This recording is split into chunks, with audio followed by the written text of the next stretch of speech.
Hello everyone, welcome to episode 70 of Pokerole. If you're watching this live, hello. If you're not watching this live, what are you doing? It's way better live. Also, come join the Discord. Don't it true? Come join the Discord. Stuff happens there. It's better. It's cool. Shenanigans happen. Also, like the video, comment, subscribe on both YouTube and Twitch. Donate to me, not the charm. Hey. Kyrio's muted and blindfolded half the time. He's here, so is Tubby, who is Tubby, and Kar, who is God. One way to put it. How's it going? Also, I have Coffee Link, as well as go ahead and check them out on Twitch and stuff. Links are in the description. Since he forgot to say that little part. And also, as mentioned several times, we have the inability to put that away. Okay, there we go. We also have a wiki link if you want to work on the wiki for our game or look at it or whatever. It's over there, so check it out if you're curious. A lot of cool stuff. I like to see the macros are working slightly slower since the export update. I love updates to ruin programs. Good. Okay. So, yeah. Everyone's getting defensive of Kyrio blindfolding himself. It's fantastic.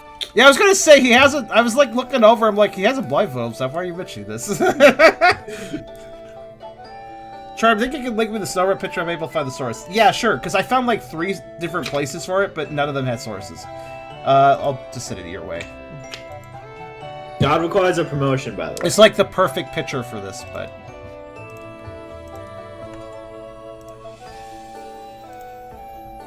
Stereo, where did you find my donate link? How the fuck? Wait, how the... Oh. No, don't donate to him. It's not his stream. Donate to me. Donate to me. All the proceeds for this stream go straight to me. Oh, it's actually pretty simple.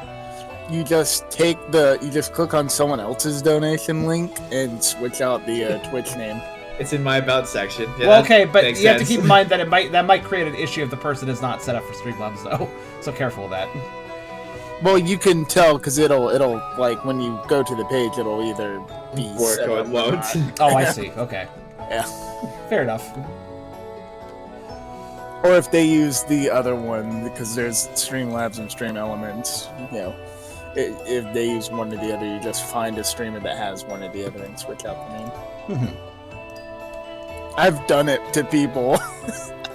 Also, Charem, I with mixed results. Some people find it creepy. Other people are like, "Oh my god, you went through all that trouble." I'm going to probably be flipping through various music for a brief period here, so you do not need to follow my music immediately. Sure thing. That's no problem. Also, I saw that. Was there a little bit of like frame lag for a second? Not actual frame drops, but like. Did the FPS go weird for a sec? I hope it was just on my end. I hope it was just on my preview. It seems fine now. Okay, whatever. Also, my boyfriend says hi. Hello. Also, yeah, Beers found the source. So, let's see. Oh, it's from card art. Okay, that explains it. So this is actually from a Snowrun TCG card. I didn't actually realize that. Which also means if I look up the card here, it should tell me who actually drew it. Because every Pokemon card actually mentions the artist on it. Well, it's a Japanese. You sourced the Japanese, so I cannot read the Japanese name of the artist. Well, I can remember which field was. Illustration by Sao Sao. There you go. Never mind, it's the one thing on English on this card. For some reason. It's very cute.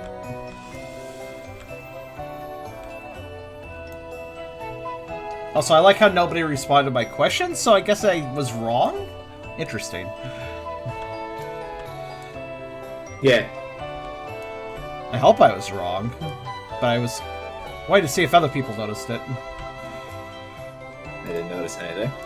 Well, you wouldn't, because you're on the table. I didn't notice anything at all. I guess I should... Wait, hold on.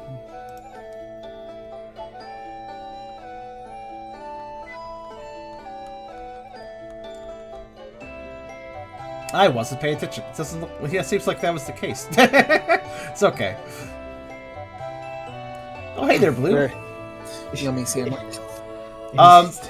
So let's do the recap already before we continue fussing around. Yes. Well, Cars setting up something. I don't know. Well, I can look through stuff in a bit. I should do the recap. So the basic recap is last time, you all woke up in the snowy part of the Plains continent. You know, who could have guessed this place actually had a snowy northern section? Aside from the fact that you were told this. But you just survived your first night up in this incredibly cold region. Mostly thanks to Ralph. And similarly, thanks to Ralph, you all got breakfast, because Ralph obtained fish from a local Cincino, who could actually talk and converse with him, to some extent.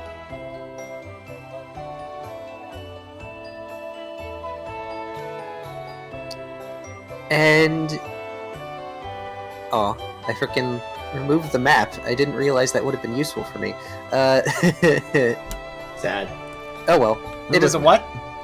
I removed the map tiles. It's fine. You did. Yes, you did. I did it to clear the board. But in any case,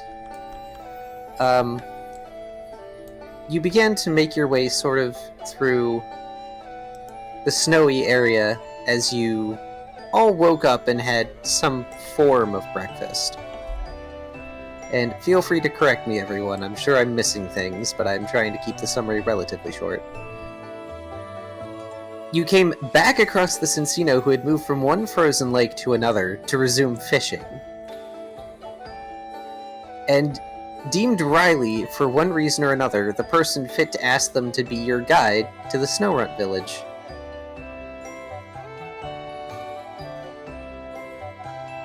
And it worked out. It did work out, mostly, because Riley caught fish for the Cincino, since the Cincino gave up their fish earlier to Ralph, in exchange for certain things. I believe Ralph gave them... was it the cactus juice or honey? I think I gave them the salve and oh, you gave them the salve spikes. and yeah, the salve and spikes. the spikes. I don't know what. Oh, that's right, because there was conversation last time about you having given them like the honey or something, or the cactus juice, and I believe you countered with, "But that's gone." Yeah, frickin' Riley keeps taking my stuff. Well, stop trying to drug children, and I wouldn't have to take your stuff. I mean, you say this. He surely does, yes. I can't continue that statement until we actually resume the game. So the Cincino does guide you all through the snowy wilds of the Iceleaf Forest. Bit by bit, as a blizzard begins to grow in intensity, taking you closer and closer to a mountain, one that looms high, casting a deep shadow over the terrain. A shadow that you pass into just as you find a torii gate, fashioned from 2 trees with a bar of ice between them. You ended up finding the Snowrunt village, but as soon as they took notice of you, they all scattered. Which, admittedly, the Cincino did warn you that they are skittish. I don't think they're cats. What? Skittish sounds like a term you'd use against skitties. That's it. At least in PMD verse. They made that joke in Super, so you're a bit late. God damn it, they did? Yeah. I'm not original. Well, specifically, a scaredy Delcat. Oh. They did a play on it. Mm-hmm. A few years behind the curve there.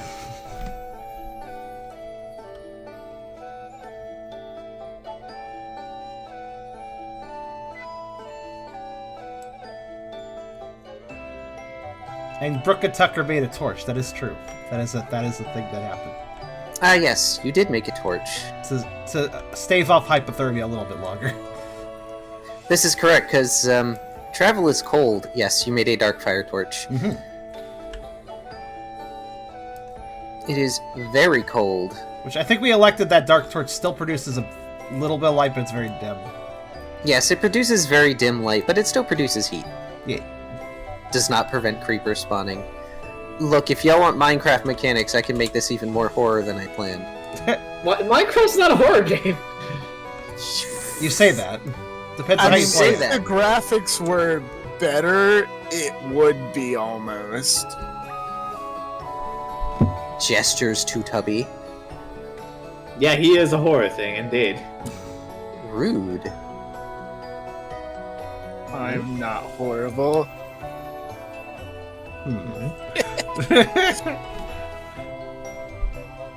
So you all are at the entrance to the Snowrunt village.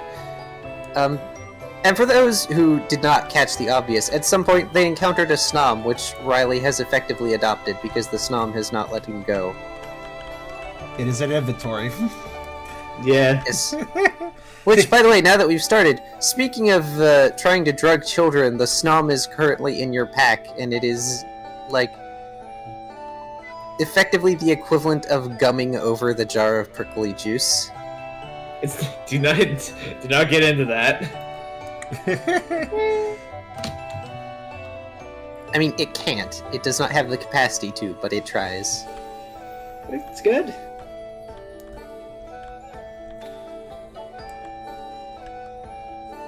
Does Snom have a name? I do not know. No, I Nobody has have named it not. I yet. have not named them.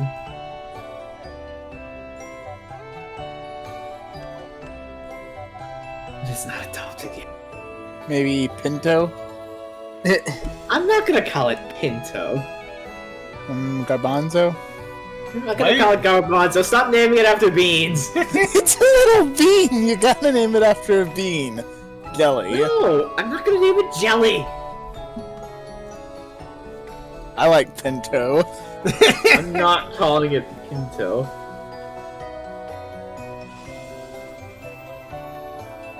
Kid me then. I'm not calling it after a bean. Okay, fine. Behave, fine.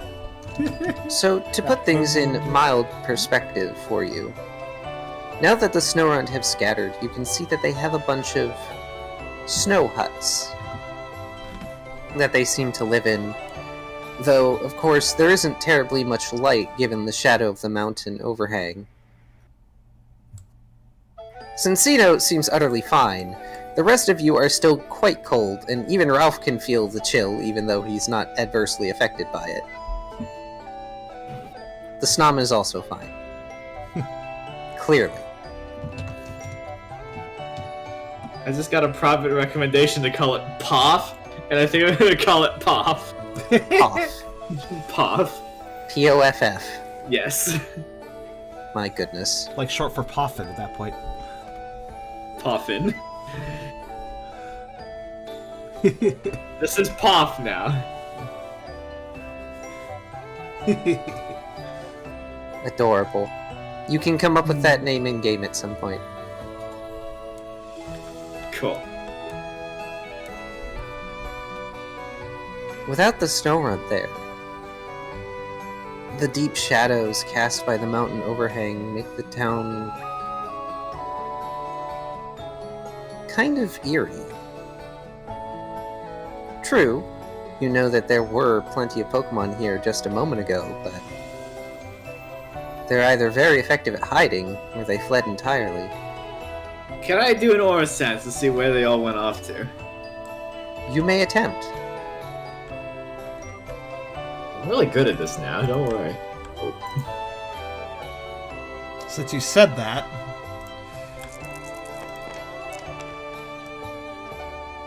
Alright, where are they? oh, actually, good. They have scattered quite a ways, honestly. This is gone. There's like, are there any left in the village? Oh, they're certainly in the village, but given how dark it is difficult for most of you to see particularly far.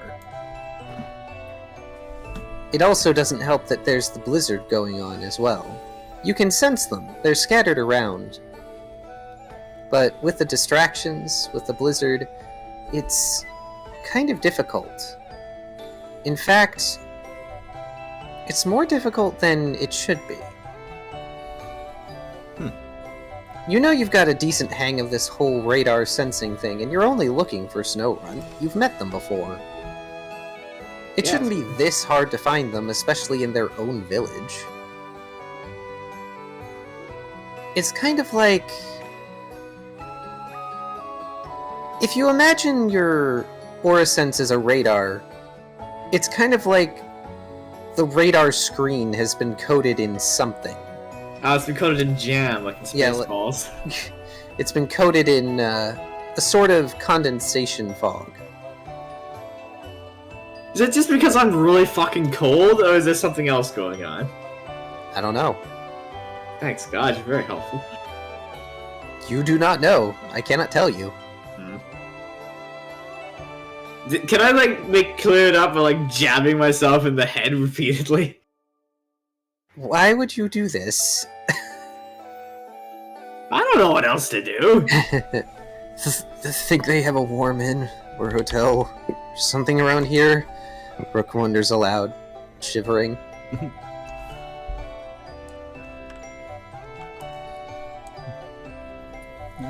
Depends how many visitors they get. My first guess is not a lot. I'm thinking they all have left as well, so I wouldn't cross your fingers, Brooke.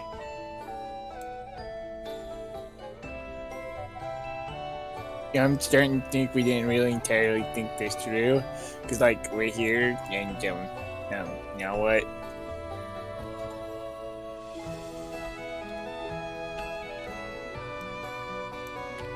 Gonna look at the chinchilla and just...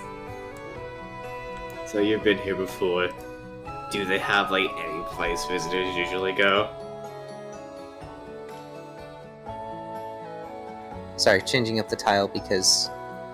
not actually a dungeon, but the town one is too bright.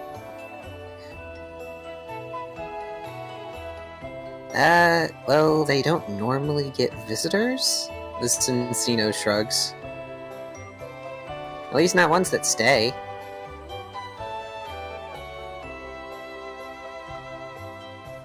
Alright, if you were to, say, look for a place for the night, where would you go? I don't know, dig a hole in the snow? They shrug rather unhelpfully. Tucker sort of droops at that. We had to do that last night. Brooke's gonna go rob people. Now we do what any good adventurer does, Brooke says, starting to head towards the nearest house. Okay, somebody actually going to one of the houses. Wonderful. It's gonna be like a murder scene in there. It's really not. Brooke, as you head towards the nearest little igloo abode, it's particularly difficult for you to kind of fit in there. You can stick your head and kind of your shoulders in there, but your crocodile body isn't really meant to fit through a snow runt-sized hole.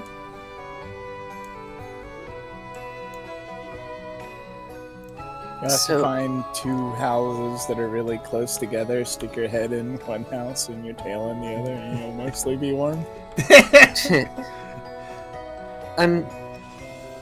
Inside the abode, it's not particularly big. It looks like the walls themselves are supposed to be thick for one reason or another, and it's even darker inside. Go figure, considering Snowrunt are susceptible to melting, apparently. So there's no inside light source, at least one that you can see. There appears to be some sort of furniture that you can make out of the dark shapes inside, but it's otherwise empty. In fact, it looks like there may have been some form of meal on a low table that was just abandoned.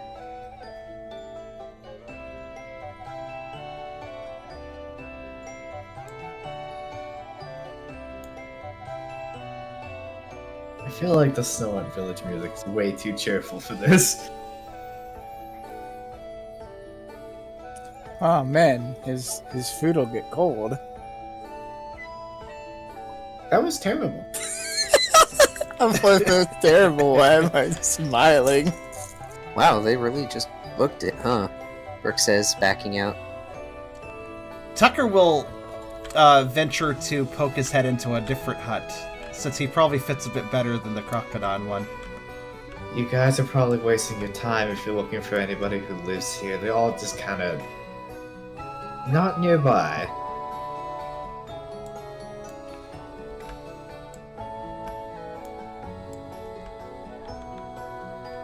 Well, I mean, what did you expect? They all shouted intruder and scattered.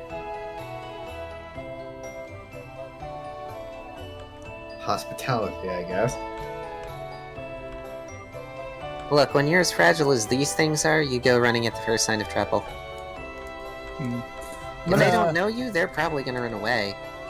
And they clearly don't know you. Big surprise. But there are some snow runs we do know. Really? Yeah. They came and sold me some snow cones. I wouldn't say that you know them, Ralph, more so that you've seen them before. We know of them. God. I don't think that's gonna help. Tucker pipes up. Still, they were fairly friendly, so if we could track them down, we could probably, well, fix this whole issue. I mean, obviously we don't know the snow run that well, but, well, we can get to know them, if we can find them. Can I try and find specifically the snow cone salesman snow runs? Unfortunately, you were not around them enough to make good acquaintances of them. And it's been a while, so you would not be able to track their aura. Speaking of tracking, though, they just left, so could Tucker use an odor sleeve? You could. At least you can try. Also, try. Events 2, number 7. Okay, Since you want appropriate music. I feel like the music's appropriate enough, it's just that the village is empty right now, so... But... Which one? Number 7. On Events 2? On Events 2? Yes. Okay. My main concern is not freezing, Brooke says. Maybe a place we could find someone in charge. Starts to look for the biggest hut he can find. So, Brooke, I will require from you, because it is that dark, an insight survival alert. Unfortunately, Tucker, because of the blizzard, as well as the fact that snow runt don't typically smell terribly different from snow, you're having a difficult time tracking them by scent. And if not for the blizzard, you could probably make out more footprints, but as it stands, you're only able to make out a few that are closer to the huts, since they haven't been filled in. I have a helpful idea, potentially. Oh. Asterisk, potentially. I see. I don't believe this. I'm going to cast a status effect metronome, and I'm going to think flashy thoughts. I can just summon light balls. You can. There's no need to risk poisoning somebody. Let Ralph try. Oh God. He's already said he's gonna do it. Let Ralph try. And And while Ralph rolls, Brooke, fucking you squint, and thankfully, your eyes adjust. It's not the same as deep water, which your body is made for, but it's still dark. So after some concentrating, things clear up a bit.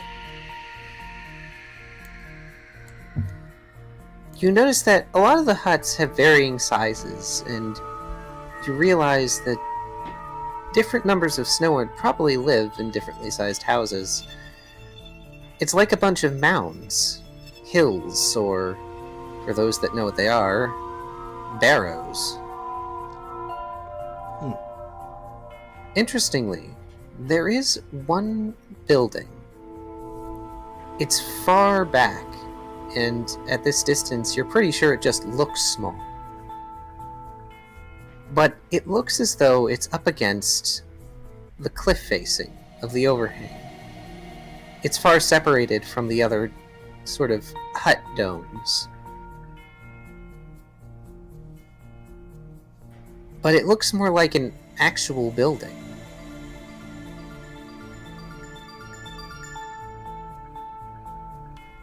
Though at this distance, you can't really make out the architecture itself.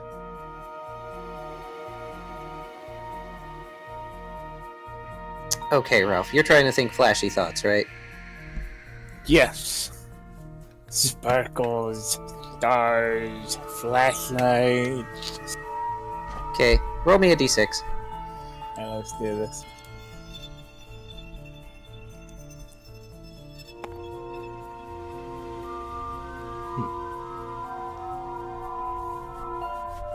Okay. Give me a sec.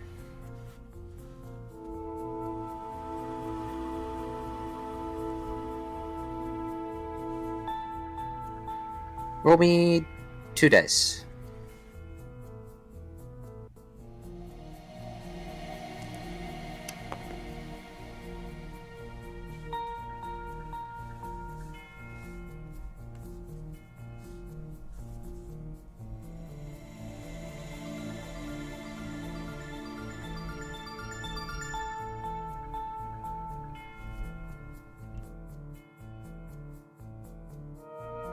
You concentrate on flashy things. And are you holding anything? Oh god. Who's holding the torch, actually? Kind of forgot. I figured that was Brooke. I figured that was Because Brooke. Brooke has hands. Yes. I mean, I've got a lucky egg. My hold item is the zapper. I don't think it's like gripped and ready to go. Okay. The fur on your head sort of tingles and starts to cling to your hat. You have electrified your hat. Huh. Is that useful? Electrify causes the next attack done by the target to be electric damage. Huh. So he has electrified his hat. It is now full of static charge. Close. I think there's a building over there. Riley, can you sense anything that far? Brooke asks. I will attempt to sense for, I guess, life over in that direction.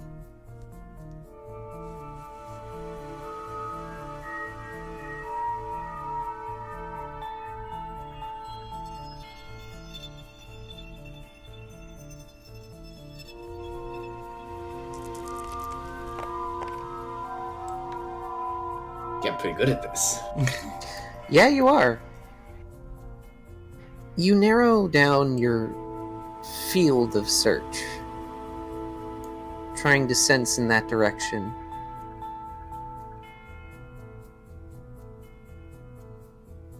What are you trying to sense? See if there's anyone in there. Not specific wish to know, right? Just anyone. You sense something. At this distance, it's very difficult to tell what it is, but there's definitely something there at that building. Does it sense like a snow runt? It's hard for you to tell. Again, this is relatively distant from your current location. It's not like you were going for a general ping like you usually do. You know that there is something there. But also pertinent, between all of you and that location, there's something else. It seems to be something wandering.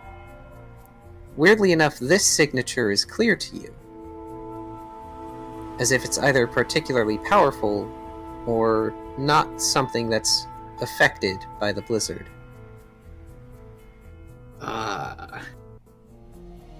Right. So how close are we just in general to the nearest igloo? Like a few feet at most. I'm gonna just very quickly just start ushering everybody that way. Just go in, now, in. I mean, this thing is not close. Yeah, sure. I want to see what it's up to for a little while before it stumbles over here.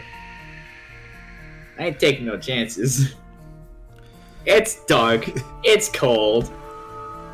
Get in the building. Tucker sort of cocks his head at this since nothing's being explained.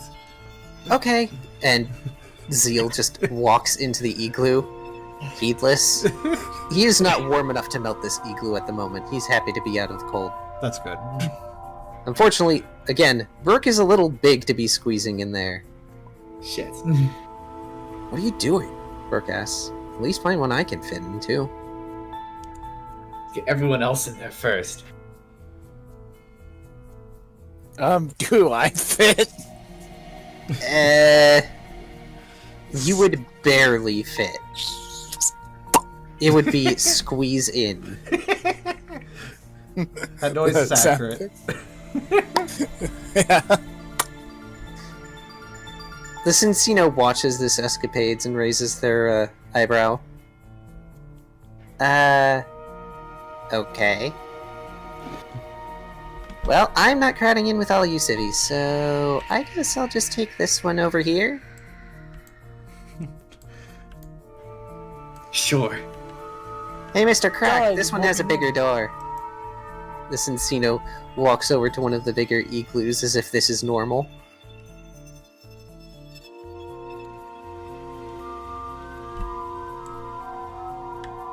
Oh, this is cool. We're neighbors. God. Tucker does ease into, well, one of the huts, if not the one being shared. Probably one of the other ones, given spatial concerns.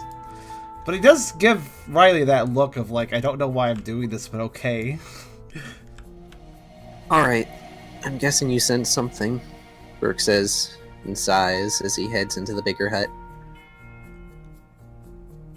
The Cincino looks perfectly comfortable. They have all their fluff to wrap up in. I feel like Tucker needs to grow out his fur more, so he can do the same. You say this, but this isn't the normal environment. True.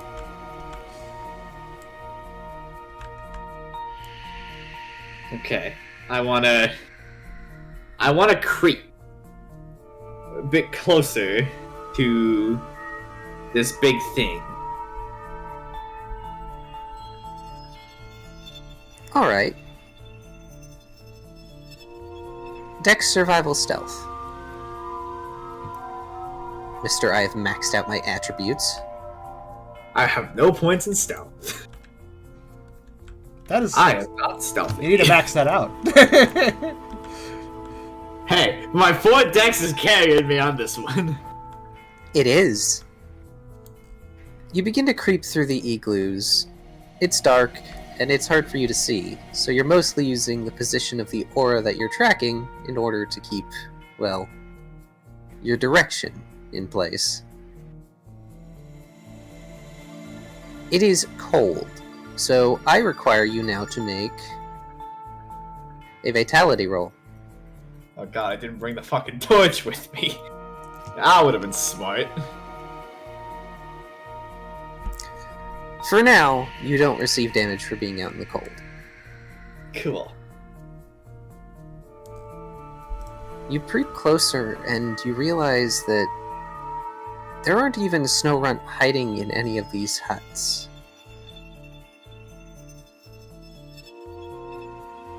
Things have been dropped where they are, or, well, things have been overturned in their rush to leave. Though can you blame them? They aren't particularly strong creatures.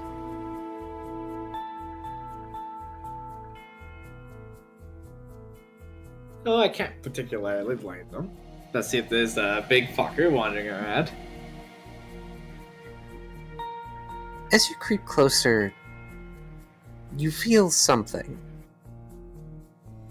As if something has brushed against your mind. Oh. And it's not the normal guy brushing against my mind. No. In fact, one of the main reasons you notice is because of Tiber flaring up in defense.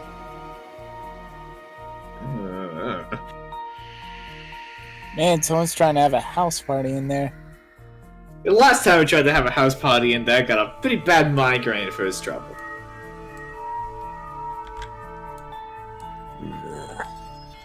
Psychics. You hear Tiber say in disgust.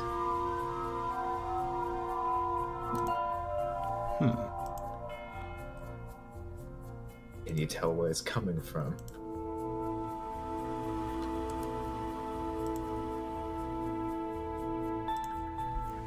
It's outside the village. Well, I don't know a psychic type that would be sane enough to be wandering around in that blizzard.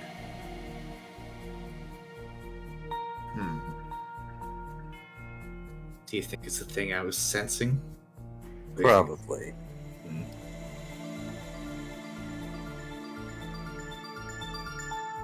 I'll continue trying to get closer to the thing. Though now I'm going to be a bit more, wary, 'cause it almost certainly knows I'm here. You reach the edge of the huts and find another torii gate. And this one seems to be made completely of ice, as if marking a path that is leading up to the building in the distance. The wind is howling as the blizzard continues to rage on around you. There are very few trees marking this area. It's like a plains of snow.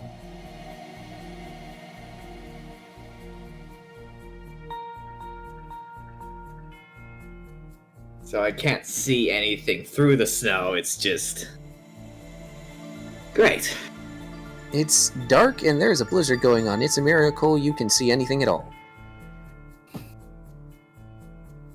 Can I, like... conjure up this... any sort of... You know, I was throwing an ore ball for Tucker, like 2 days ago. Can I just conjure one of those and just fling it off in front of me? That's Sure. like a little light... By the way, give me another vitality check. Sweet, cool. Good, will do.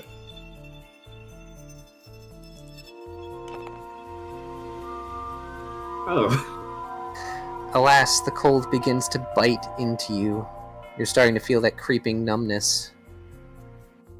Riley! Don't go too far, Brooke calls. I'm gonna have to come after you. Brooke yells, clearly knowing that there's something out there. Well, Brooke yells, or tries to yell, over the blizzard. Unfortunately, you're a bit far.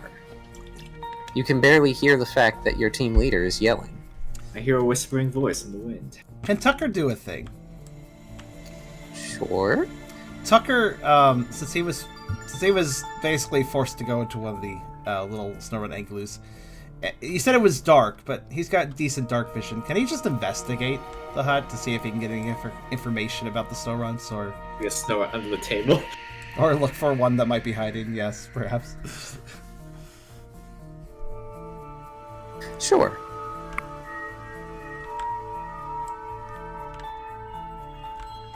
Alright, what role would that be?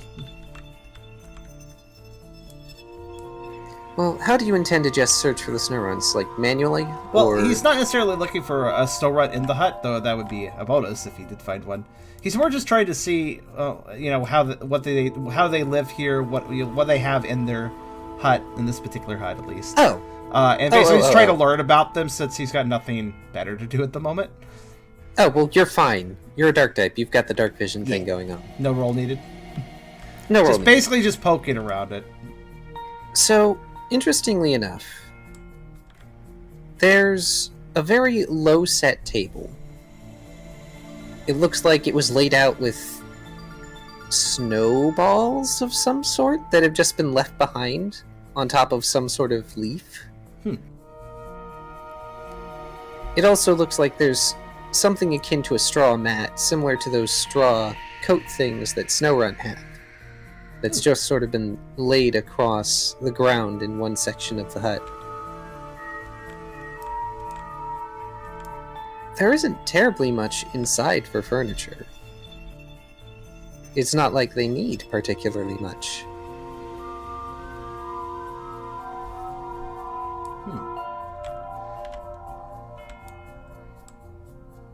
So they don't keep any sort of trinkets or objects in their huts, or at least this hut. At the very least, the one you're in does not seem to have anything in there.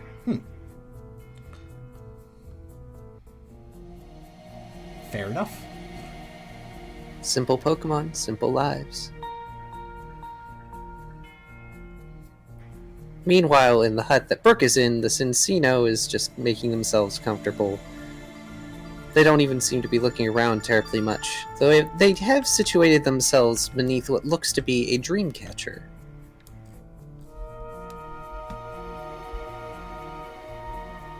Just several sticks or twigs bound together with some sort of rudimentary twine or thread, a design woven between them in the space, marked with a few beads made of ice.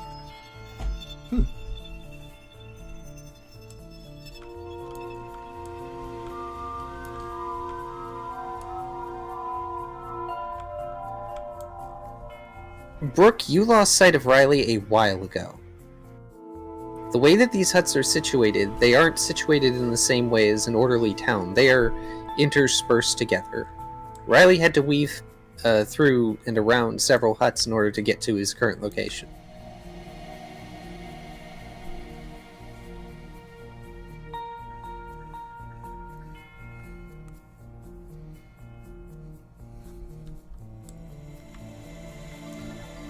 I wonder if Riley will realize that if they're dealing with a psychic type, there's a particular party member that would be best to have on hand for that. Riley wants to find out what they are dealing with first. If it's hostile or not is one question. Yeah, it might just be some tough dude wandering around. All the snowruns might be terrified of it, but... I forgot to have you roll to toss the ball. Oh, yes. Yeah. Maybe it just wants to play fetch. Like, we don't even know. So are you just going to try and toss the ball as far as you can? Yes. It's just going to watch underneath it as it goes and see if I can see anything. Okay, you can just roll a strength roll. I'll do Brooke's thing while you do that. I'm sorry, I didn't mean to forget that. It's okay. I don't like him out there on his own, Brooke says, but shudders at the door. He sighs and looks at the Cincino. Do you know much about this village? If they have a leader, maybe? Huh? The Cincino opens one eye. It looks like they had settled down to try and nap. And a reminder, by the way, they still have the huge fish and stuff with them. They're just sleeping on the fish. Fish pillow. Well, yeah. But I haven't seen them. No reason to. I just occasionally deal with the snow right here. Emphasis on occasionally. Like you saw, super skittish. Probably doesn't help on how dark it is. They shrug. Though I have heard stories.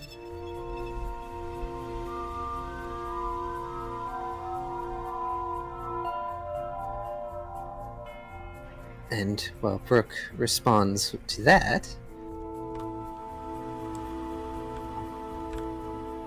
Riley. Hi. You toss the orb out, letting it sort of be caught by gravity. It doesn't go too terribly far, thanks to the wind. But mostly, it lights up a windswept snowscape. There is no true path leading up to the building, but that may be partially due to the blizzard. In fact, you don't even get the light anywhere near to that building, as it seems to be on a form of hill leading up to the cliff facing. But just as you're about to pull back the energy you expended, You feel that presence suddenly and rapidly move forward. The orb snuffs out.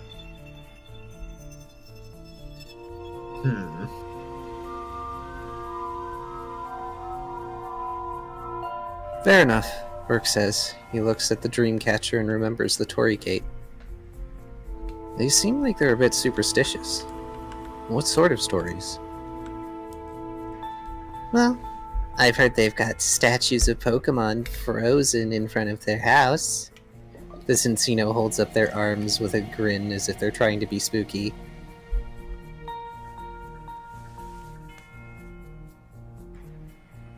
Of course, there's also the rumors that they're just a ghost. Or a ghost type. Another shrug. As for these trinkets, and the gates and all that, I have no idea. I guess they're supposed to be some form of protection. Snorunt aren't exactly the most sturdy Pokemon out there, so can you blame them? Anything that helps them survive out here.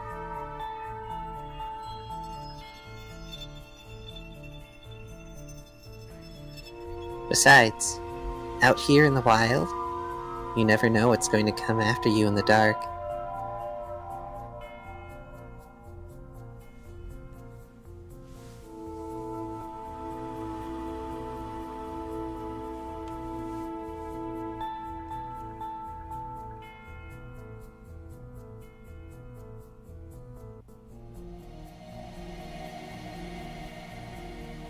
Creepy. Riley. Hello. Actually, before we go back to you, is anyone else doing something?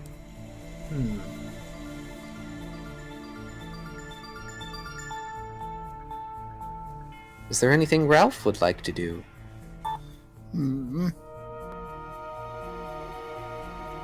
It's a good question.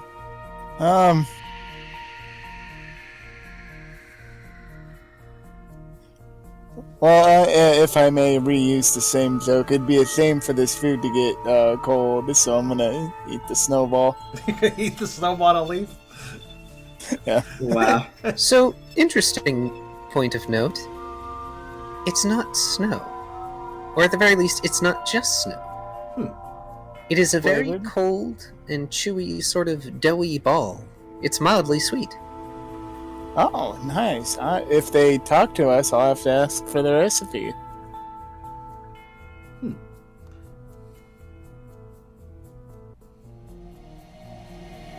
And I suppose in here, well, Tucker's already, like, sniffed around the house itself. Is Tucker in a hut by himself, or is he with you? I actually don't. Tucker is with Ralph and he's with Ralph. the prince. Seal. Yeah. Okay, those three are together. I'm actually fit enough to be able to wander around the village. So It's there's true. That.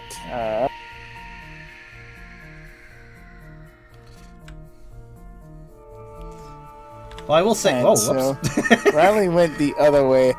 I should wander...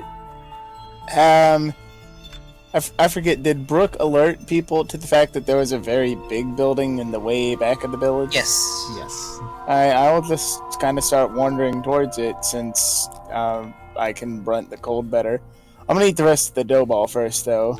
I'm probably gonna eat all of them because I'm fucking starving at this point. I mean, I've been having a little bit, but like I've not been eating like a munchlax. Tucker did not immediately notice that those were not just snowballs, but once you eat one, he might sniff over to the table like a dog does at the edge of a table. to like... Or drop you get one like as a... well. Or like tear a piece off of one absentmindedly and hand it to you as I'm walking out. It is Tucker- very cold. Tucker accepts this, even though it does make him shiver a bit. I mean, it does taste sweet, so he'll probably eat it. Have you ever It's seen a not- dog with ice cream? It is not a terribly intense sweetness. It is very subtle. That's See, it pays to eat random things. at times.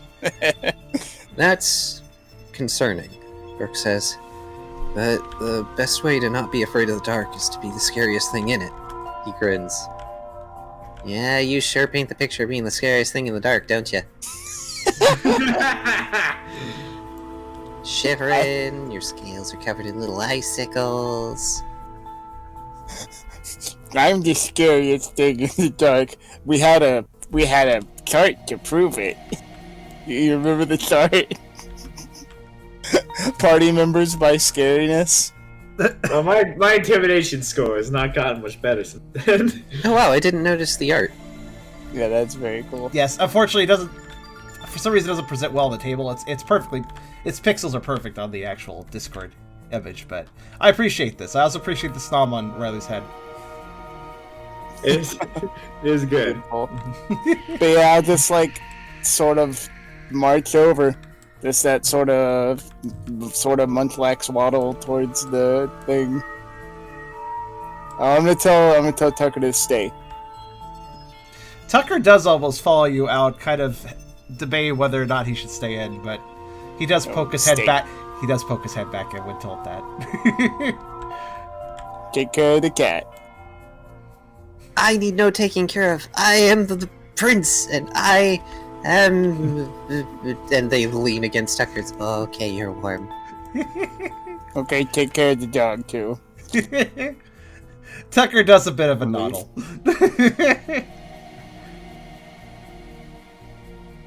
I'm out of my element, Brooke shrugs. But I'll manage when I need to. We all will. Spoken like a true survivalist. Maybe you weren't so civvy after all. Anyway. I do remember one time one of the Snowrat told me that these things, and it gestures with one paw up at the Dreamcatcher hanging above it, are supposed to keep bad dreams away. Apparently they also block some psychic attacks. And, well, in case you weren't aware, ghost types can learn a nasty move called Dream Eater. Wouldn't be surprised if that's why they've got these here. After all, if their leader is a ghost, they might be pretty scary.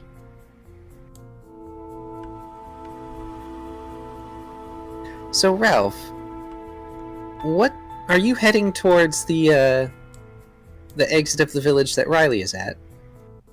No, I'm headed towards the large building that Brooke saw. That's the direction Riley is at. Okay, then. Yes.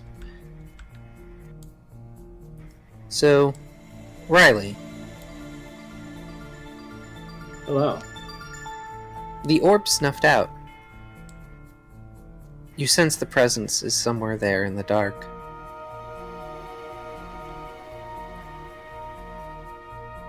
The wind picks up and howls loudly.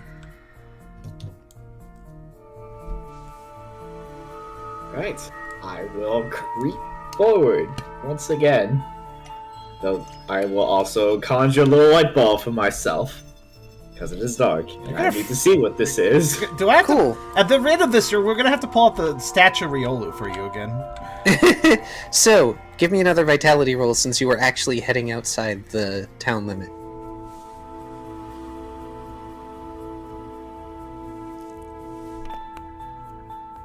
Oh, it's getting progressively worse.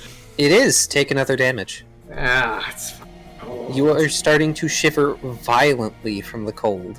I should not have. Even with your cloak. Okay. It's Now not Zeal has helping. my cloak, actually. I wrapped him in it because he was. Oh, that's complaining. right. Zeal has your cloak. Back. You don't even have your cloak. I don't even have my. I do have the ice type though. You have the snom, which I have is the stuff. gently nibbling on the snow that gets stuck to your fur. Yeah, that's helping. I'm sure. I mean, it's cute. Ralph, as you are moving and weaving through the huts, you do see the light in the distance as Riley lights up an orb. He's not too terribly far. Yet. Yeah, indeed. Indeed. Let's keep marching forward. I mean, I'm not like stomping my feet or anything, but I'm really not trying to be stealthy so much. I'm just kind of wandering forward.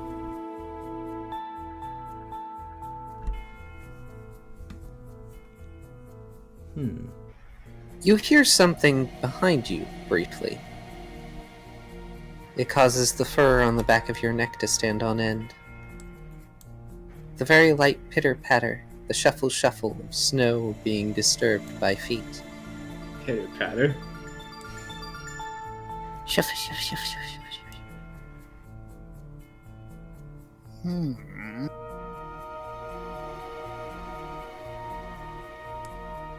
I'll turn around and ask who's there.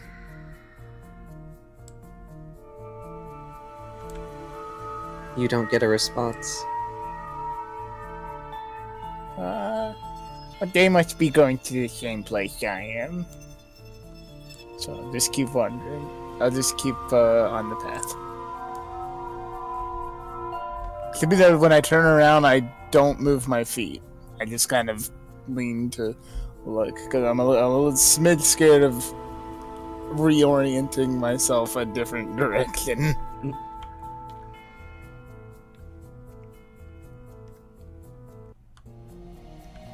So we'll take 2 steps forward, stop, and listen.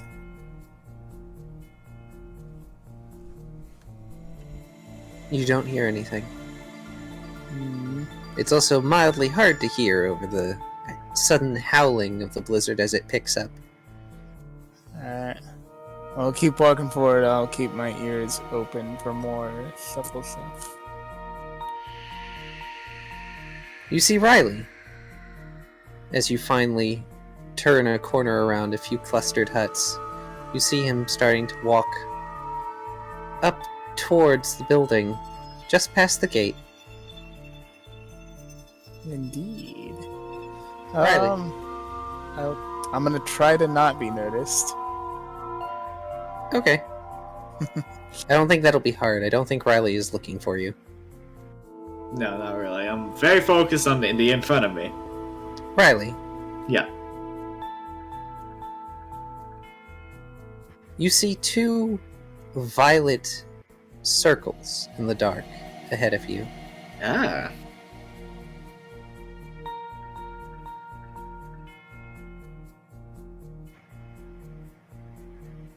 Just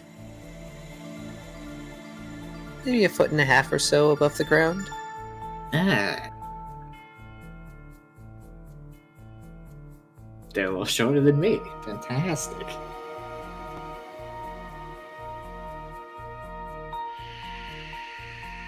Who goes there? Are you actually saying that?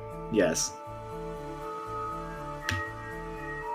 The moment you blink, they're in front of you. Ah. It's an Esper.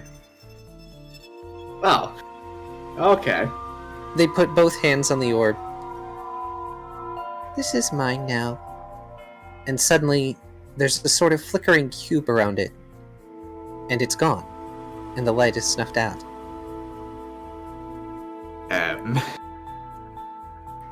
Now you're in the dark. The Esper's eyes still glow. Ralph. Suddenly, Riley's light is out. You cannot see him.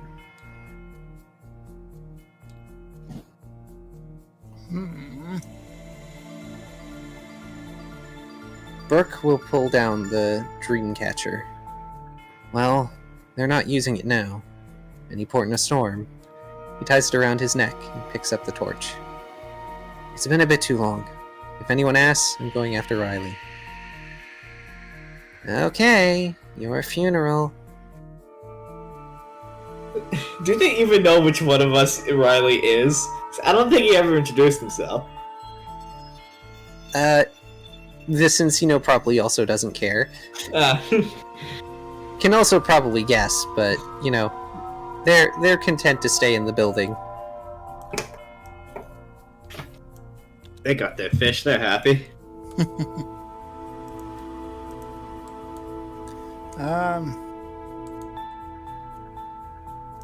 I think I shall.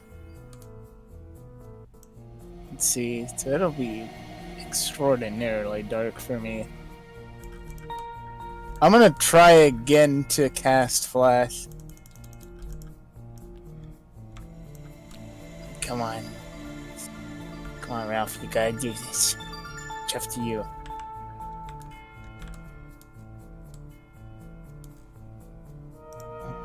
Okay, go ahead and roll.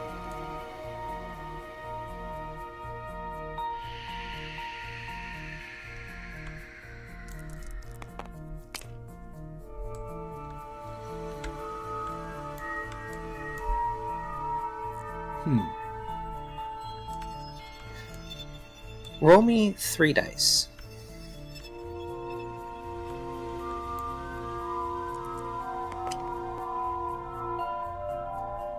Roll me 1 more die.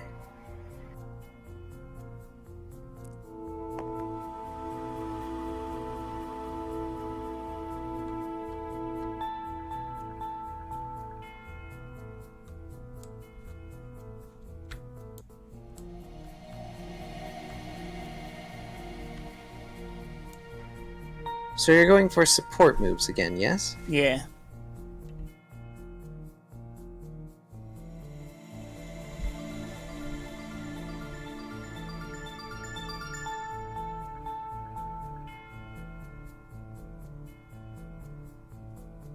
For a brief moment,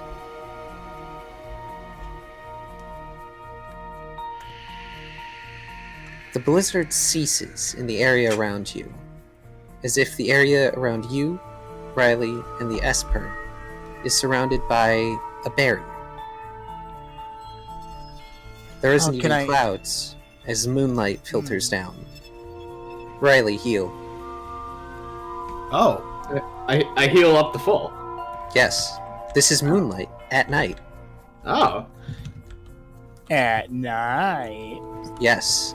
Yeah. So, Wait, Can I maintain this? It's not something you can maintain, but you can try to hold it for as long as possible. But in this light, you can now see Riley and what looks to be another Pokemon in front of him. Oh, that actually cleared the weather as well. Alrighty. Not permanently. Okay.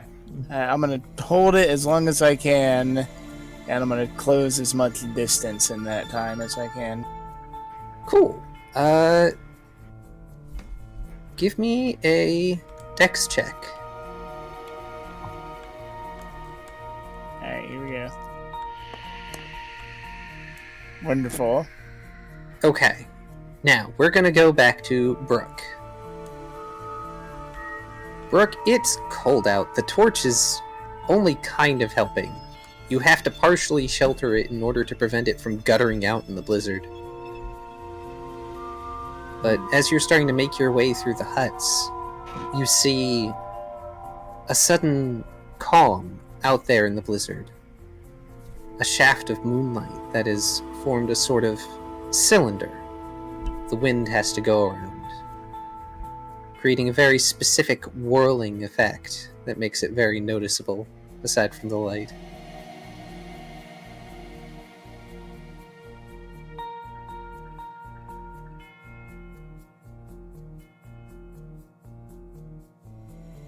Well, I've got clear skies here. Can I ask the Esper what they're doing out here? So, Brooke, you don't see the Esper, unfortunately. You know that there are 2 figures there in the moonlight, at least. Probably 3. You would need to get closer to get a better look. Alright, sorry, what was Riley going to ask? Ask what they're doing here. The Esper, not anyone else. They tilt their head slightly to the side.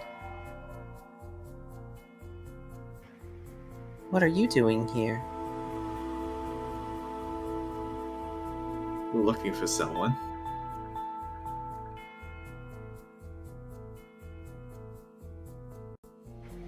They seem to be barely noticing you. It's hard to tell given, the structure of their eyes and everything, but it feels like they're kind of staring through you. And then they look up. That's pretty. What's pretty? And then they raise their paws out at the sides. This is mine now. There's a hub. Brooke, as you come walking towards the edge of the village, and as Ralph is rushing to close the distance between himself, Riley, and the Esper, there's a flash. A cube of scintillating color.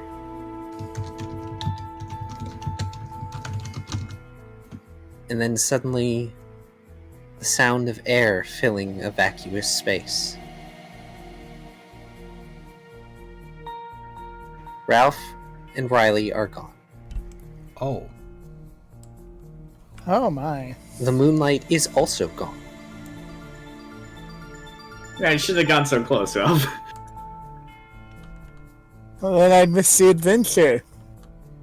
I don't want the Ralph Riley side story. Oh no, this is gonna create a perilous event involving Ralph and Riley, so they actually bond. No.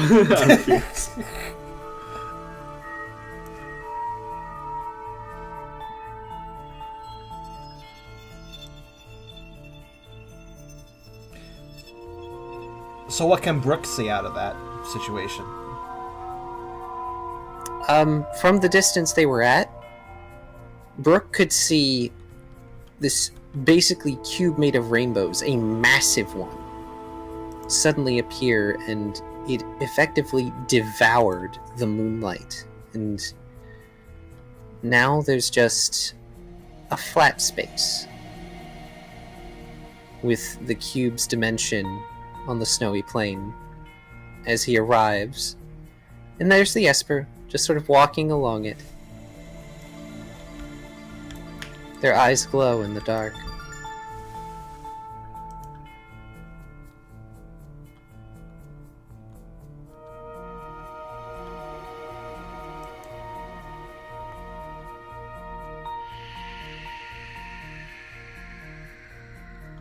So yes, Brooke can see the Esper once they reach the Torii Gate. But you're not going to see Ralph or Riley there.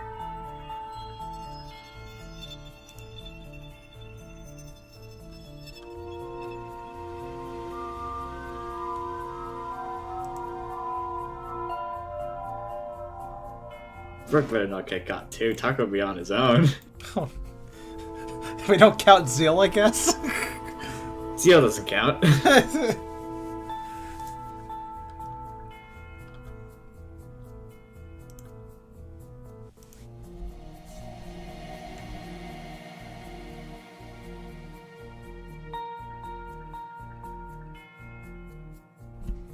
I'm actually curious, as Brooke makes a response, I can ask a question. Do you think that Tucker would have heard Brooke leave and go after the situation as well? Much like Ralph did. Ralph left before Brooke. Ralph left before Brooke. Yeah, I'm saying, would Tucker have been able to hear Brooke leaving the I assume, adjacent hut? Probably. You would have at least been able to hear someone leaving the adjacent hut. Okay, Tucker would have been alert to, well, things going on, even if he was told to stay. So. Yes. So, the Esper is fairly far away from you, Brooke, all things considered.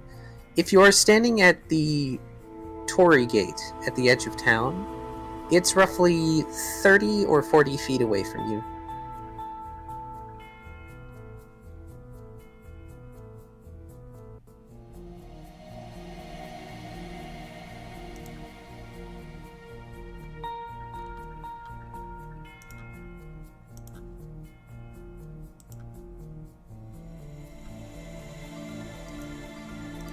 If it is aware of you, it doesn't seem to be particularly taking note, though it is starting to slowly walk towards the village in a sort of ponderous manner, one step at a time, seemingly unaffected by the cold.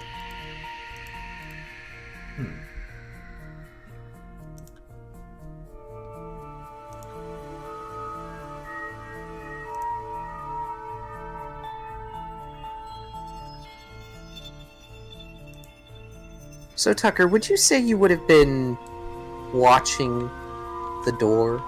Oh, absolutely. Or doorway? You would have noticed the flash. There was a very brief sort of auroral flickering that was cast over the area by the cube. So you would have noticed that at the very least. One thing you also noticed during that flickering is across from your building, around sort of trying to hide around the edge of one of the other buildings, is a snow runt. One that, as soon as the flash appears, slips around behind the building that the Cincino is in. Behind the building? Interesting. Yes. Well, this would definitely cause Tucker to feel confused / a little bit nervous enough to, well, he'd pop out and follow the snow run slowly. He would be wanting to try to get some answers at this point, especially since he doesn't know what just happened.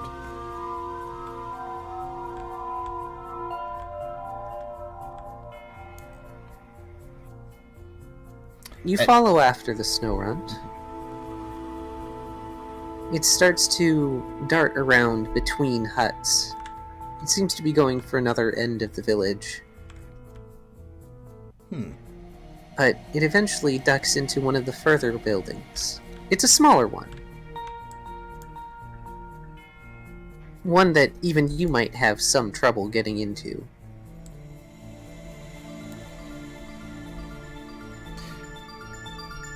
Tucker will sit outside the entrance, but he won't try to push his way in or whatever since it is smaller. Instead, he'll simply sit there and, in the calmest voice he can, he'll say, excuse me.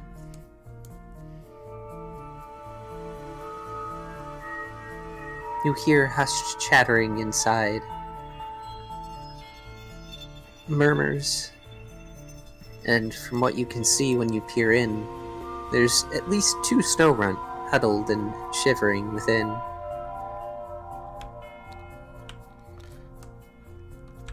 Tucker thinks for a second, then continues.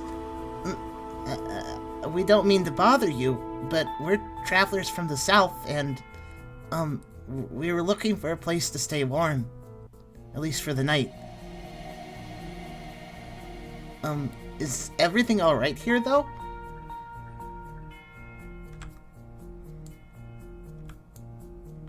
At this point, Tucker is not sure if the snow runts are scared of them or something else. Given the weird flashes. Travelers? The one snow runt says, as it starts to very cautiously shuffle forward, peering at you. Travelers in dark? But why? Well, we're looking for a ice type that was causing trouble, and we were following them this way. But it got very cold, and me and my friends were not built for this weather. So we came here to hopefully to get some help, and maybe some information.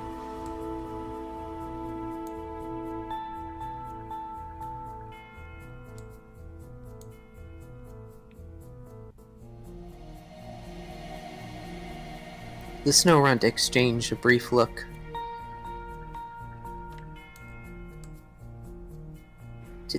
Travelers talk to village elder. You see, yes? Even in dark you see. Tucker thinks for a second and then does a little bit of a nod. Yes. Where is the village elder? Big building, the other one says in a hushed tone. Big snow hut, up against the mountain. Sacred space, village elder only. Village elder can help. No, cannot go to village elder. Hungry ghost. Hungry ghost? No. Worse than intruders. Hungry ghost. Others may be gone. Tucker's eyes widen at this, and he kind of tilts his head. Is there a ghost attacking your village? Hungry ghost does not attack village. Hungry ghost takes things. Hungry ghost takes things. Always outside, always in the dark. It likes the dark. It does not care about the cold.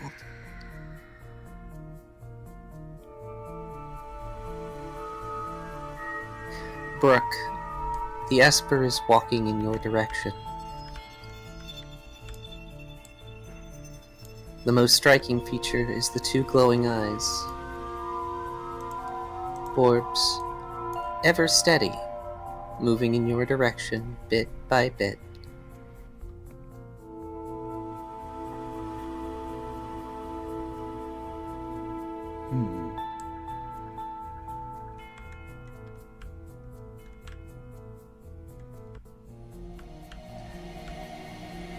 Tucker will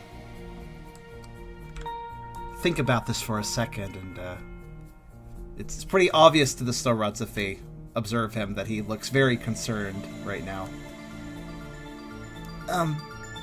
My friends are out there too. So there's a hungry ghost in the village and they take things? Is that right? Takes things, but also takes others. Village elder makes statues. Scary statues. Keeps hungry ghost away from sacred space. Tucker's eyes. Things, wicked things. Scares hungry ghost away. Hungry ghost still outside though. But the gates protect us, I think. They begin to murmur amongst themselves. They seem to be worried that the gates are not enough. Tucker's... Brooke stands unwavering. Sorry, Al. Okay. Brooke stands unwavering, just inside the grate, brow furrowed and gripping the torch tightly. Hey, you. I don't know what you just did, but I'm going to need you to give me back my friends. A psychic glow creates a silhouette around the Esper as it suddenly floats at high speed up to Brooke. But it's not looking at Brooke. It's looking at the torch. No. These things are mine now. And it reaches up for the torch.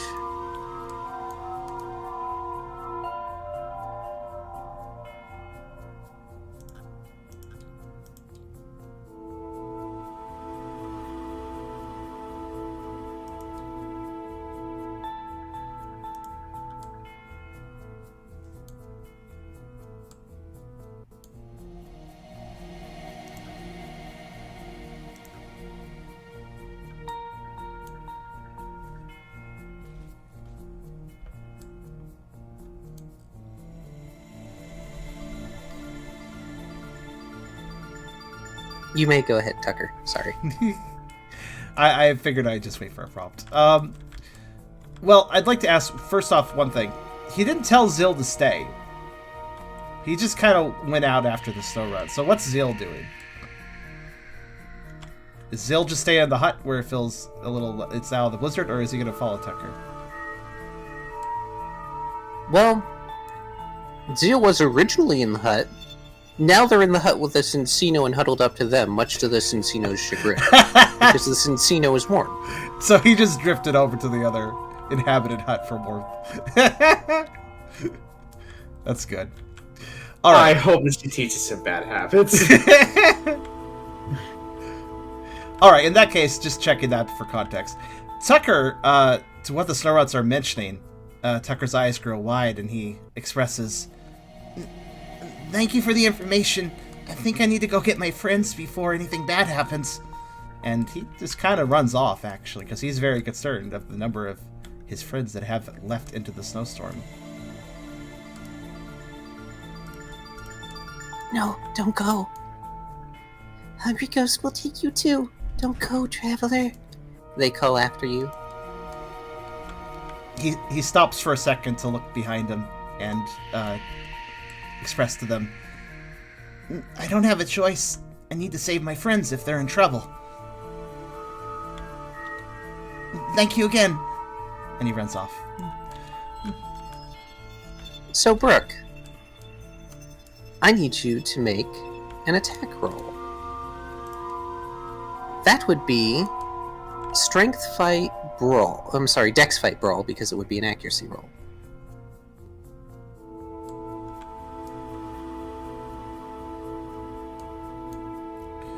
I'd like to note that Tucker will be trying to go towards wherever he can hopefully figure out... Oh my goodness me. It's a lot of fours. I just like to note in the face. Just a note to end off. Does Tucker have the ability to know which direction people went? Because he's going to be running towards where he thinks people went. Just not noting that before you continue. Holy crap, that's also a fairly good roll, but not quite as good. No, it is not good enough. You want it so bad, you can have it, Brooke growls. Oh. Brooke, roll me... 5 dice, because it's 2 plus channel. Also, give me, Tucker, an empathy, or an either empathy or sympathy roll. Ah, good call. Let's see.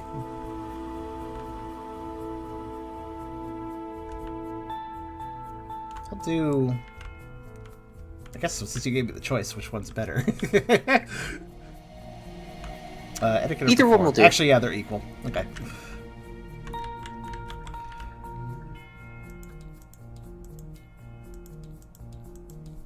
There we go.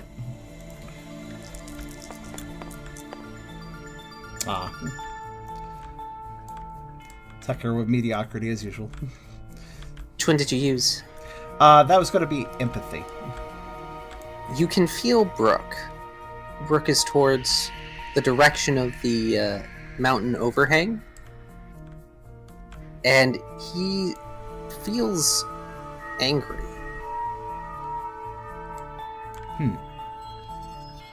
Tucker But will obviously can run try. in that. Tucker will obviously run in the direction that he senses. Brooke, you jab at this Esper. And the torch smacks them in the forehead. Sort of. It impacts on a very thin barrier that flickers and ripples against the dark flame, slowly getting eaten away by its nature.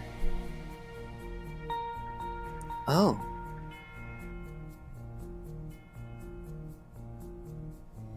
This needs to go away now. And they raise their paws again.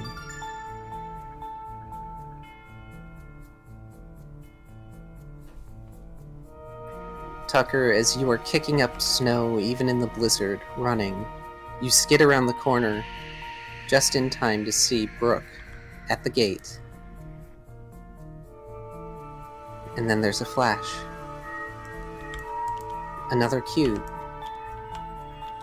Just a frame that surrounds Brooke.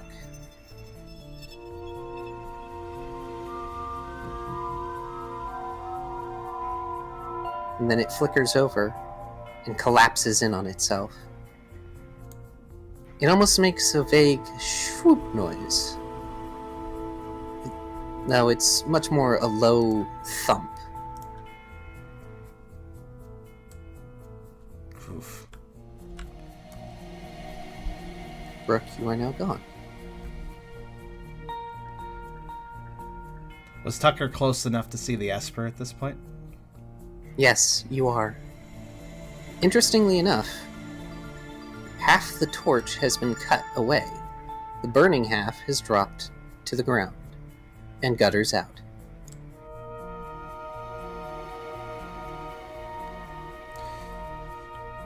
You may see well in the dark, but now it's dominated by the glowing eyes of the Esper. Is the Esper aware, or does it seem aware of Tucker?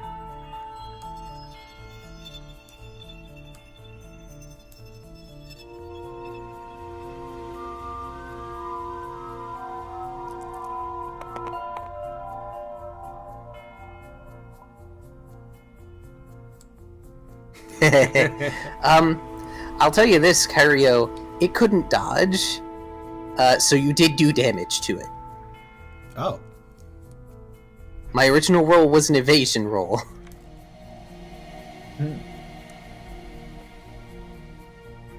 So, at first, Tucker, it doesn't seem particularly aware of your presence. But as it looks into the village, it cocks its head to the side, staring directly at where you should be. They bring a paw to their face, blinking ponderously. Alright, Tucker was going to use... Tucker is freaked out, and he doesn't know quite what to do yet, but at least inherently knowing a little bit about, well, what dark types can do, and seeing what this Esper is, being an Esper, he's going to use Dark Pulse around himself. He's going to basically black box himself for a moment while he thinks. Or try to, at least. Go ahead and roll.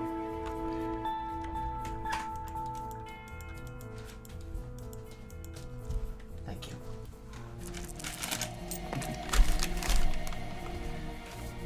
Hey, it's better than before, at least. Yep. You wreathe yourself in your Dark Pulse. Are you trying to make a specific shape? Probably just a dome. Like he did with the Zebstrikers. You can see through the whirling darkness of your protective dome. The Esper has no issue walking through the gate. What shape did they say scared the ghost? They did not. They said that the Elder creates ice statues to keep it away from the sacred space. Scary things, terrible things. Which could be anything?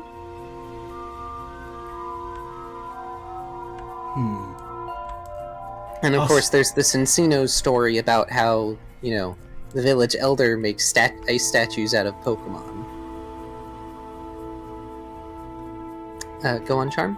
I was just going to note that Beers is actually under the HUD with some creepy stats effects. Gotta do that to the other two, no. though. Alright, so Tucker can see the Esper not having no issues with the gates, but he was told quite a bit from the snow runs. He's going to basically take a moment to catch his breath because he's legitimately terrified of what just happened. And he takes a moment to look around and try to see where Riley and Ralph might be as well.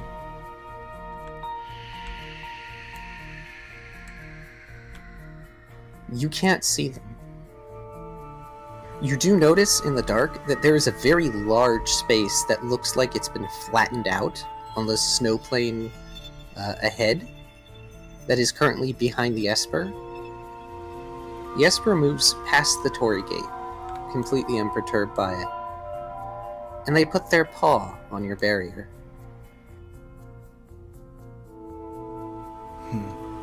I don't have anything like this yet. And suddenly, your barrier is surrounded by images of eyes. Glowing violet eyes. You know, kind of how the psychic symbol is in the card game. Mm-hmm.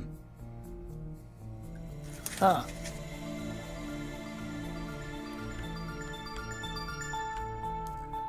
I also can't read what that says on the HUD. I need to fix that.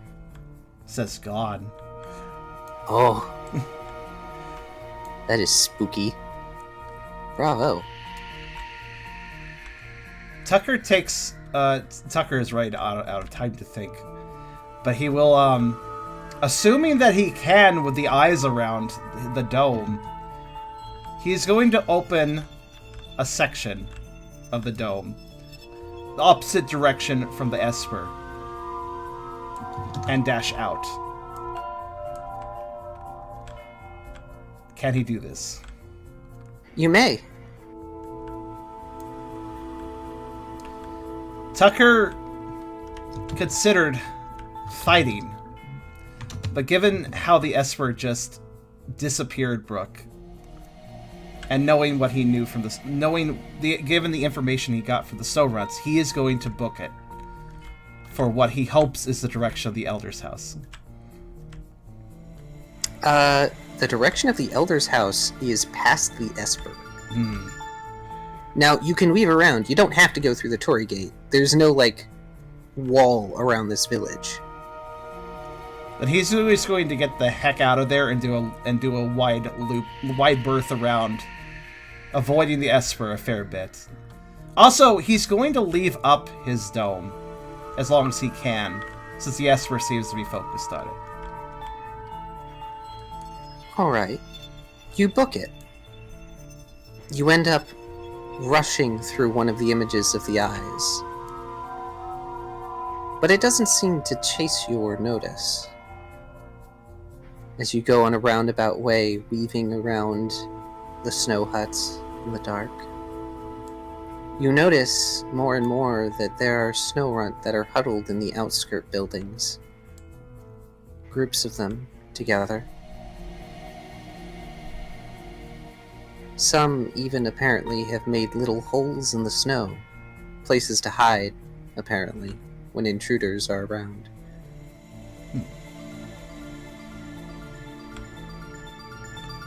As soon as you get far enough away, about halfway up to the Elder's abode, through this howling blizzard, your darkness dissipates, too far away for you to maintain, especially with how you're straining yourself. Give me a dexterity, tough, survival to keep up this sprinting, and then a vitality to see if you get hurt by the cold. Okay. First the sprinting. Okay. And vitality, you said? Yes. Ouch. Oof. Those rolls are fairly appropriate, though. He's not carried by himself, he's pushing himself. Yep. 1 damage? So you do take 1 damage from the cold. Okay. But the poor thinks he can keep up the running. He feels there's very little time to waste.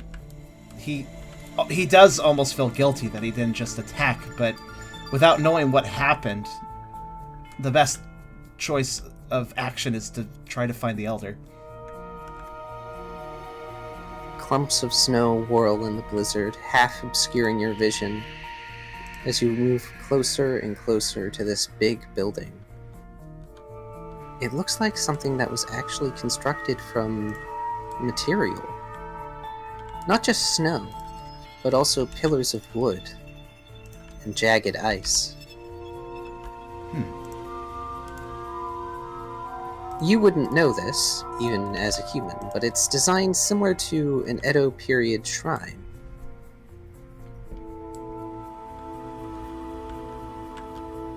It's amazing. Alright, before I continue, I do want to address Key's art, because they've been asking about it for a bit. It's perfect. Unless Also, you can. Almost has an idea. but no light bulb. Your hat is a light bulb. I appreciate it. This is a very cute drawing of Tubby, or of Ralph. But also... Oh my god. This is mine now. Rat Boy Genius, anyone? This is mine. This is mine. Oh gosh. This is mine. I have a too. friend who is going to need to see this later. This is mine now. Glad I swapped the music. It's perfect. Yeah, that was definitely good to music swap given the situation. Tucker with Bite is actually the best opponent for this Chloe-eyed Psychic Extension Keto, and that's something he knows, but he also doesn't know what the hell the Esper is doing. So Indeed you don't. So here's a very important thing. I need you to give me an insight survival instinct. okay, let's see.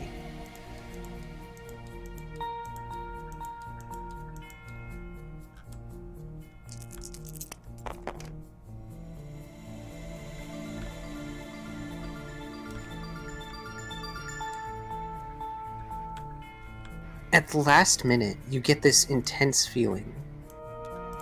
All your instincts as a dark type are screaming at you to stop. So, without even your own conscious bidding, you skid to a halt and turn, just as the Esper teleports in front of you.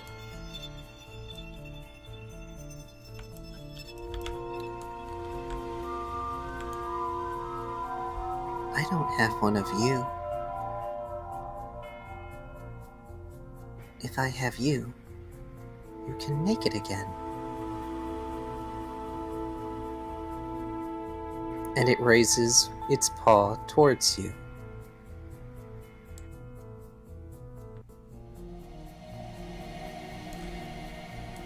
You can react. All right.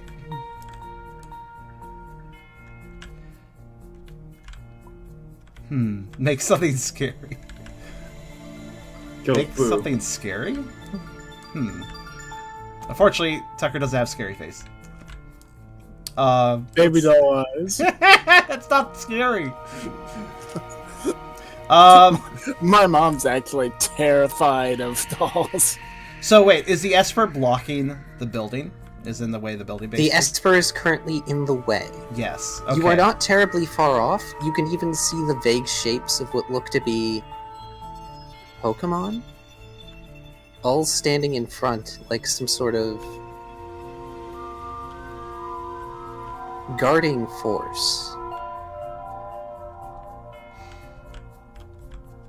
Alright, time for a mix of moves. Tucker will be trying to combine sort of a front-facing aura of Dark Pulse with a knockdown. Interesting. The basic goal being to knock it down and get past it, but also implementing darkness into that. Okay. So.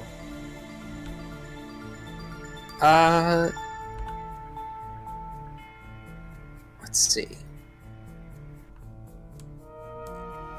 So. Do a special fight channel is just a weird combination of what Dark Pulse and Knockdown are. Okay. Meanwhile, Keep in mind, Knockdown's a typeless move too, so it's a bit of a curious thing to combine with other things. Oh wow, that's well, a 6. it's a type of action. Oh, well then. Wow, finally got a good roll. In a split second, you can see that flickering frame start to manifest itself like before. And you send a rush of dark energy forward, shattering the frame with the sound of breaking glass, sending the Esper tumbling. You have a moment.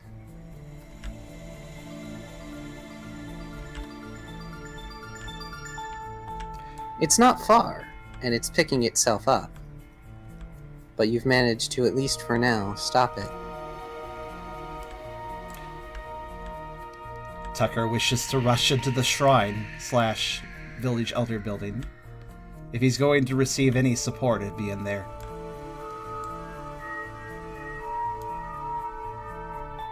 You rush past these frigid statues. Your instincts are alight again as you move past these frightening figures, not even registering what they look like. But your body knows. It's telling you to try to flee. But you press onward, and you get into the building, pushing past half-frozen flaps of cloth that serve as a sort of doorway.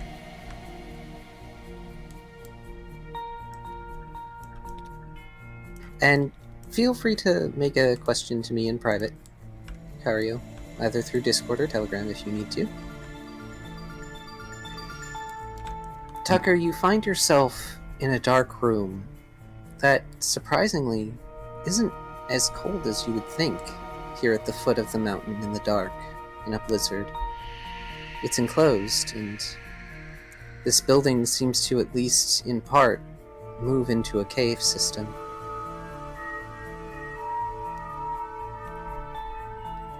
There's a slightly raised dais in the center of the main room with a cushion on it. At either side, near the walls, there are candle holder brackets. Or perhaps holders for incense? It's hard to say. But in here, you don't feel like you're being pursued. Tucker does look back to see if he could see the Esper through the doorway he just went through. He's shivering dramatically at this point, not just from the cold, but from indeed fighting all of his instincts, which is not easy for him.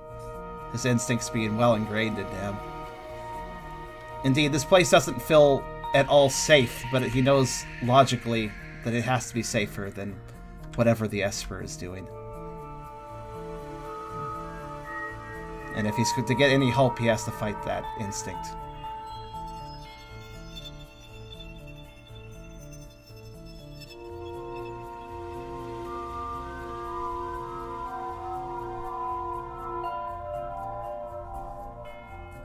Is the Esper visible through the doorway?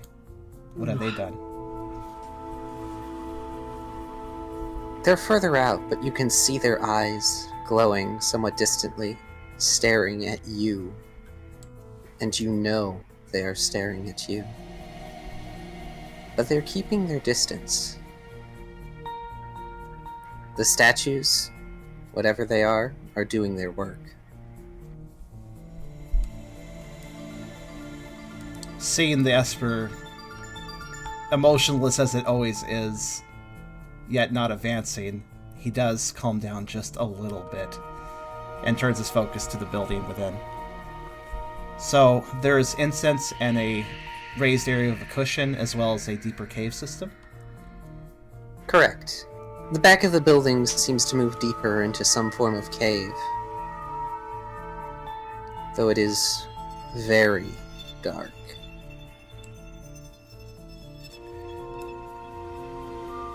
If there is no Pokemon of any sort in this building currently, then Tucker will move to the cave, dark or not.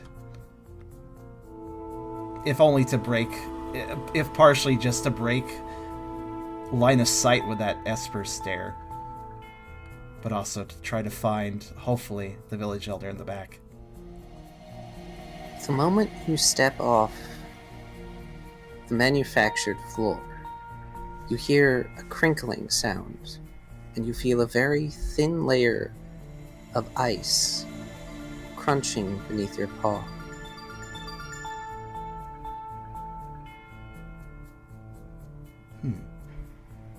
Who has come to our place amidst this dark night? Not under the auspice of the mountain. The wispy voice calls from within the dark, but you cannot discern the direction. Tucker takes a deep breath and responds, My name is Tucker, of Team Cheer. Me and my team have come north in pursuit of a bad ice type, but I don't know what happened to my team, and I only barely made it in here, past that Esper. I don't know who you are, but I was told the village elder could help, maybe.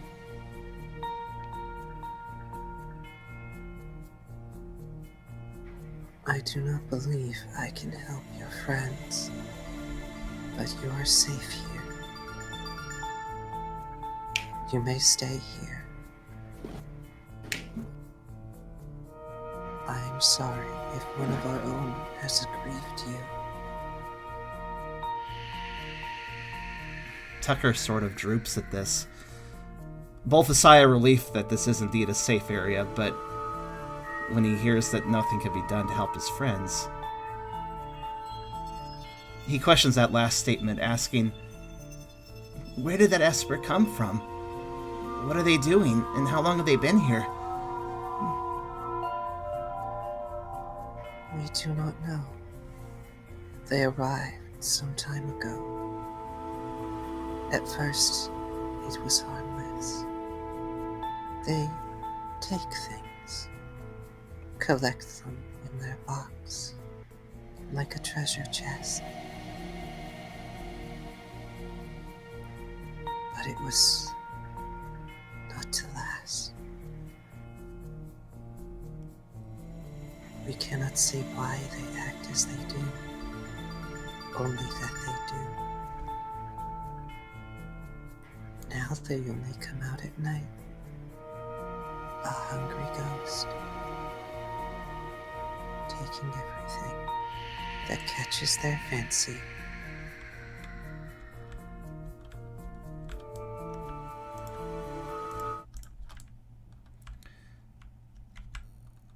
Tucker takes a moment to process this and, still looking around, maybe for the source of the voice, he asks, They put things in a box? Is that where my friends are? Maybe?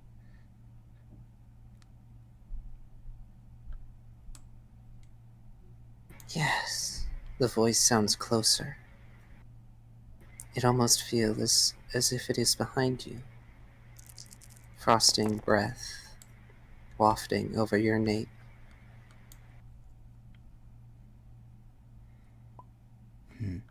secret roll. It's not a secret if you call it out. And yet, despite this chilling encounter, you feel a sort of warmth well up in you. A deep confidence. Your friends are not gone. They're just in the box. Tucker slowly looks behind to see if what he feels is right there or not. And he asks, They only come out at night? And... well, then I have to get that box. I have to save my friends and anyone else that was taken.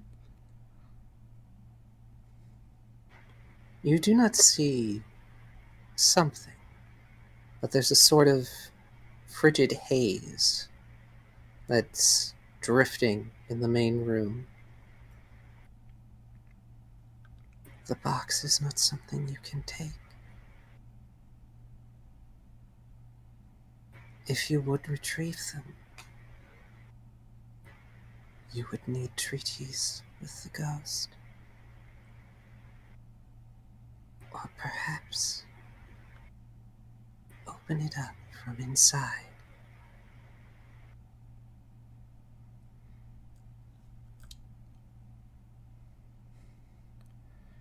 Tucker grits his teeth at that information. So either I convince them to let everyone out, or I have to get inside. There's a pause. You can feel this cold air slowly drifting around you in a spiral, almost as if it's wrapping you up in something.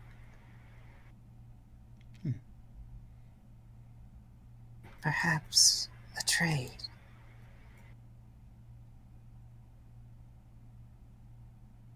We have never seen it give something up, except to trade. What could I trade with it that it would want for everything? We cannot say. It is a fickle creature. But it is all we can give you for advice.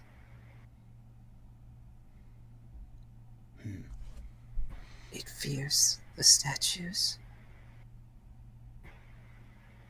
Are works of monstrous art. Tucker shudders, remembering them as he entered. It fears the strong, just as our people do.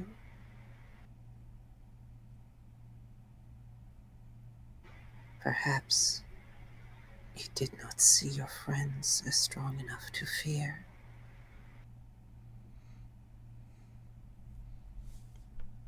I don't know if I'm any stronger than the rest of my friends. Tucker sort of droops. But I have to try to get them back. Go. We will be watching. And if you return,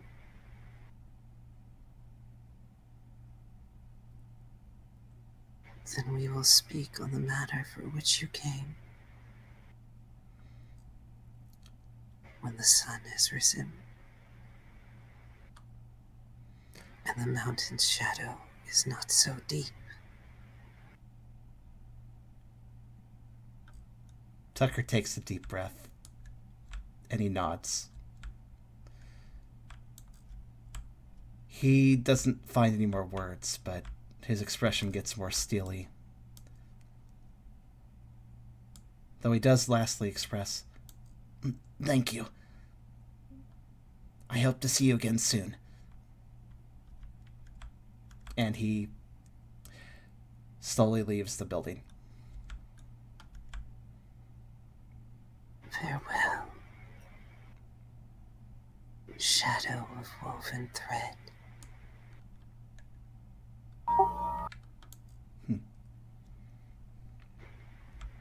As you step out, you get a better look at some of the statues. In the dark, it's hard to tell if they're real. But at the very least, they look like Pokemon. Strong Pokemon. Tyranitar, Garchomp, Charizard. Ones with terrifying visages. In the midst of an attack or a roar. But in the dark, they look exceptionally real.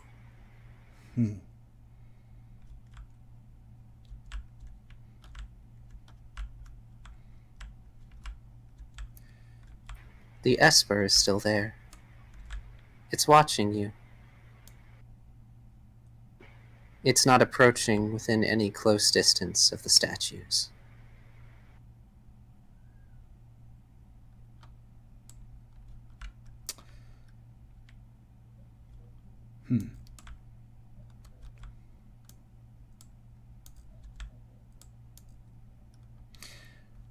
Tucker will take a moment to still his nerves before stepping out of the doorway and express, I want to talk to you.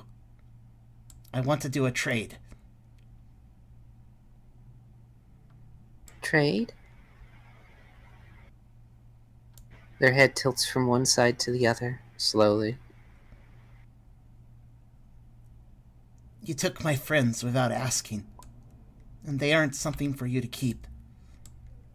But I can give you something else.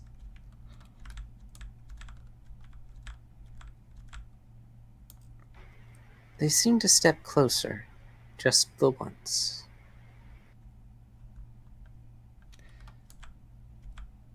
Tucker will pull out the fractal shell to give the Esper something to stare at for a bit. Put it to sleep. Its eyes fix on the shell. You feel like its gaze is no longer on you.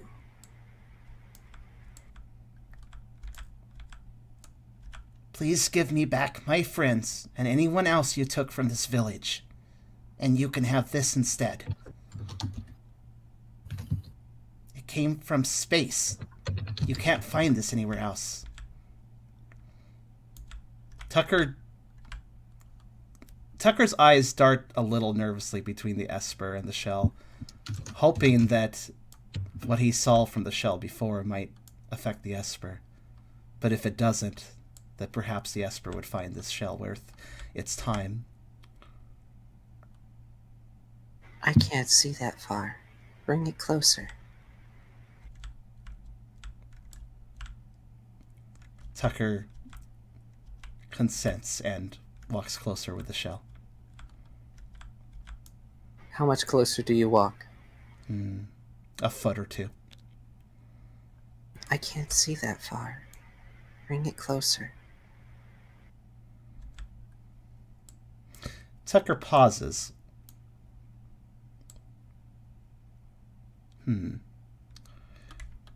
What will Tucker do? Tucker will take a moment.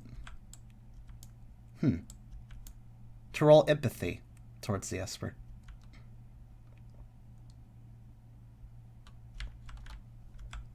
You may attempt.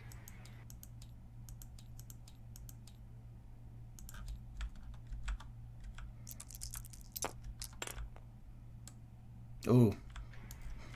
Oh, that's bad. Unfortunately, you cannot get anything from this creature. And that honestly bothers Tucker. The Esper is the example of a poker face, both inside and out, from what he can tell. Swallowing for a moment, he grits his teeth and approaches more. You pass the edge of the statues. And as you approach, just another few feet more. That's good. It doesn't even smile. These are mine now.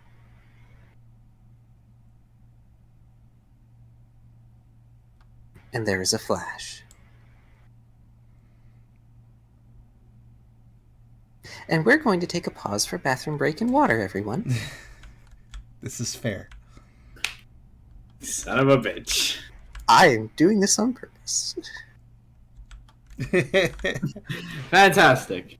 I'd like This to. is I would like. particularly spooky. I like this. I would like to note. Also, that, reading the chat is a hoot during this. I would like to note that as this happens, Tucker doesn't necessarily look too surprised. He is scared, but before this flash occurs, he gives the Esper a very steely gaze. One that says he's not backing down. All that's left before the statues is a nice flat space on the incline. And a thump as air fills the vacuum.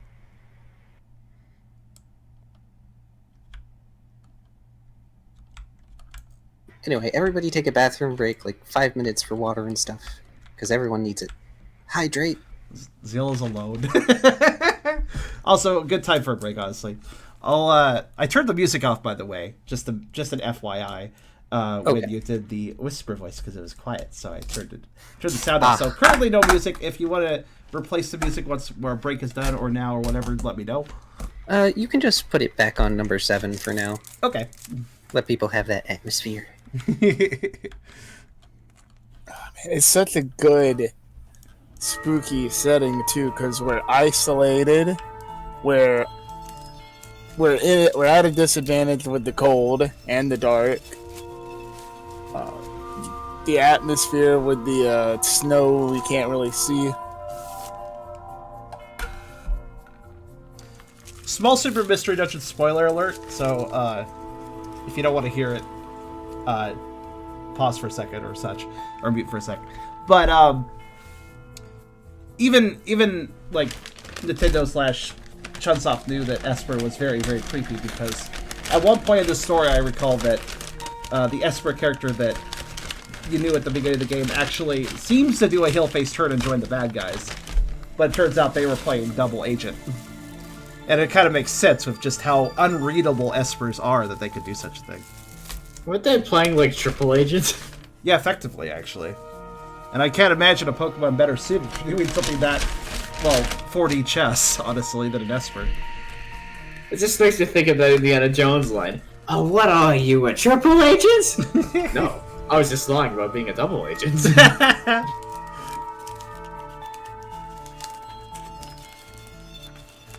Also, break is good though, because I actually got some dinner ordered. Arby's was still open, so I was like, yeah, I'll get some Arby's.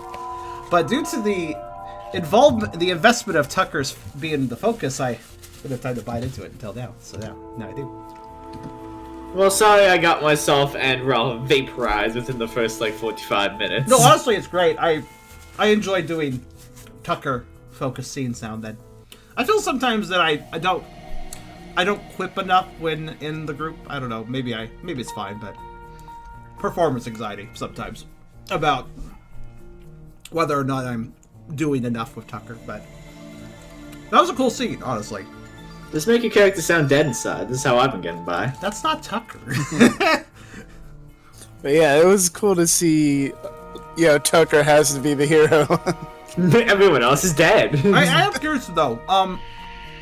Whatever the mysterious ice type-ish, probably village elder did, they wrapped Tucker in kind of a warm embrace at one point. Did that heal him or something? I was curious to ask.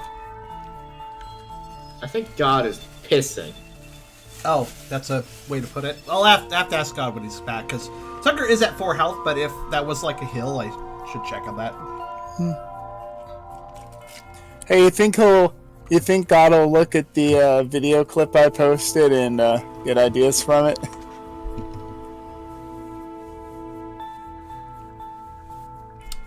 What video? Yeah. No, the answer was no. It's not a yes/no question. It's like, what video are you talking about? Oh, Yes. I posted it in our chat. It's okay if you couldn't quite hear me. I was in the middle of The choking group. accidentally. Oh, our group? Yeah. Let's see. Hellraiser. Oh, the box. I never watched Hellraiser, but it is a reference, isn't it? Yeah. Yeah, when someone comes and opens the box. The box. You opened it, and we came. Shin suggests that was like he thinks that it's a special award or gift for Tucker. Yeah, I'm kind of curious myself. It had to be something positive, something useful.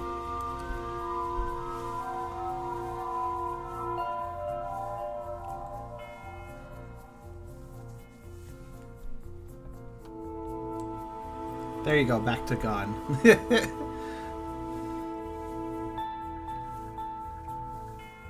I'm impressed. I didn't expect Car to weave in some spooks for this session. I guess it makes sense, though. The last Esper I saw in a tabletop RPG was just a mute cat who just happened to give people death stares, but they're actually just an absolute cuddle bun. I'm not surprised that Car took it this direction, though, because I know that he was kind of beating himself up over it previous Halloween. I want to say Halloween. How long has our game been going again?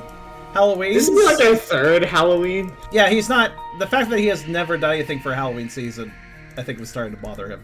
I feel like nothing ever really lined up very well for Halloween things. I had a fun Halloween festival thing all lined up for years now. This ain't the festival. Yeah, we're not doing that. Also, I was This is curious. not a festival. Now that you're back, Car, I had an important question. Whatever the, I assume the village elder did, that sort of warm embrace, that heal Tucker or give him some sort of boon? Or was it just a reassuring gesture? You cannot tell. Okay. I can't tell if my HP restored. Okay. Oh, your HP did not restore. It was not that. Okay. I was curious if he was still 4 health, basically. Hopefully that's enough. Yeah, you're still at 4. Hopefully that is enough. Unfortunately, only Riley was able to catch the moonlight, which healed. He's probably good because I was halfway frozen to death. True. I don't think the zombie dealing were around Halloween. I think that happened in, like, March. Yeah, the zombie dealing were not Halloween, sadly. I like what Kyrio said earlier. I kind of missed that. Be the scariest thing in the dark, Tucker. Maybe Tucker could do that. Don't worry. You are entitled for the least intimidating party member. For now. Yeah, I know, it's good. I mean, I'm very unintimidating, but you have also not put much points into it recently. True, I guess if we're talking stats... You always just talk stats. I'm talking social events. That's what If he said social events, I feel like Riley has well more potential to be terrifying. He just does not emote. If he was actually emoting, I feel like he would be one of the most terrifying motherfuckers around. But, as of the state, he is dead inside.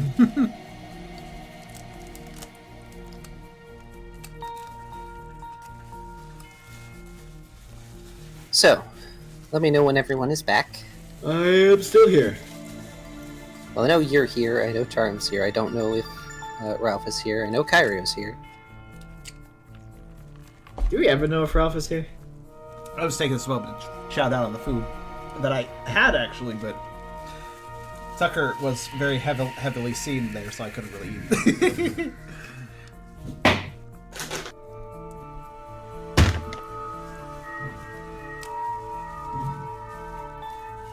The Dark Pulse tentacles could be very scary. That's the thing. That's what I was actually meaning towards what Eragon was saying. I think Tucker could set up quite a frightening visage with the Dark Pulse if he were to use it correctly.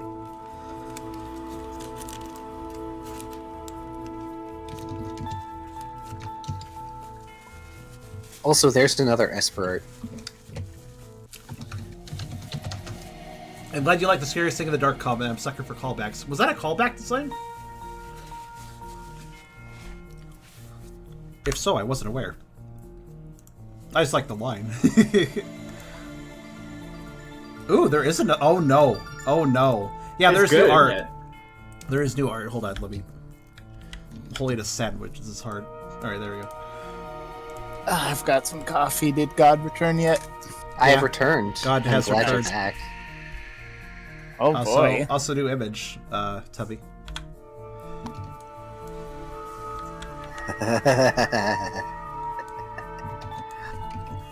Oh my gosh, this is wonderful. Oh, man, love it. So now that you're all back, we can move the song to number 26. 26 on events? Yes. Okay.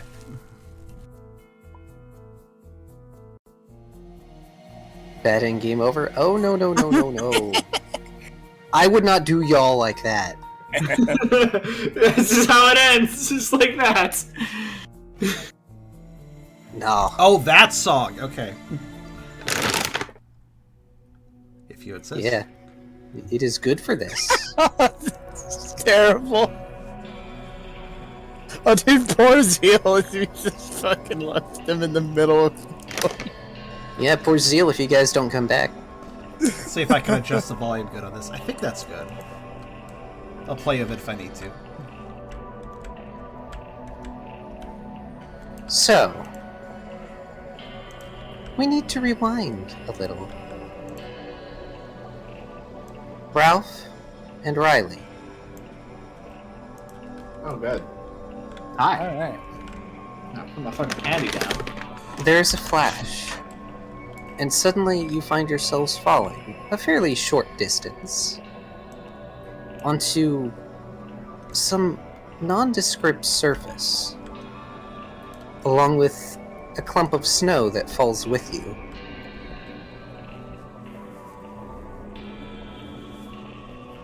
What does it feel like? It's hard for you to describe. It's a solid surface. It's smooth, but the area itself is dark, even though you have no trouble seeing each other in the snow. Almost like it's a television screen, you could say. And you three, you, Ralph, and the snow, are what's being displayed. I'm not quite sure. So wait, the environment is basically a camera? The environment is a black void, Okay. but you can see everything as if there's light. So it's a white void? So, I'm gonna go on a whim and say that probably wasn't your doing. no, I can't even do the flash. She did a flash and the teleport and the jump to the pocket dimension. Riley will try and do an aura ping to try and figure out where we are in relation to where we were.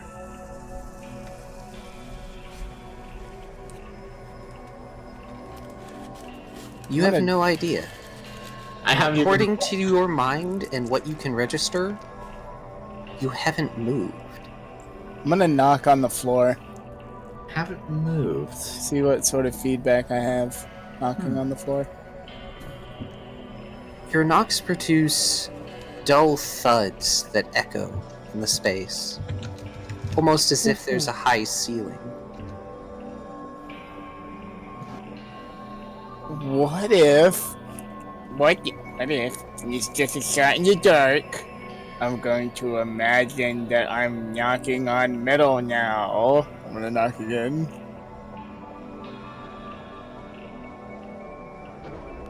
Okay. Roll will.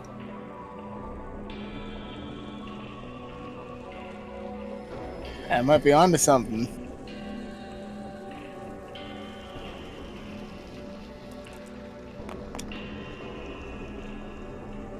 Or not. Two successes, but 2 1s. Not much will there. Oh my goodness. The will of the container seems to be a bit more powerful than you. Unfortunately, it's the same sound as before. Before you do anything stupid, as far as I can tell, we haven't gone anywhere. So And before you ask anything else, he doesn't know what happened either. So Well, did they spring up the box around us? I don't I'm think gonna so. try to feel around for a wall. Just Can gonna I kind just, of. like, send a ball over one direction until it hits a wall? Sure. There he goes. Also, You're close. I want to remark, Tubby, you're technically accidentally metagaming because you have Ralph mentioning a box. You guys don't know this is a box, actually. Well, no. Oh, they did? No, I didn't mention box, did I? You did. Well, you but- mentioned a box, but that would be because they would have seen the shape. Oh, it was a box-like teleport thing, Yes. Every time it's happened, it's been a cube, a Yeah. box that has appeared and then compressed in on itself. right? Oh, good point. So they would know it's a box. Yes, he is not metagaming. I promise you. Even if he were, I would probably. If it was, Oh, even if he was, I wasn't. intentional. I wasn't being super aggressive about it. I was like, oh, I think there's an accidental. I've accidentally metagamed, so don't worry. Like if I were totally metagaming, I would have tried the knocking thing again, because I feel like because I was made to roll will, that might have worked. True. It might have. You don't know the nature of this space yet. Yeah, I don't. So, Riley, go ahead and roll your strength to see how far you chuck the aura ball. And Ralph, you walk for a little bit. No, Well, you just like lazily underhand it, and it makes a weird sort of dinging noise that rings a little bit when it hits the surface and rolls, and it does cast light evenly around it. But the surface, aside from the snow, is an inky black. It's not quite metallic or glass or liquid in the way its texture works. And it doesn't feel harsh on your eyes like a hyper-reflective surface either.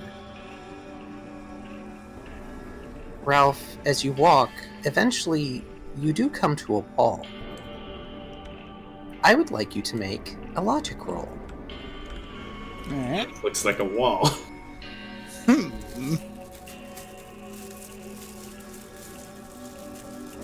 Yes, this wall is made of wall, most certainly. After a bit of thinking, you realize this wall is about as far away as the frame of the cube was in that direction, as correlated from where your location was. Yes, that's me using my head. Now I'm gonna use my gut. Let's body slam the wall. Feel free. While he's making a fool of himself, Riley's gonna just clutch his head and go over to where he is. Where Ralph is, rather. Ignore that. Ah, man, that's a 6 as well. I Oh should man, wasted a 6. Gotta be careful about those rogue rolls. I mean, you might waste good dice rolls. Kablam! Should have kept that 6. Well, that was only accuracy. I don't know if I roll damage against a wall, but... Well, any structure can be technically damaged if this is a structure. You impact against the wall, and it makes this low sort of gonging noise. Not like an actual gong, but it's that's what I have for it. That's stuck on my... And cursor. it echoes a bit in the space. Riley, as you're trying to get Tiber to not have a panic attack in your head, you realize something. This feels eerily similar to being in the mirror. Oh. This space is not normal.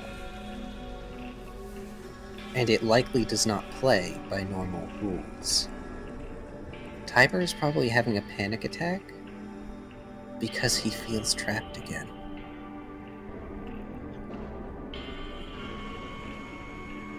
I mean, not inaccurate.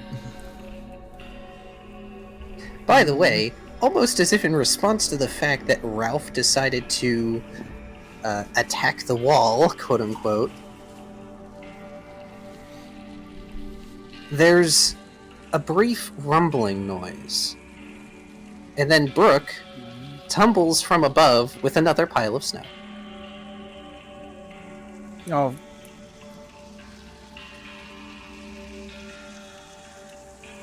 Yo, hey, Brooke.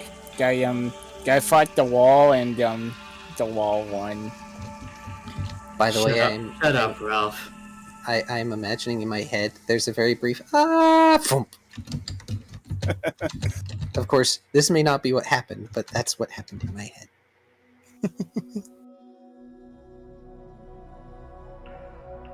Well, at least the snow helps break the fall.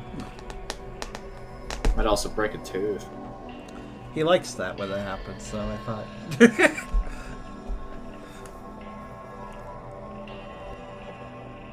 So, here's what we got so far. We're in a black, nebulous void. There's just black all around except for the snow. There's walls. I knock on the wall. And there's a floor. I assume there's a ceiling, but I don't know for sure because I can't fly consistently. We're in another dimension, Ralph. It's like the mirror. At least it feels like the mirror.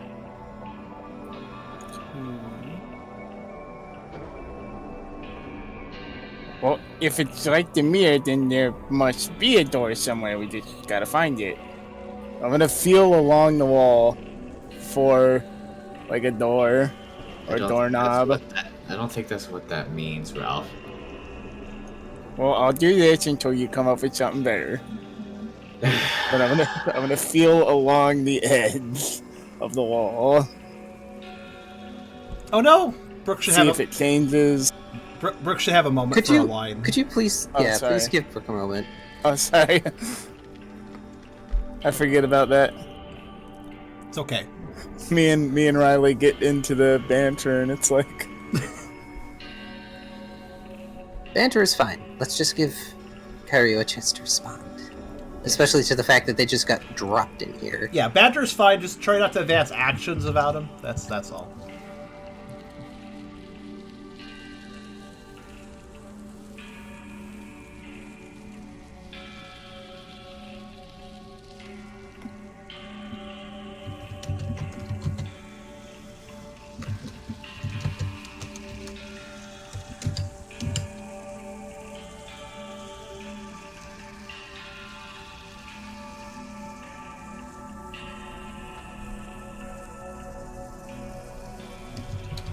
Well, let me ask a productive question that doesn't interrupt Brooke. Is the area they're in, is it really just a void aside from the three of them, basically? As in, there's nothing else they could see, other Pokemon, other objects, anything? This is correct. Aside from the snow. Okay.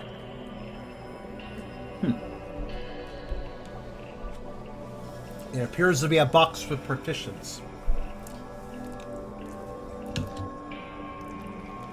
Oh yeah, how's the Snom doing? Oh, that's right. Yeah, you have the Snom too.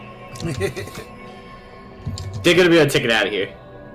The Snom is still in Riley's bag. Rook indeed does the thump, but he looks up at Ralph and Riley and sighs. Oh, thank God, you guys are okay. I thought. He stops and takes a moment to rub the snow off his face. Do you think this is another aspect?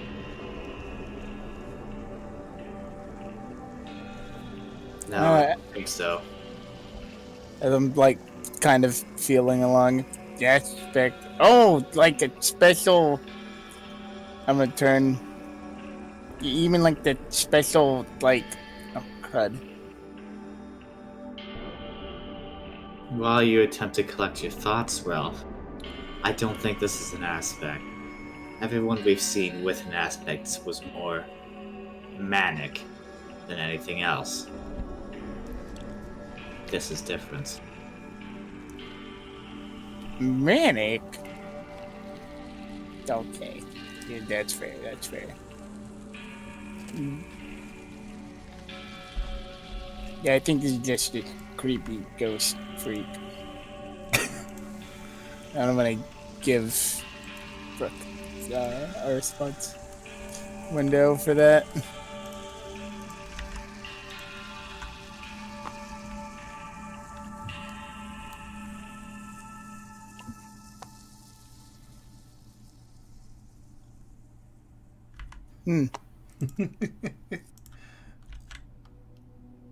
It's Like the Vespa Queen, Brooke says. And this Esper seems just as crazy as the others to me.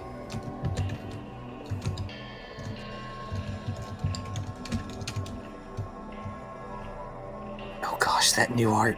I hate that. I'm sending that to somebody I know who likes it. Reese is having a fun time doing pixel art stuff.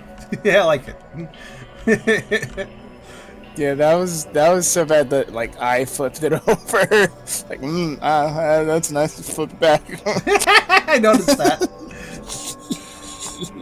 Is the other side really any better though? Then Gygus, yes. It's all bad. I hate it all.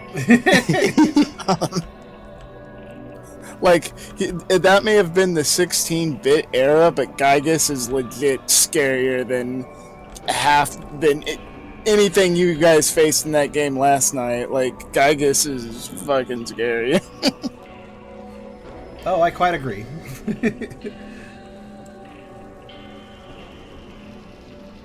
to catch you up, Brooke. This place is like the inside of the mirrors. It's not normal. And if you want to get out of here, you can't think like if this place is a room.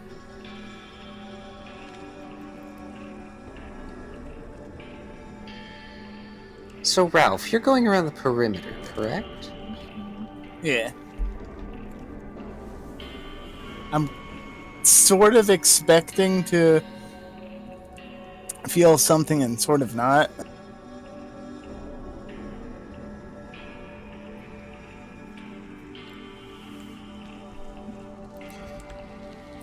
It's... I absent-mindedly muse if this is what it feels like for a Pokemon to be inside of a storage box. Gosh, that's a horrifying thought. I have a question, actually. Yes. Did Brooke fall in the same middle of this cube as we did? Yes. So their fall was lightly cushioned with a little bit of snow, followed by more snow. I like to imagine the snow lands half a second after they do, so it's like, whoosh, boom.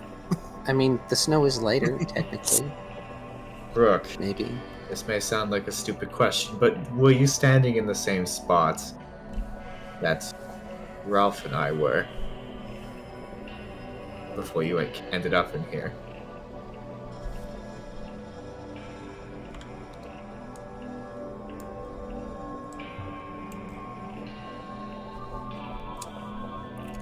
While Kyrio answers that question, I'm going to pose another random little question about the environment.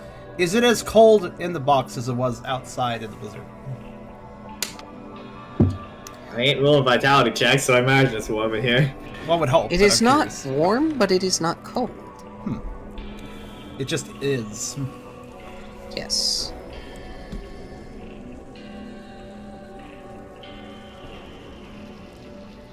So, Ralph, at any point while you're feeling along the walls, do you close your eyes?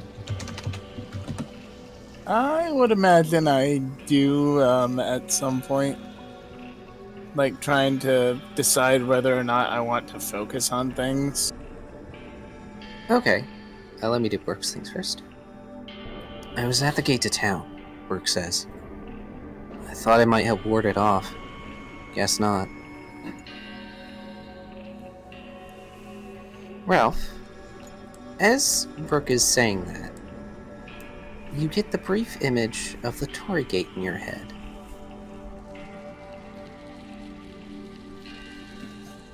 Go ahead and roll a will.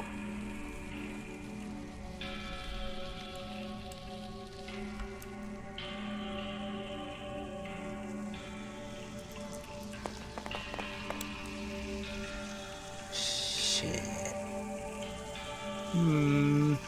Should I lucky at it? You could just talk to the guy with the iron will. That might help.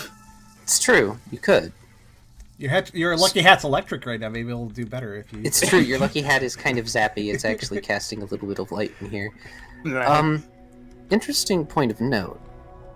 No gate manifests. But as you're feeling against a wall, you open your eyes and look up, and you realize the light isn't stopping at the wall. The light from your hat, I mean. Interesting. I hope Tucker can figure out what to do out there. I can't imagine he won't look for us, Brooke says. I'm gonna see, so the light's still going. Do you take your hands off the wall at any point after noticing this? Yeah, I'm gonna take my hand off the wall, and I'm gonna act like I'm opening a window. Like, reposition my hands like I'm sliding a window open. As you move to touch the wall again, it is not. There's not wall? There is not wall. In fact, the way the light moves, it's almost as if a hallway has been created. Okay, I'm not gonna go by that alone. I'm gonna position myself so that one foot is in the hallway so it doesn't close. He's The got other his foot- foot. But that the other foot is in the room so that the room doesn't close behind me like some saw he did. Boy, you are smart. So I'm straddled between this room and the next. I'm gonna call out to these guys. Okay, I found or made a hallway. I'm not sure which. Tally ho, and all that. Leaders first. Hold on. Brooks got a point. If Tucker comes after us, there's a pretty good chance he'll end up right where we are now. If we are going to go anywhere, we should just have him alone here too. Smart thinking. I say we wait a few minutes. Yeah, ready?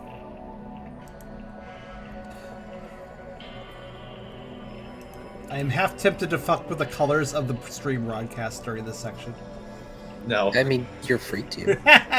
While you're fucking around with that, and while we are kind of waiting, Riley will go over to one of the walls and attempt to conjure up a sacred sword and very slowly poke it into the wall. See if he can pierce through it with his spectral blade. Okay. So, first, That. flip me a coin, since you're going to probably be rummaging through your pack for the shell. Oh god. How do I flip things again? Oh. That is how.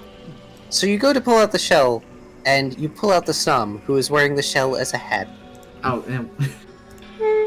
Okay, I will take the shell off the bug, put the bug on my head. Oh, now you're wearing the bug as a hat. See, it's the circle of hat. Keep an eye out for things, okay, little buddy? Okay. I'm gonna try and pull the blade out of the shell. Okay. Oh, what are you doing with the Snom? He's on my head. Oh, okay. That's fair. Go ahead and do, I believe I had you do something like Special Channel Instinct? I don't remember, but that sounds understandable. Yeah. Why did I get so good at special? When did I do that? No, not enough. Good. Goodness. You're trying.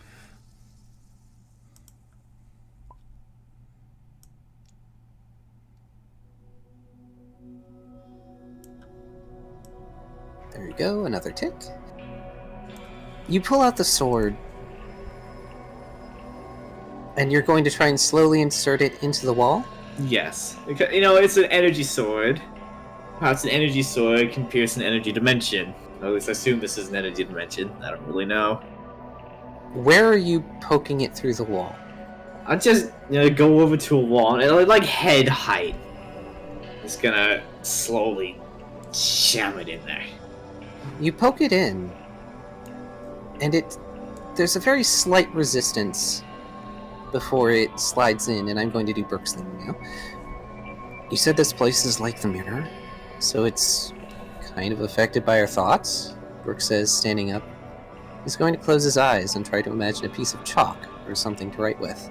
I'm not Cool. sure if it's our thoughts, Brooke, or if it's their thoughts. Brooke, go ahead and roll will.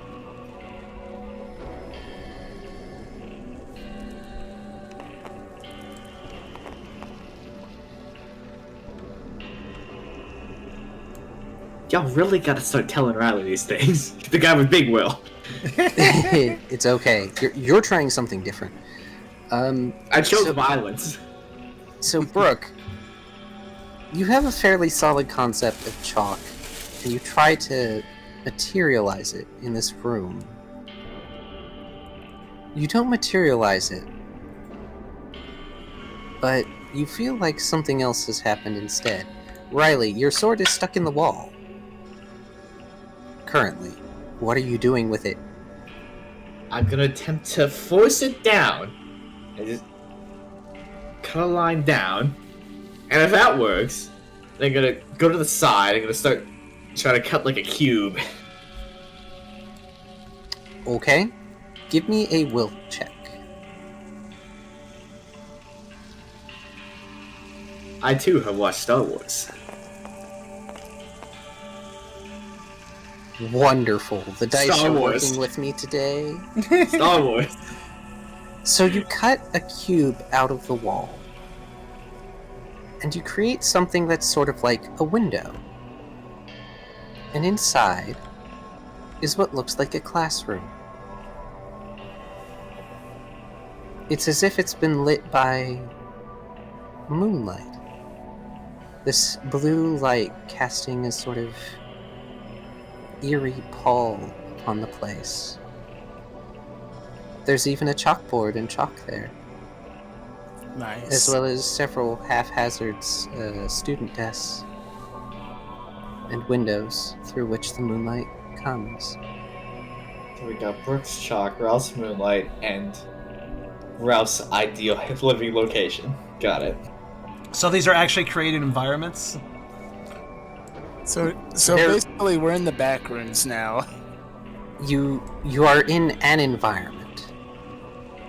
The back rooms is an environment. But what I'm trying to understand is, like, everybody's able to create a projection, more or less? Are these projections in the same space, or...? You don't know.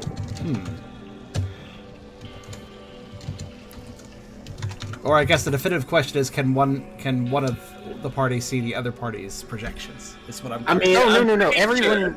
Everyone would be able to see this if they look through the window. Ah. Okay. This is I not don't an think- individualized perception. All right, I was curious about What that. part of classroom screams Riley to you? I mean, what? I don't think it really screams not Riley. He probably went to school. Well, you assume. Well, if y'all know what I'm doing, then go ahead and voice it, because even I don't know what I'm doing. I don't know I'm what not you're sure doing either. either. I'm a I little. don't know. I'm- I was thinking you were doing a liminal freaking backrooms thing. Liminal space got very. I don't know popular what this lately. means. You know- Let's read the Oh my Brooks line, gosh. 'cause I want to respond Yeah. to it. Well, Let me do Brooke's thing, and we can continue. You may theorize after. Brooke looks at the window. Oh, I was just looking for something to write with. He's gonna climb in. Riley's gonna grab him as he's halfway through. Same thing I said to Ralph, I'm gonna say to you. We shouldn't be going anywhere, and definitely we shouldn't be going anywhere on our own. Hey, Get split up here, we Hey. may never find... Yeah? Tucker, flip a coin. Oh. We may never find each other again. All right. Proper. Yeah, that was flippy coin. I always forget how to properly flip these. There, I guess. Was that You, even like, a flip? hit R Oh, a it's whole okay. bunch of times. Spam R. There you go. It really wants Okay. tails. Yeah, it really wants tails. I don't know why. Okay, continue. No, I said my piece to Brooke, and I'm not going to go far, Brooke says. It's just right there. it's just Y'all right there. hold. Brooke. Well, Okay, you say you this. hold. Okay, I got an idea. You hold on to his feet, and I'll hold on to your feet, and I can pull it back in if something goes wrong. What's doing something over there? I mean, I am, but that's. I kind of lean over. I mean, that seems more interesting. You made like a room, I only made like a hallway. But the room is probably less creepy than the hallway. You're so paranoid, Brooke sighs. I was going to draw an arrow for Tuck to follow. Waiting around seems counterproductive. I mean, you could make an arrow with the snow. It's true, the snow does not seem to be melting. You're not the one who had a second-person panic attack, Brooke. I don't like it here. It's true. Tiger's panic attack may be bleeding over into you at the moment. Probably. Heh, bleeding. He who. Very funny. Okay. Tucker, you may flip coin again. Okay, so I guess I'll just spam F on it. Wait, no, not F. R. Right. Oh my god, it really likes tails. I don't know if that's a bad thing or a good thing, I just know it does. You got a face for that whenever you do make it in here. Yep. I know he said yep. Oh, no, I... He agreed. Snow wouldn't be helpful if we need another arrow, Brooke says. He looks at Riley. Oh. Sorry. I didn't realize. I'll try not to be reckless. I do like this, I mean, not that it's wrong. Being reckless is my job. I do like this basic assumption that Tucker's absolutely going up in here too. It's not a poor assumption, to be fair. No. Tucker would look for everybody, and that's pretty obvious. The question is not a if, it is a when, at least in Riley's mind. It's not very nice, but also appropriate.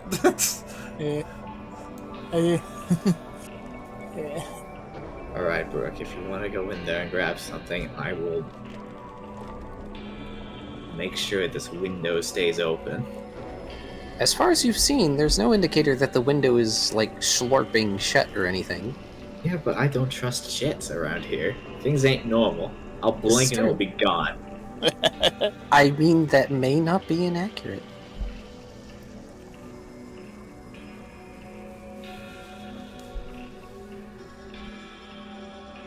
Just be in and out quickly.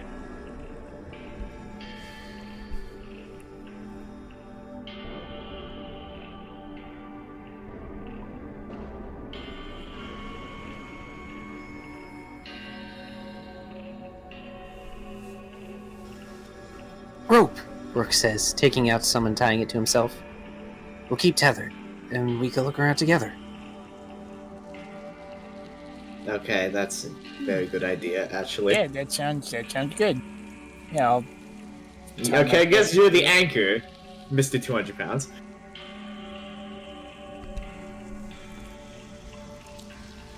I'm very sensitive about my weight.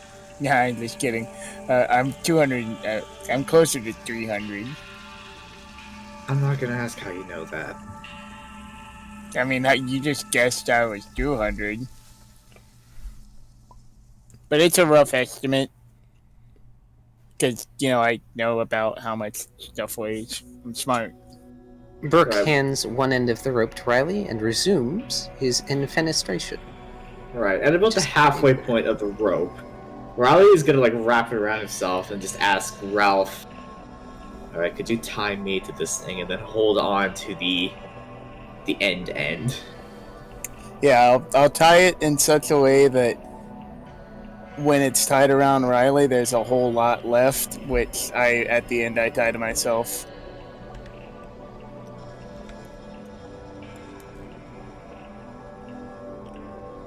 Brooke, as you enter the classroom, it feels eerily familiar.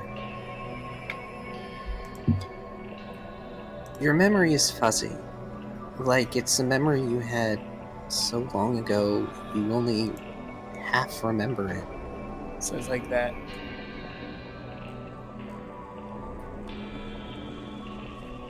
Thanks? Everything... It feels like it's supposed to be covered in dust, but it's not. As if there's regular activity in this room still. There's 3 pieces of chalk at the little shelf at the chalkboard. 1 white, 1 pink, and 1 yellow.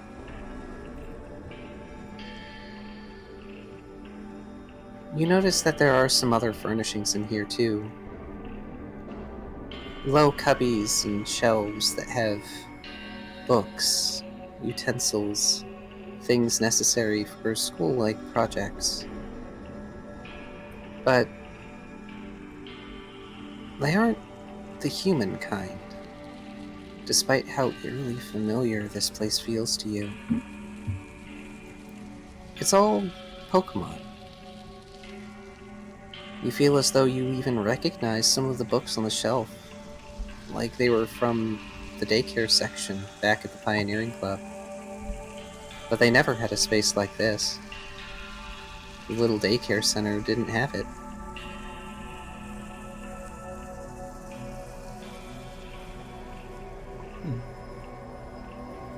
The colors of the chalk are white, pink, and yellow. Yeah, I'm trying to think of a corresponding Pokemon trio, but none are coming to me. Those are actually very common chalk colors. Yeah.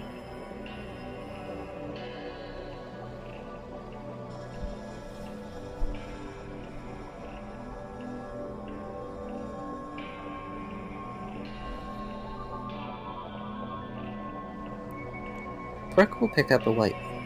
If there's a chalkboard, he writes his name. You write your name. On the chalkboard, it looks like it's written in chalk. Because of the moonlight, it seems to glow ever so slightly. If you continue to look around, you do see there is a door.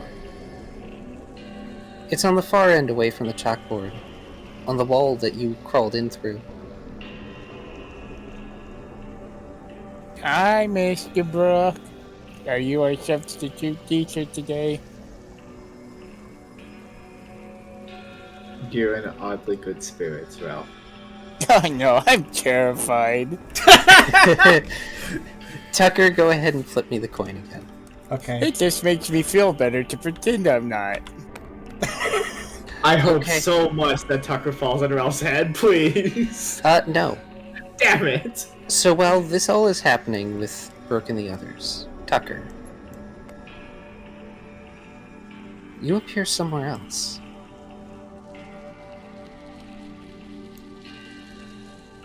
It's dark.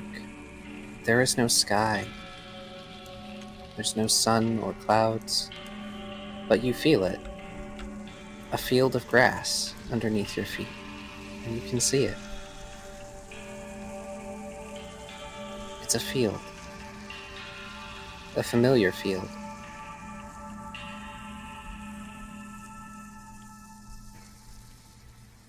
You can see that it just sort of ends on a vague horizon line. There's a section of fence with nothing in it. There's no crops nearby, no other Pokemon. There's a building, a farmhouse. It feels familiar to you.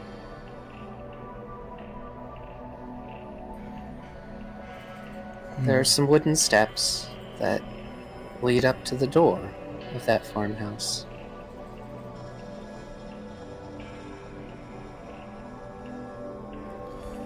Strangely, there seems to be some sort of podium or lectern just standing in the front yard. It appears to have an open book on it.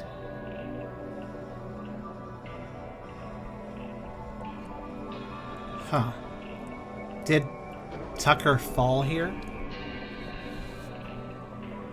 Not as such. You are vaguely surrounded by a small pile of snow. But you didn't fall here. It's as if you were placed here.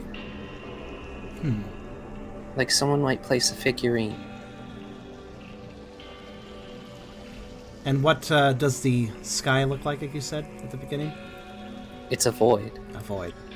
There is no sky in the sky. There's no sun, no stars, no clouds, no moon. There's no source of light. But you see everything as if it's lit evenly. It's a very strange sensation. Almost as if it's a flat color drawing.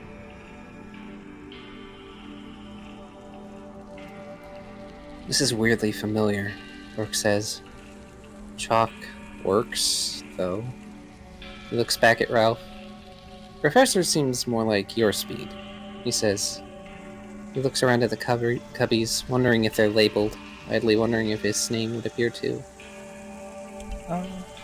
Did you guys see what Beerus did to our icons?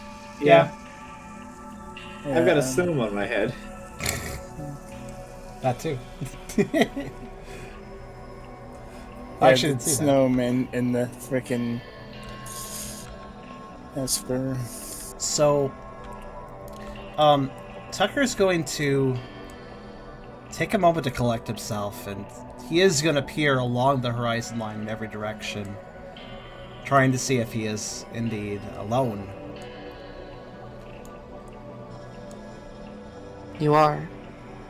Though as you look, you see out in the field, where the fencing is, there seems to be some sort of other strange object. The odd lighting, texture, colorization, whatever it is of this space, seems to be messing with your distance vision just a little bit. He blinks to kind of correct his depth perception, and then sighs to himself. They have to be here somewhere.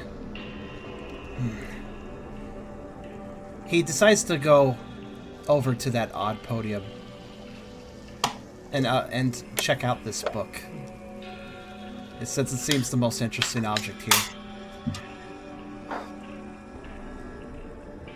You move up to the podium. It's a little tall for you, but that won't stop you from getting up on your hind legs to try and see it.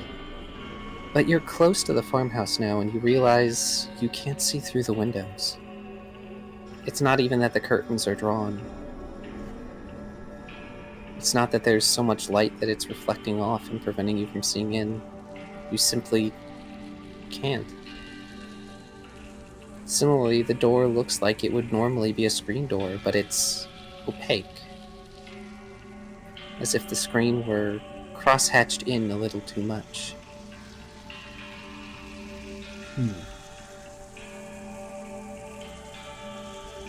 When you rise up to try and look at the book, you realize that you can't read it. It's words, certainly, but your mind isn't really able to make sense of it. Kind of like they're a child's scribbles, almost. But you're certain this is a book, and it's about something. But it's not something that has to do with here. Kind of like an object that's been put in the wrong spot.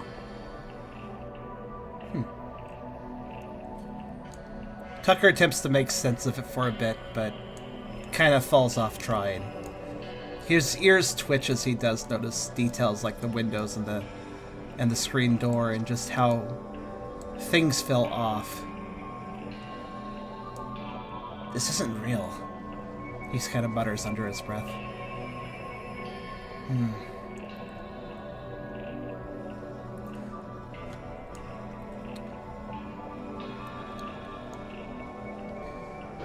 Tucker will probably go to check out that unusual object in the field as well.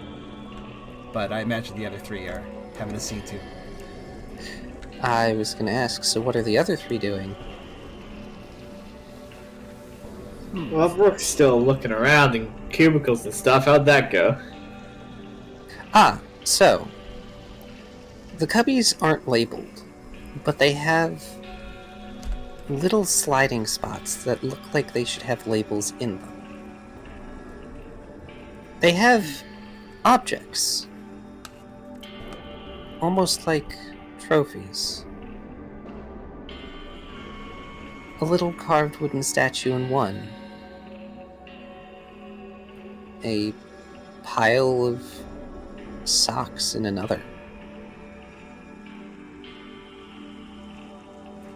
And in yet another, there seems to be some sort of golden necklace of some kind. And below that one, an orb. It casts a soft blue glow.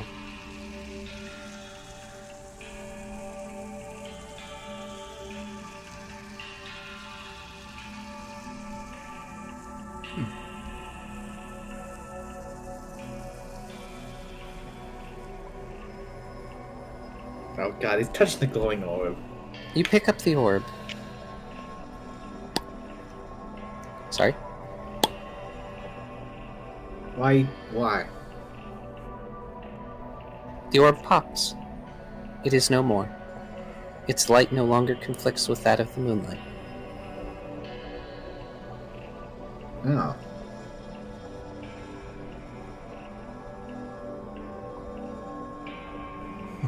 My nature's rash, I'm gonna touch glowy stuff. Yes, you are. My nature is rash, I'm panicking in the other room.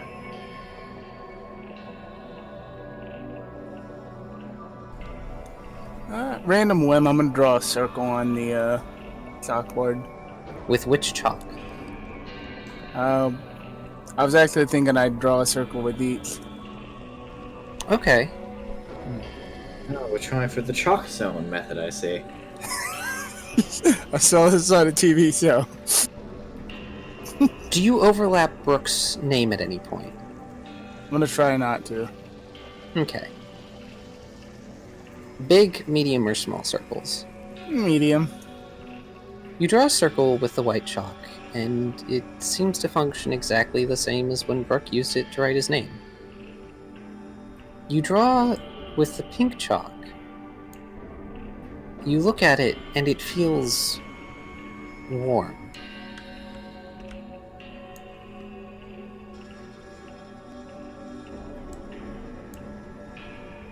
And then when you draw with the yellow chalk,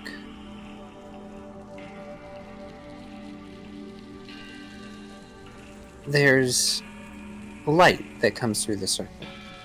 Just light, almost like a flashlight.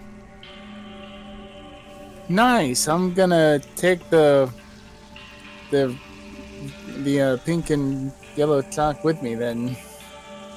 The light projects to the far wall.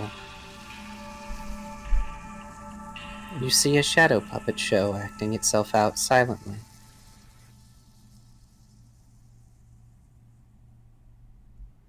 Can I discern what it is, if it has any meaning?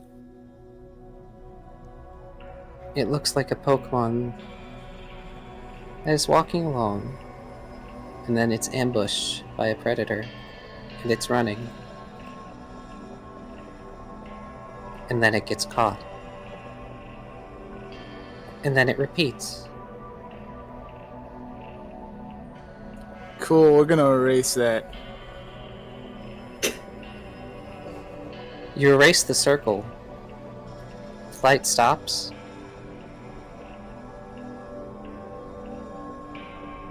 You hear an eerie sound. It's coming from inside one of the desks.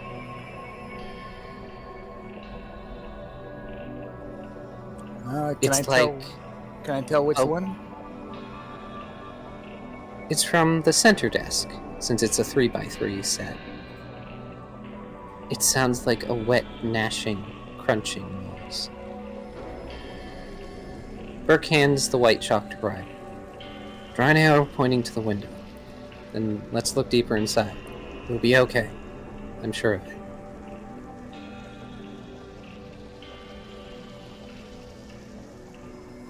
Riley will not say anything on the matter, but he will draw an arrow and also write Tucker's name on next to it. Oh. We're leaving. No, I guess Tucker, we went this way, and then the arrow. Leaving nothing up to chance here.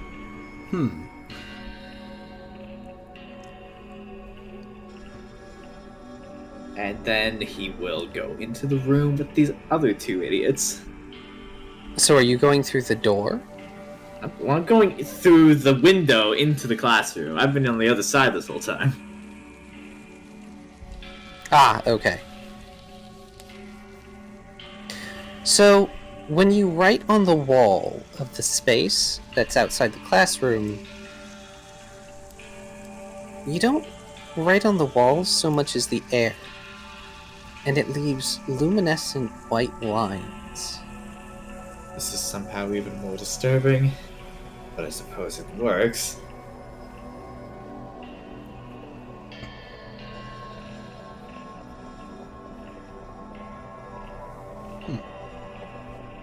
So, Ralph.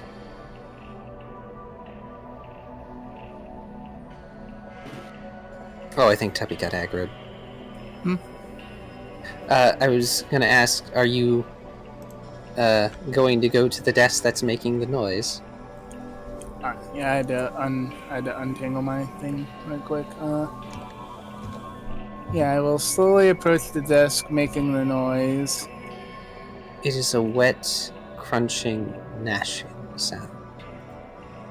That doesn't sound good. Do they like open up like a? Yeah, you can flip them open. They're the kind that you can flip open. Alright, we're going to very delicately grab it, flip it open, and then step back several steps. The sound comes through... Making sure that none of my team are, like, in front of the desk. The sound comes through even clearer. It's a disturbing sound. A predatory sound.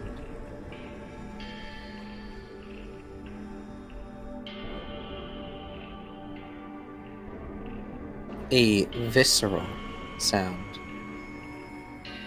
So we can all hear this. Yes. I'm leaving. Riley is going back the fuck out that window, scrambling as fast as his little legs can take him. Back to the original room, basically. Back to the original room.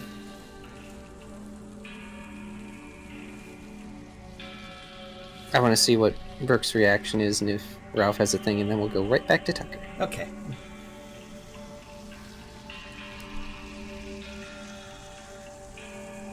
But we can't see it yet. I mean, you moved a few steps away. You did not look into it.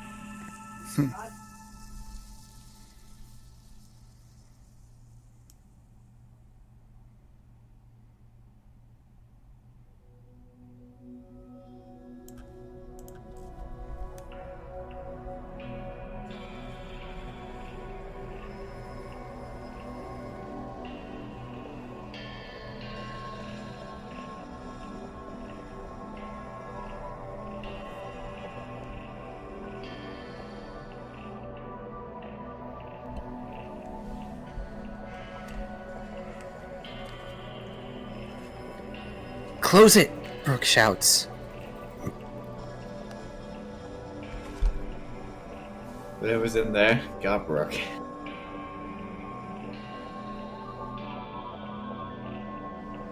So as a point of note, as soon as Brooke shouts, the sound stops. Huh. Hmm. A chill goes up your spine, Ralph.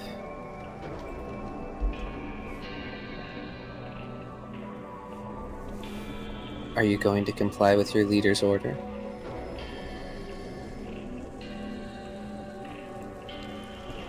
We may never know. Well, until after this ad break, though.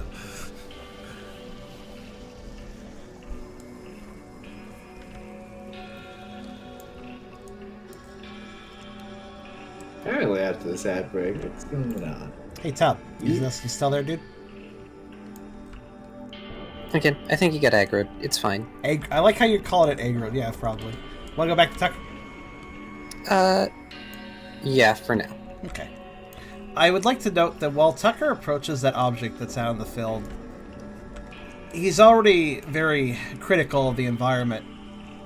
So as he walks through the grass, he's going to pay attention to the grass under his feet. And he's going to use his nose to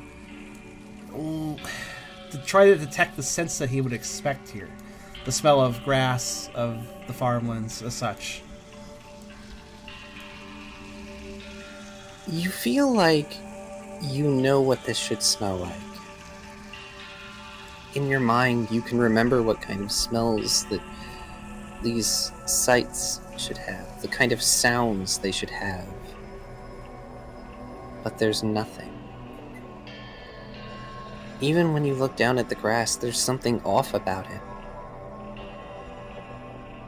Like it's not real enough. Like you're looking at a picture that moves. in a way that's attempting to be natural, but falls just short of the mark. Uncanny Valley. Indeed. He grimaces. The object. He grimaces at this and approaches the object. The object, as you get closer to it, is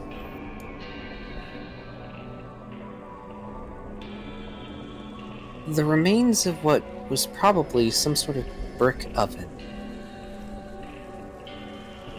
It's filled with soot.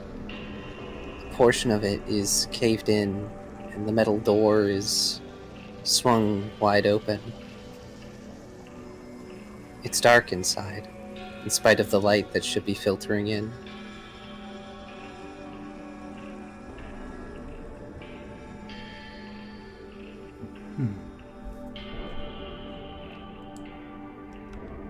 Tucker will hesitate and then slowly reach a paw into it.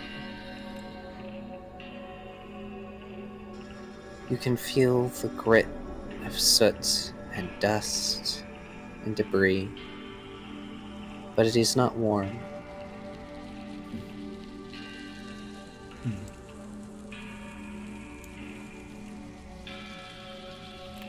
He withdraws his paw and just kind of cocks his head, looking at it for a moment, wondering why it's there in the first place. Under his breath, he'll mutter,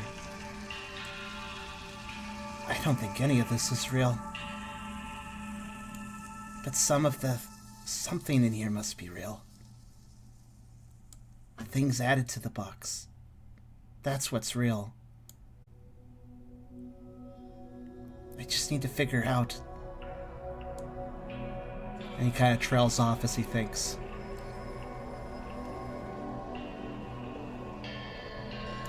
He looks to the horizon line closest to him, I guess you would say, on this part of the field, trying to see where it extends to, where it ends, if it does. It's difficult for you to tell where that horizon line really is. It's at the same time both blurry and distinct. You get the feeling that if you walked off that edge, you wouldn't come back. Like being walled in without walls.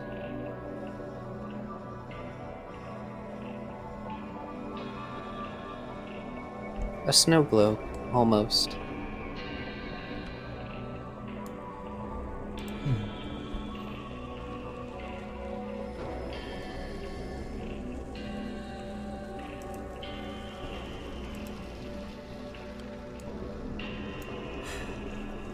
Sorry, just a brief pause, because Twitch dropped a few frames, people buffered it, I was checking the sound. No worries. Also, hello, Tubby. I had to help my aunt with something. I figured. Welcome back. Well, mostly I just, welcome her home and stuff. Yep, no worries. So, Brooke shouted for Ralph to close the desk. And I'm Chill gonna went- peek and inside and then close it. Also, I a chill feel like went down we got a Ralph's mimic. spine, right? Yes, a chill went up your spine, by the way, Ralph, because as soon as Brooke shouted, the sound stopped. Alright, I'm gonna close it. Are you going to look in and close it, or are you going to close Yeah, it? I'm gonna peek and close it. I'm gonna peek. Curiosity killed the Mudflex. Oh dear. He's dead. It's okay. No, he's gonna get grabbed and pulled into the fucking desk. You see some sort of bipedal canid Pokemon in a dark room, as if you're viewing it from above. They seem to be standing over a pile of viscera. Their yellow eyes are staring up at you. Their maw is stained red. And as you begin to close the desk, you see them crouch. but there is no impact after you have closed the desk. There is no further sounds from the desk.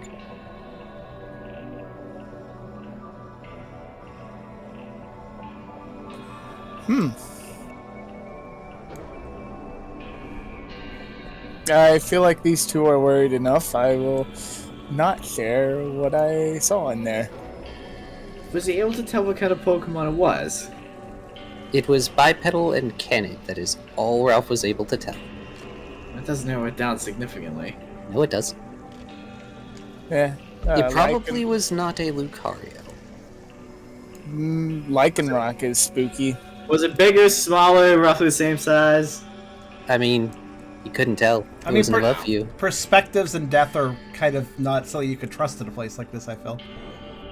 Yeah. Perhaps a Lycanroc, perhaps... Who knows? So, Yes. I think I know what Tucker's doing, if that matters for right now. Sure. Okay, so basically an edge was something he was able to observe, right, to this environment? Yes, you can see an edge in the distance, no matter which way you look.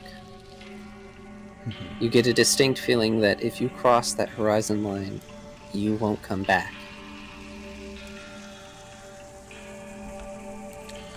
Walled in without walls, like a snow globe.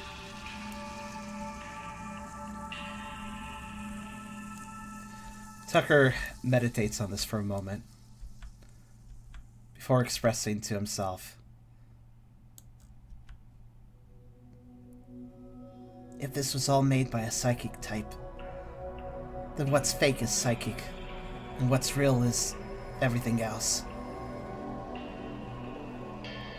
Maybe I can deter it. Tucker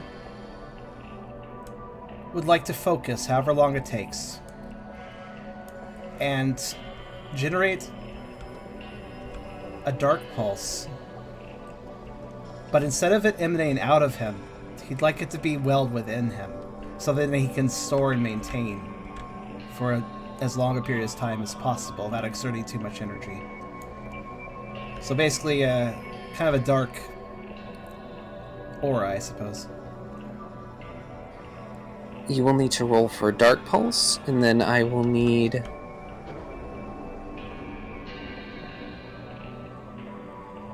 a Vitality Survival Channel. Okay. And those will be the first two rolls, and I will do Burke's thing now. Burke rubs his head. We don't know what we're dealing with here, but we have to keep moving. Oof. You want to try the hallway instead? Burke asks Riley. Let's just go through the door we see.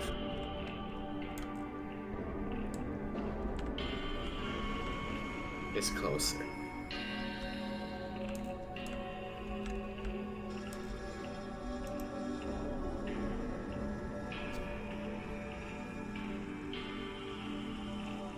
So Riley's agreeing to go through the door? Mm-hmm. Are you okay, Eragon? Mm-hmm. Okay. I am in character. Fair Okay. enough. You were very quiet that one. Yeah, I had to ask. I am in character. It's called acting. Okay. Acting. Acting. Should I do both rolls together? I was going to ask after that first one. No. Okay. They are separate rolls. I meant, like, did the first... I wasn't sure if the first one succeeded. Oh, But it's no, okay. just do the rolls regardless. Okay, what was the other roll again? It was Vitality Survival Channel. Okay. Mm-hmm. Oh boy. Tucker will put his will into this if he needs to. Rather than spend will, roll will. Okay.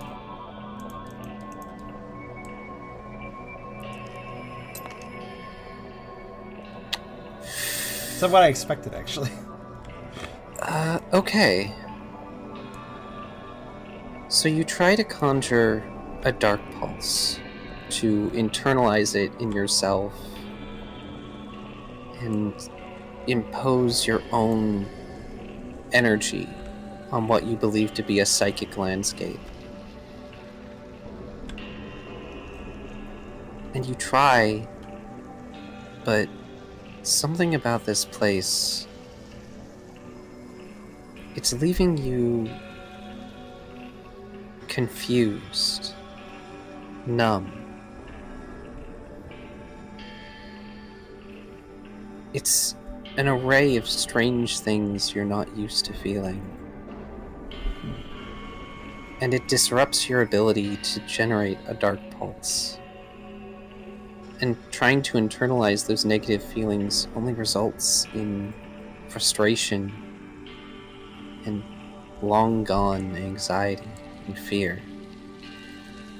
The sources of which you already know. The sources of which you've already come to terms with. Makes it hard to focus. He droops, slumping a little bit and shaking his head. Maybe I really am not strong enough.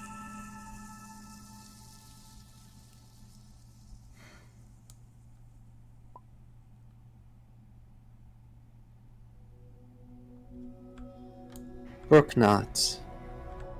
We got this. We'll protect each other. Heads to the door and opens it. Brook, you see the front yard of a farmhouse, with a lectern standing there, oddly enough. Everything is strange about the visuals of this place. Like it's a flat color drawing, but it's moving in real time. Like it's trying to pretend to be real. The grass moves almost as though there's a breeze going, but you feel no wind. And there is no sky. And yet you have no trouble seeing.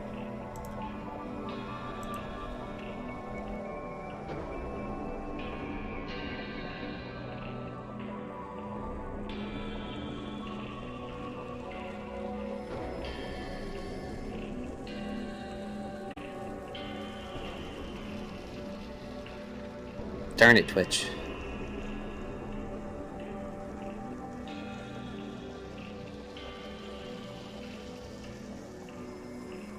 Oh, fantastic. Might I suggest, let Brooke have the next line, give him time to write up a response, and that gives me a minute to double check to make sure nothing broke for the viewers. Like, okay. For the recording. Yeah, no worries. All right. And if it did, I can always restate. I've killed the bitrate down to just a 1/8 of what it normally is, so it's going to look bad, but hopefully it stops, well, frame dropping.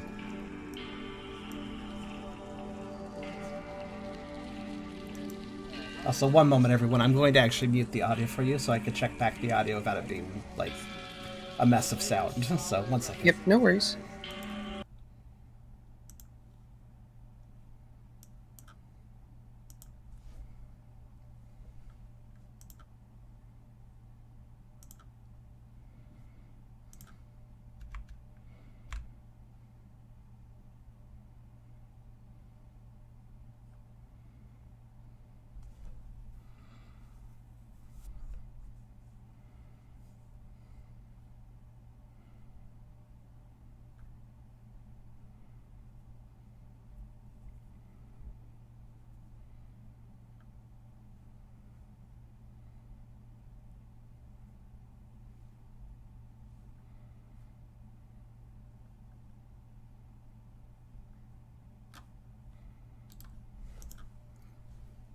Okay.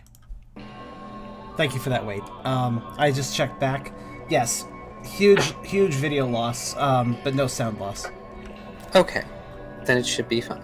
Yes, I've lowered the bitrate for now, so that'll make the video look worse, but at least it'll animate now. Yeah.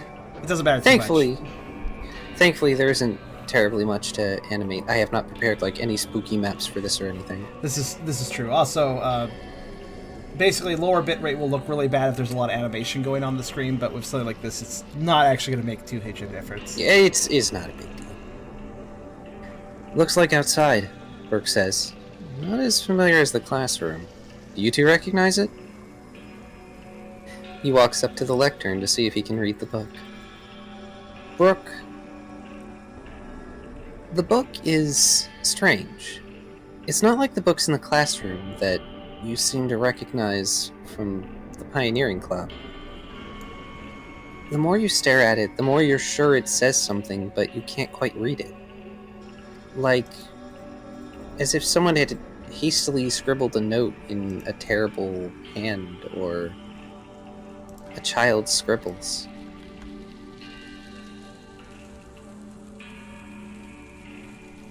But you get the distinct feeling that this book and its lectern don't belong in this space. Like someone had placed them there, just because.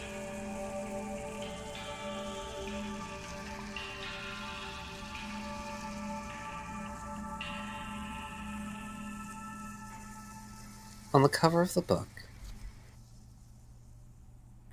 there's a simplistic design that frames the title.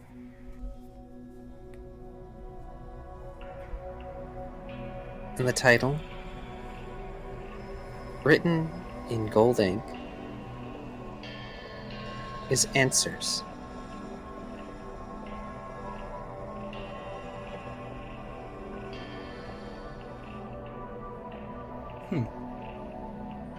It's strange, considering the flat color of the title, but you know that the title itself is written in gold.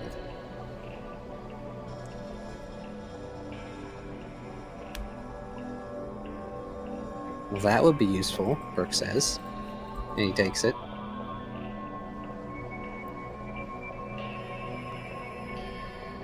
If only you could read it, you could have all the answers. That's your earlier question, book. I don't remember anything from my past. No.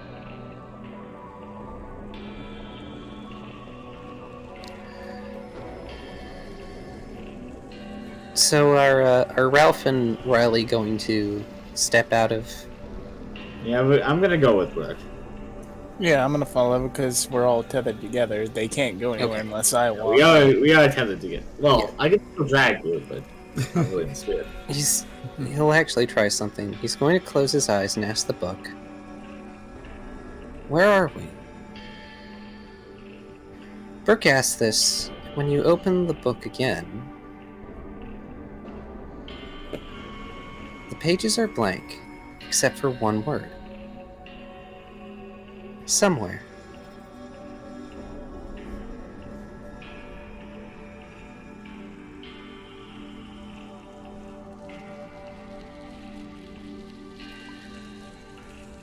That is technically an answer, Brooke grumbles.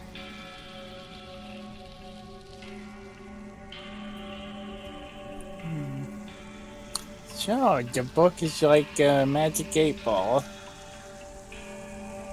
How do we get out? The page doesn't change, but when you shut the book and open it again, the text is altered.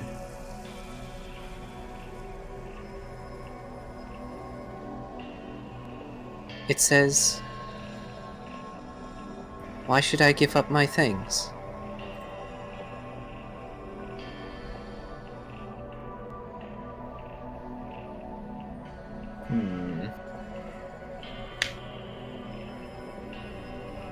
Tucker.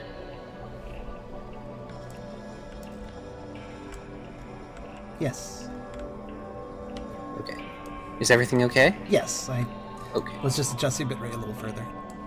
Okay. I need to make sure. Yes, I'm good.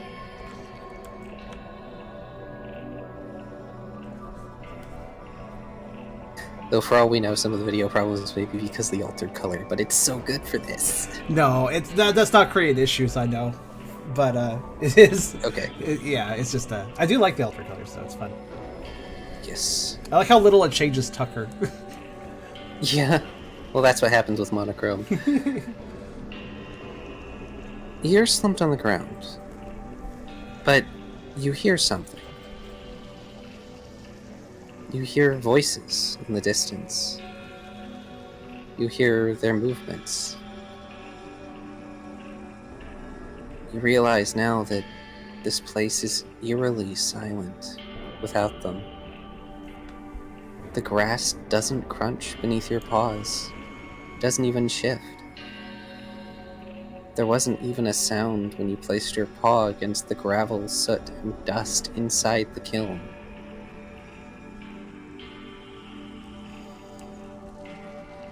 Who are you? Brooke asked the book.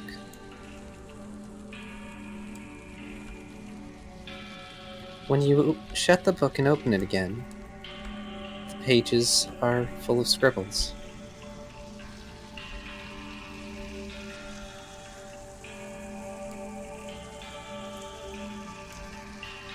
So, Tucker,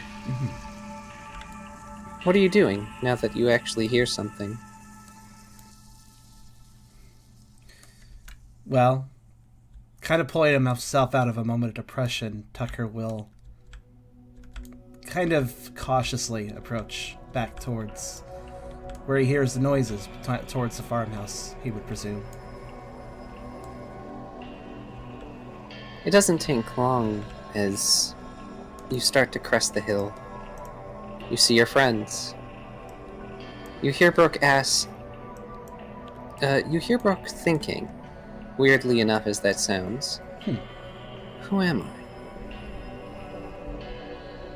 The book shuts. It opens again.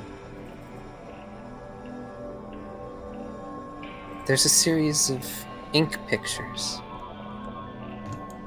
They're splotchy and vague. There's a totodile. There's a girl without a face. There's a crocodile. And there's a second totodile next to the girl, also lacking a face.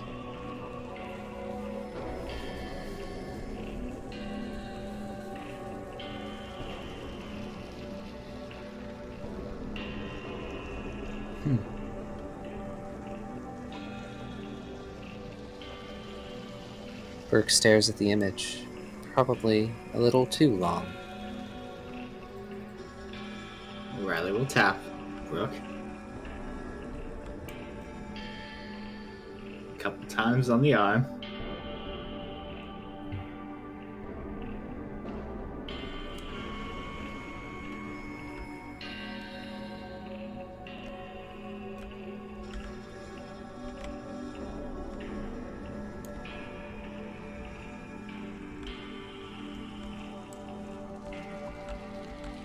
Burke blinks and closes it suddenly.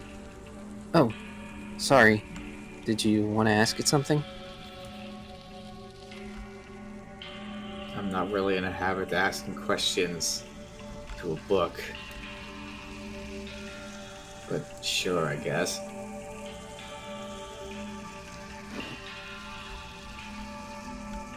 It's a book of answers, Brooke shrugs.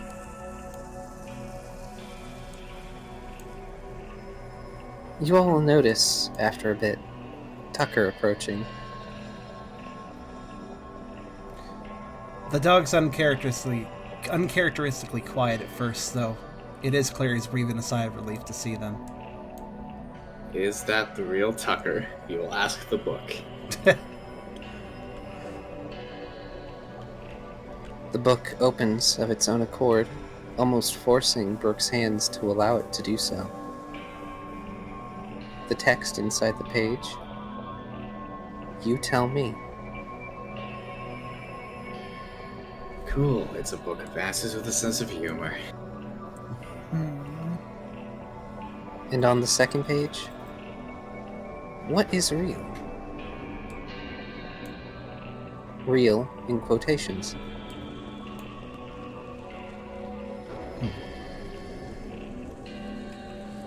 Though I will admit, some of you are starting to notice this place is eerily quiet outside of yourselves, and you could hear Tucker sigh. You can also hear the whatever the fuck it was in the desk, so... That might have been real. Yeah, well, we don't know that, do we? I think it might only know what the Esper knows, Brooke says, and I guess what we know too. A puff of confetti comes out of the book, and then it shuts. Very nice. The confetti immediately fades. Can I Tucker, take that book, Brooke? Tucker approaches and states,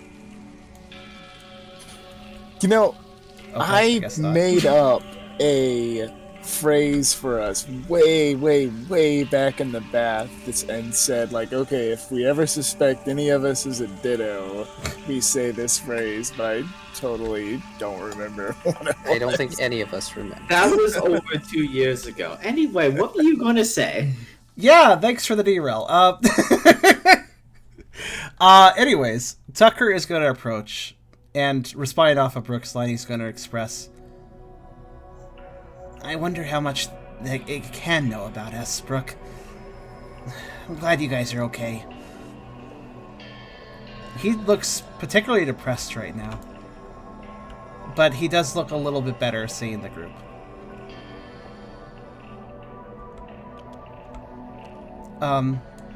Tucker will continue saying, listen, I found some stuff out before I got in here. And he's going to go ahead and just recount everything that he learned from both the snow runts as well as the village elder. Everything about how this quote-unquote hungry ghost has been terrorizing the village for a while, and how other things were taken, perhaps even other Pokemon. Brooke hands the book to Riley. Hey, Tuck. I knew we'd run into each other eventually. Guess we didn't need the chalk after all. And he gives Tucker a pet. First of all, are you okay? Tucker will kind of very happily take the pet, honestly. He needs a bit of support. I don't know, Brooke, he responds. I feel like I'm the one that can break this box with my typing and all, but I don't know if I'm strong enough.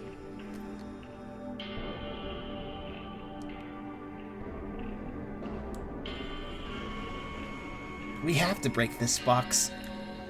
There might be other Pokemon trapped here. Getting out is one thing, but we have to help whoever else might be in here. How do we break it?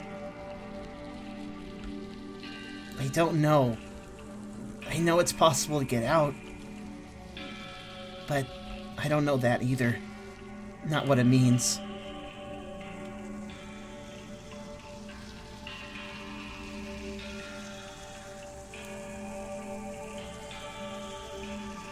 So, as you are talking,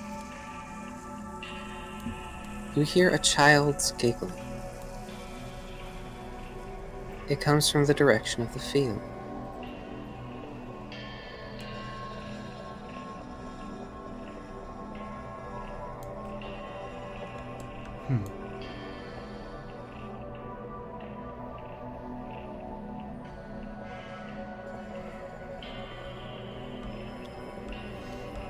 Look, I don't know about the rest of you, but I say we go in the exact opposite direction of that noise. Of course, you're strong enough, Brooke says. This place isn't real. It's partially built by our minds, and I believe in you. Tucker thinks for a moment. That's the thing. I don't know everything about Pokemon, but psychic types shouldn't be able to read dark types. At least, not as much. So how much can it build with me? How much can it use me? And can I fight it off? That's what I'm trying to figure out. So, Tucker, I require a smart logic check. Okay.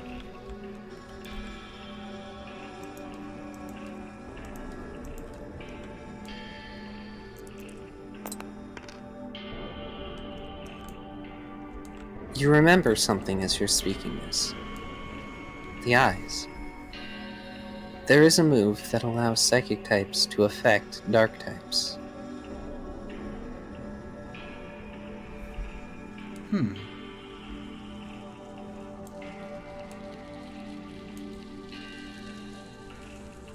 It is highly possible that's what it used when it was trying to get after your dark pulse.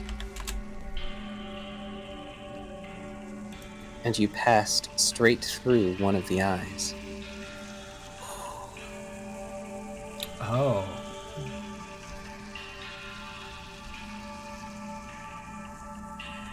I actually forgot about this move. I just looked it up. Oh my gosh, this DM is 5 parallel universes ahead of us. Incidentally, the move itself has Esper's eyes as its animation. Well, I mean, so does Baby Doll Eyes, but come on. It's true, I guess. Which is odd because Esper can't actually normally... Well, actually, kind of... Odd thing. It doesn't appear that Esper normally can learn Miracle Eye, but Meowstic can. Huh.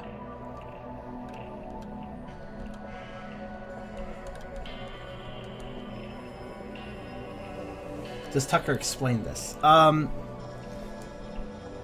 Tucker would have the moment of epiphany, and he would spend a moment to explain that the move was most likely Miracle Eye. And that's why it can read his mind. His... Hold on. Yeah? Sounds like he's gone. God dang it. Tubby, master of interrupting me this session. That's fine. It's okay. Tucker would recount how he tried to get away from the Esper, and how he dove right through a projection of its eyes. And that perhaps that is why it can read him like this. Tucker would end by expressing, in this environment, here, this is related to my past. I don't remember everything. I don't remember a lot of things, but this is some fake version of my past.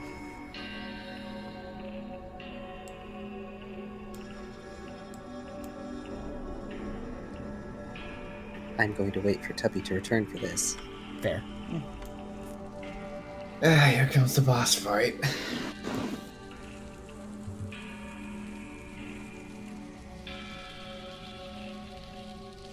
While we wait for Tubby to return, is anybody else in the group going to question anything that Tucker exposits? I obviously didn't do that in character because it would take a while, all the information that Tucker gathered before coming here.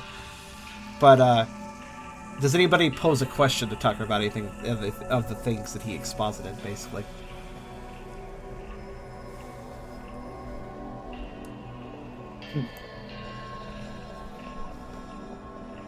It's fine, we were here, we saw it. So, the reason, Nano, that I had Tucker remember that is because of Tucker's past working with Pokemon.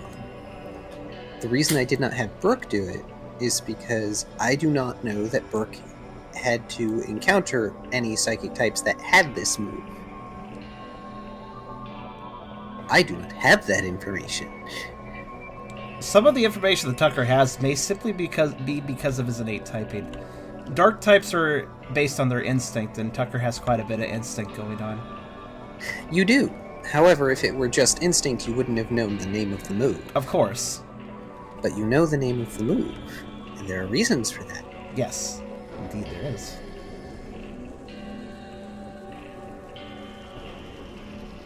What I more mean is that his body could probably sense that this Esper wouldn't normally be able to affect him so much or read him so much.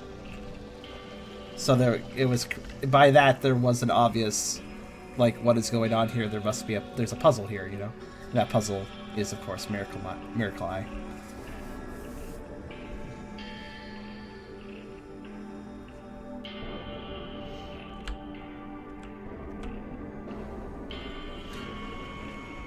While we wait for Tubby to return, Tucker would probably also ask what the group has discovered while they're here, if anything has happened with them. If they have seen any other Pokemon in need in this box.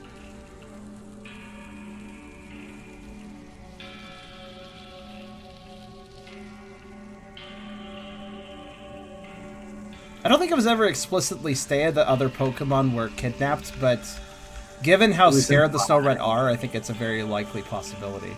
What's that? It was implied. It was certainly implied. Tucker will also explain the nuances that apparently the Esper originally just traded and took items, but then the severity of what they took grew as time went on.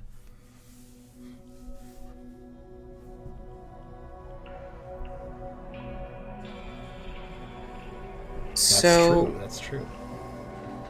Riley, Yeah, you have the book. That's true. You ask it, how many Pokemon are in here?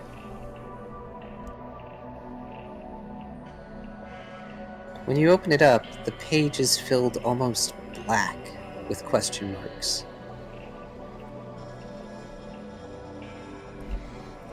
It lost track. Or it just doesn't know. After all, none of you know. If you flip the page, it shows greater than 5. Greater than 5.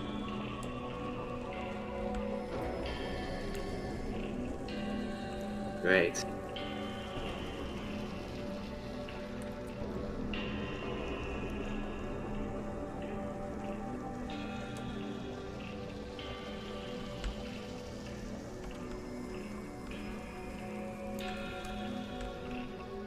Six and more Pokemon in here.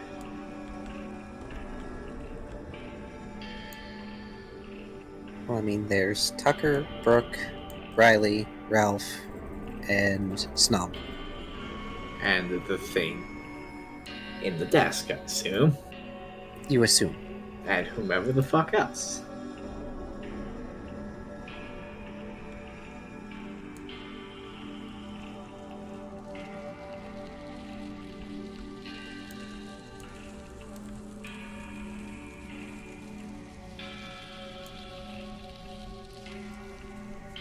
No Bulbasaur? There are currently 5 Pokemon on the board. One of them just happens to be on Riley's head.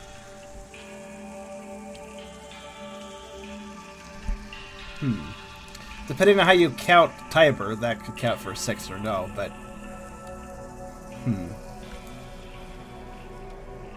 Still, there's enough vagity to this that one can... It'd be probably safe to assume there's other trap Pokemon.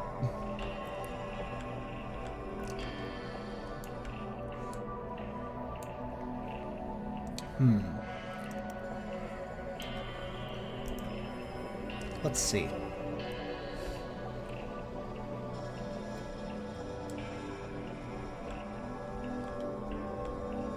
This is also a good opportunity to have another water and or bathroom break.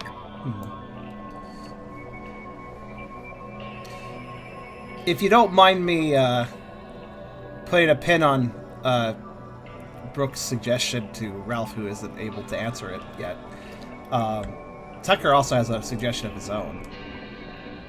Okay. Okay. Okay.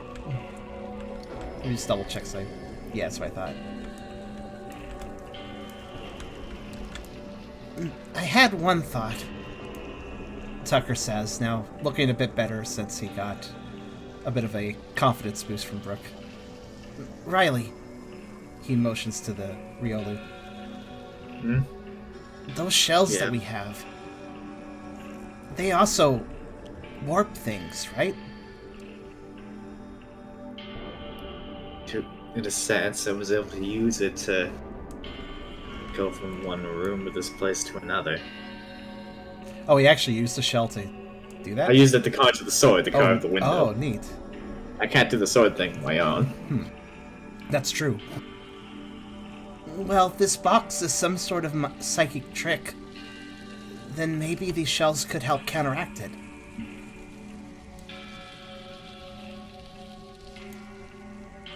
Maybe. We don't really know what they do, but they seem just about as odd as whatever we're in here. I could try and draw power out of both of them, see if I can just smash our way out of this.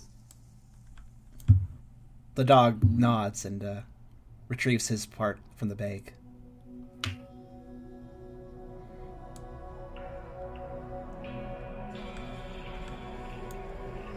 Well, I feel like this can only go well. He gives it to Riley. Okay. One for each hand, I guess. Sit them on the ground. Sit down next to them or between them, I suppose, and try and just draw a ludicrous amount of energy out of it. All right.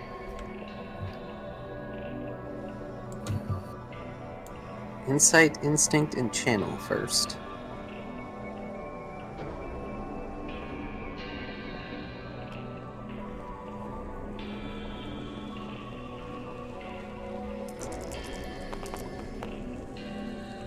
I'd like to augment this roll. Thank you. Oh, yeah, certainly. Do I just re-roll it with the augment boost, or do I just attack it on? You don't need to, actually. You used bravado earlier.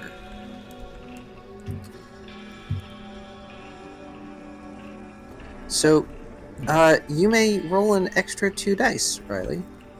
Tucker was also kind of wanting to augment the situation, but he wasn't sure if putting his darkness into the effect would help as well. You can give it a go. Okay. You may try. Basically, worst case scenario, it doesn't help. Yeah, okay. Tucker would do it so unless Riley were to basically tell him not to do it. So, all right, let's try another roll. We can only do better than last roll, right? Guess not. Hey, success is a success. I suppose. Unfortunately, Tucker, although you do try to help, dark energy and psychic energy are a sort of antithesis to each other. Oil and water. I figured as much. You're having such a difficult time in this space. It's no surprise you're not able to lend as much aid to Riley as you wanted. It's frustrating. Make a dark psychic emulsion then. What's an emulsion? I don't know. I don't know. That may need to be explained. A fine dispersion of minute droplets of one liquid in another in which it is not soluble or miscible. I guess a way to mix two things that don't mix, basically. Pretty much. Though that would be incredibly difficult for them to pull off. Alright, Riley. You're having a tough time. So now, I want your... Give me special channel instinct this time. Yes, mayonnaise is an emulsion. It's a tasty emulsion.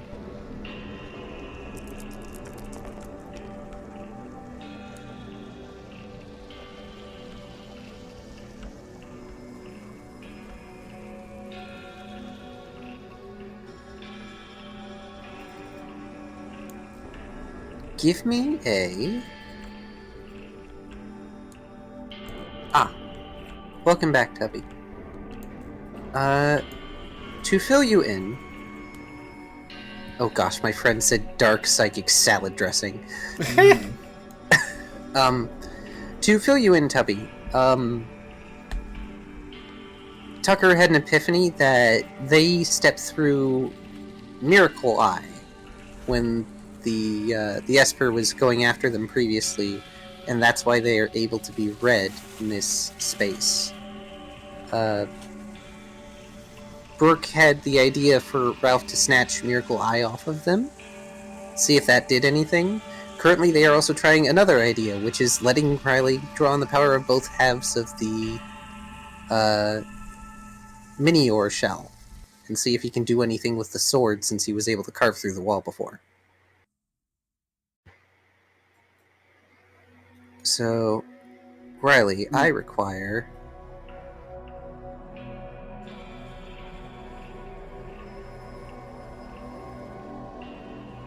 Tough Primal Will. Primal? Yep. Shit.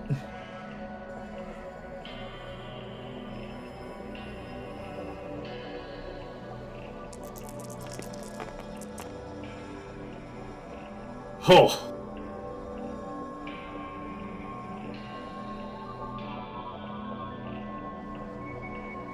You're having difficulty drawing from both shells at once, forming a sword, a weapon, something.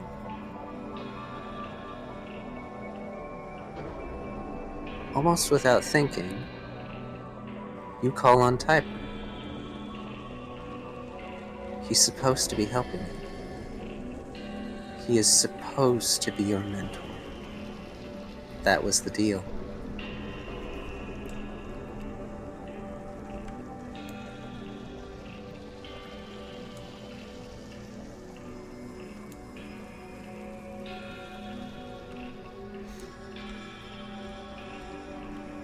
When you exhale in this meditated state, you finally open your eyes.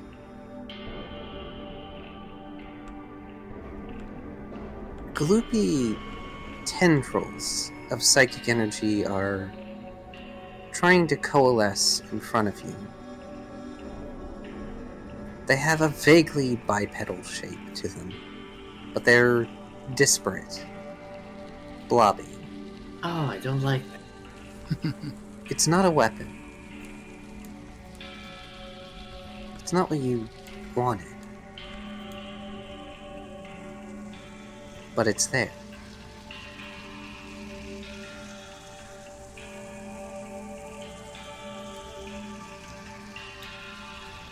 What do you do? I'm not sure how I'm gonna use this to break us out of here.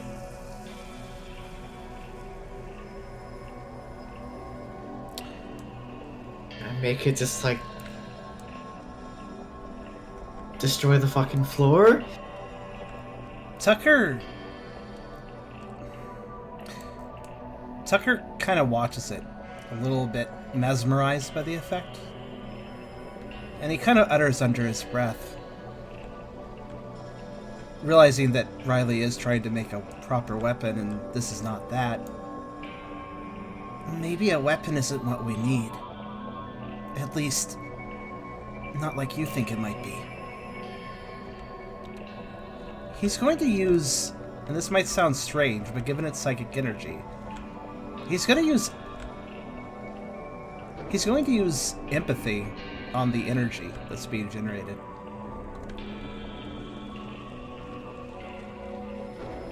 I'm not going to make you roll. The energy is bound to the shells, as it has been. But you feel like the shape is coming from something else. Someone you know. But they're resisting.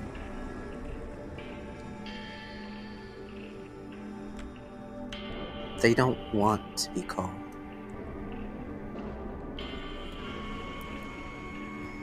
You feel a deep anxiety, a desire to flee, to hide,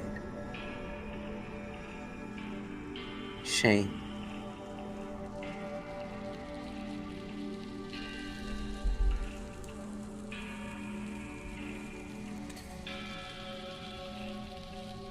Tucker takes a breath for a moment, thinking about this feeling. Before he asks Riley, How is Tiber?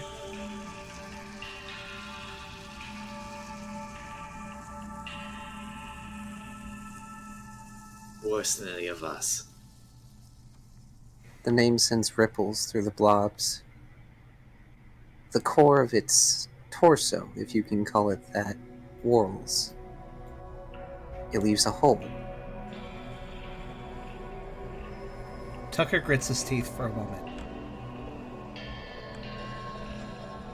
I can help that. Tucker would like to use sympathy with a will point. You may roll it. Okay, hold on.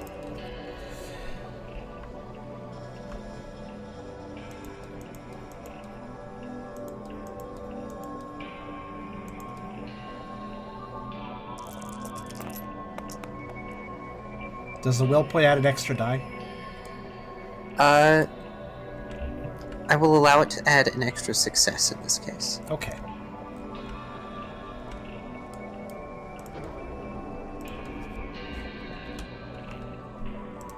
What are you trying to achieve with sympathy? It's very simple in Tucker's mind. Riley said the Tiber was worse than any of them, so he's going to try to take as much of that worseness as he can. Because perhaps Tiber can help them out in this situation.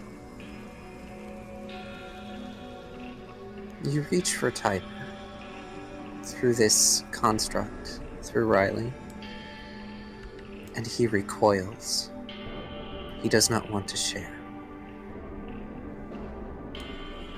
He does not want to be seen, to be weak.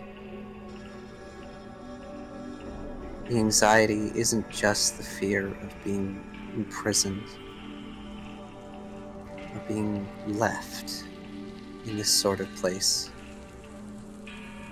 It's a fear of being weak, a fear of falling again. Something about this place is making him worse, and he hates it.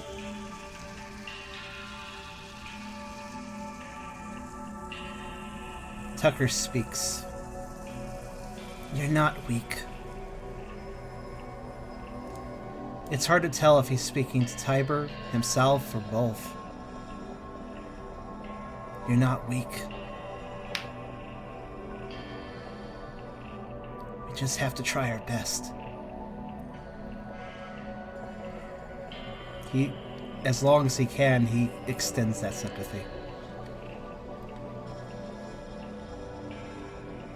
Hoping, metaphorically, to have his paw reached out for, as he outstretches it as much as he can. Riley, Good morning. are you going to try anything while this is going on? And similarly, would Brooke and or Ralph like to try anything while this is going on? Yeah, I can say one thing. Yeah. We'll get through this as we got through everything. Together. Not alone, Tucker will add. What were you going to say, Tubby? A devious idea. Oh god.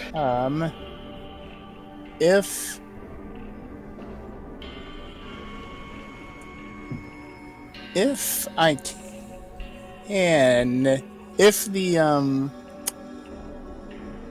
which I don't know if it can be, but if the miracle eye can be snatched, then it could possibly be reallocated to, say, the Esper.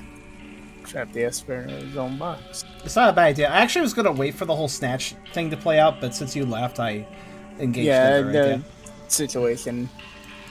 So, yeah.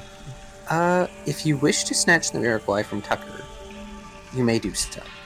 I will still require a roll, but Yeah, let's let's give that a practice. try first. Honestly, with Tucker, kind of emotionally open as he is when he uses something like sympathy, you probably could snatch it easier than normal if it were to work. Okay, Kyrio. You have no trouble. Alright. And we can even retroactively declare this happened. Alright, and I'm gonna put it on. I'm gonna reach out with the probability thing, the reallocation, and see if I can detect someone not us connected to it. I have a question, actually. Does Tucker feel anything when Ralph does that? Does having the Miracle Eye lifted feel any different, basically?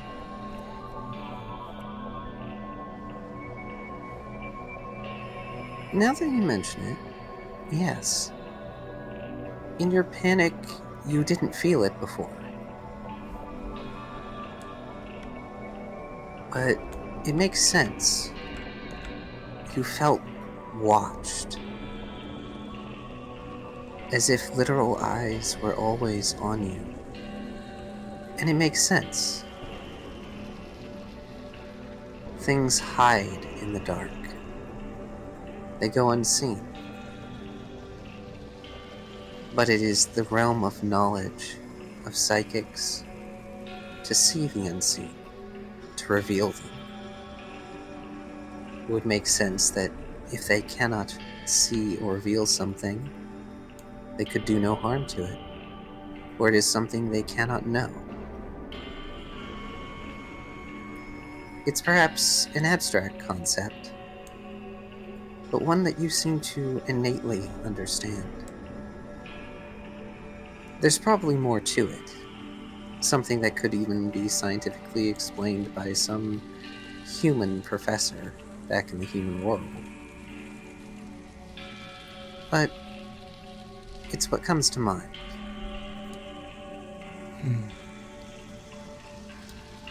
May I propose something, then? Yes. If that nakedness of sorts has been lifted, and the comfort of dark has returned to Tucker, may I, for the cost of another wheel, attempt to improve my sympathy roll to Typer? You don't need to use a will. Okay. You may re-roll sympathy.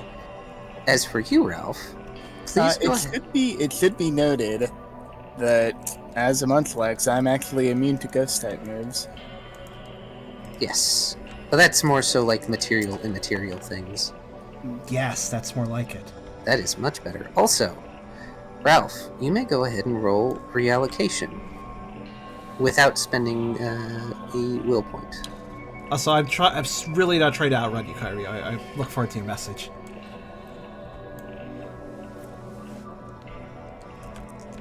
Ah! I messed up on my counting there. That was only smart and survival. I didn't see that roll. It's fine. I'll allow the reroll. I mean, I'm not the DM, but here's the thing. He called it before he saw the end result, so, seems fair. It is smart, channel, and logic.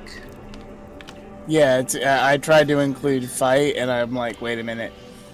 Yeah, smart, channel, logic. All right. So 9 dice.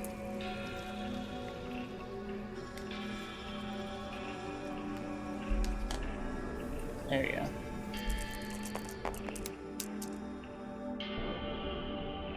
Holy smokes.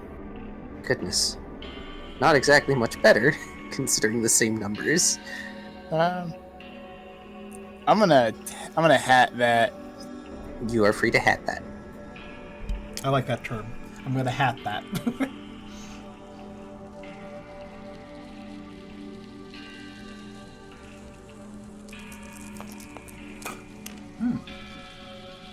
Much better hat.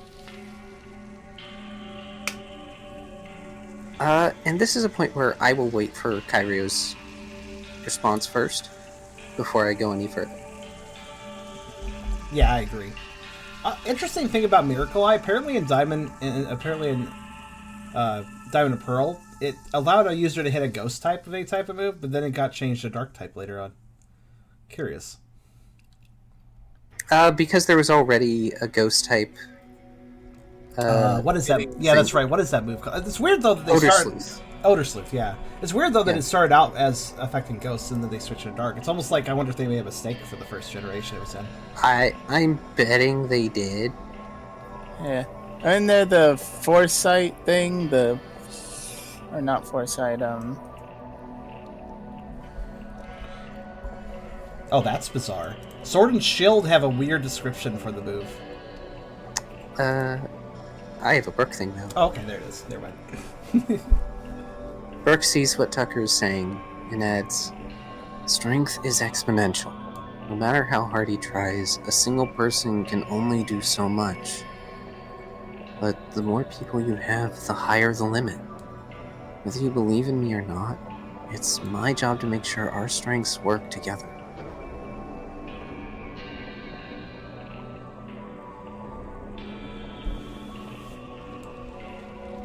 Oh. I wouldn't even make you roll for that bravado. That was awesome.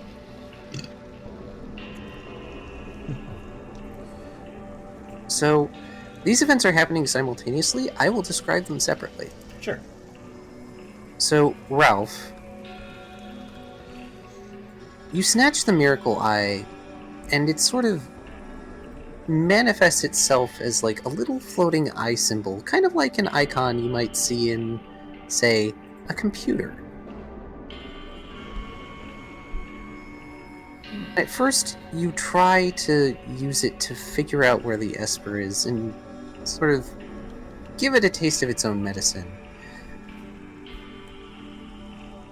But since there isn't really a target for you to put it at, you put it in your hat, and without letting go of your hat, you flick it up as if you're trying to toss the hat, and you fling this sigil in the air, and it sort of bursts in an electric flash.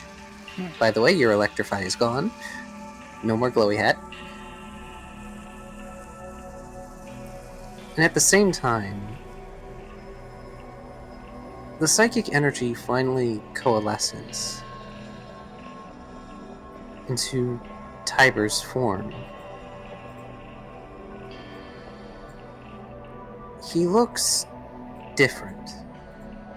Not necessarily physically, aside from the fact that, he has a body. But something about him is unimposing. yeah, it makes He seems... the second time I've summoned him.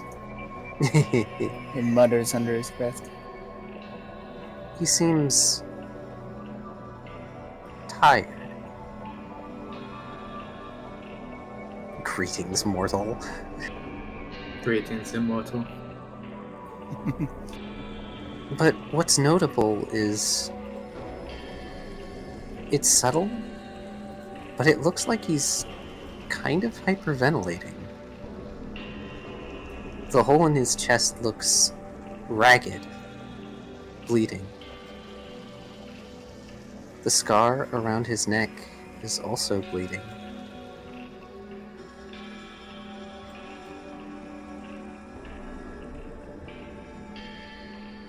You couldn't just leave me in there. I thought I could rely on you, kid. Well, fine. I guess I'm going to fix your mess again. He doesn't look confident in his own words.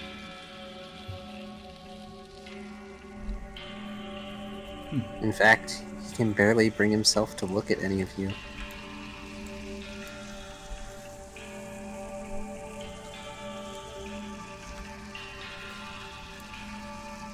I don't know what you've done, but this feels wrong.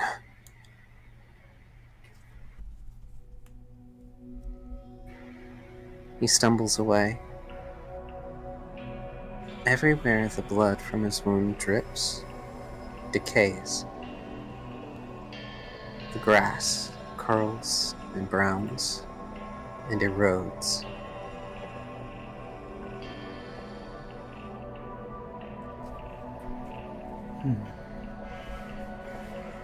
He suddenly goes to his knees and hands.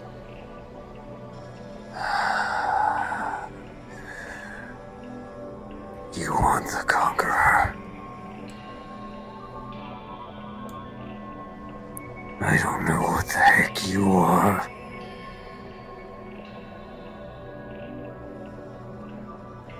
Red begins to waft off him in waves, like roiling flames made fog. But these are mine.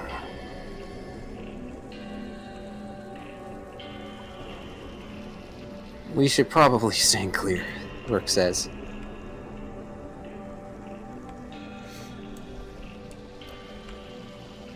In a pocket. Shit, how does one exactly?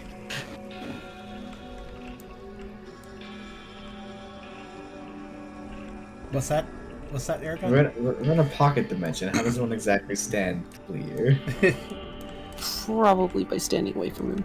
So, I.e., just don't be too close. Is this a plasmic projection of Tiber, effectively?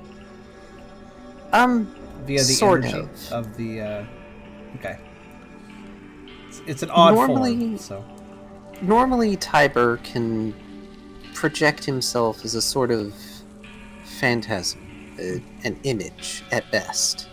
Most of the time, it's only for Riley to see and hear. Mm-hmm. Having that connection to Riley that he has now, he can do it in a way that he can occasionally interact with the rest of you, in a way. Though most of the time it's just easier to use Riley for it. Not so much energy. He doesn't have to worry about that here. He's been given a body. Something with energy and substance after a fashion.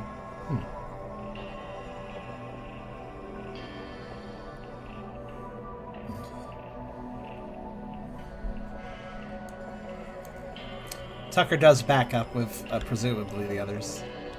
A complex emotion on his face as he still clearly is intimidated by Tiber, but... How focused do I Also have concerned. to remain to keep up with the whole giving him a body thing with these rocks? Because I feel like that might be important. Go ahead and roll another will. But not Well- for the reason you think. Because I feel like I kind of have to stay where I'm at. I feel like I kind of have to stay where I'm at. So, you don't feel like you need to focus in order to keep things together. But you feel drained.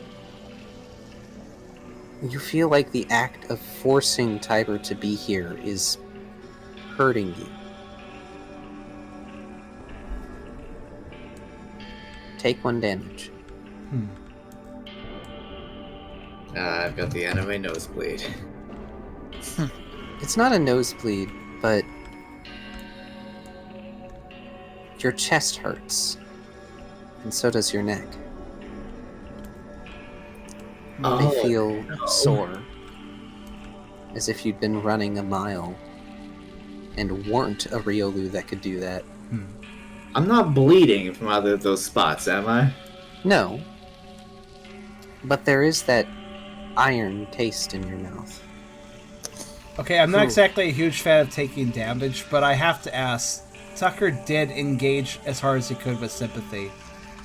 Did he You take did. any damage as well? Yes, you did. And what does Tucker feel? I assume 1 damage. You feel what Tiber does. But more importantly, you feel him drawing on all his worst memories. And just like back in the mirror, it's overwhelming. And this time, the mirror isn't compartmentalizing it. It's not in fragments or fractured bits and pieces. It is raw.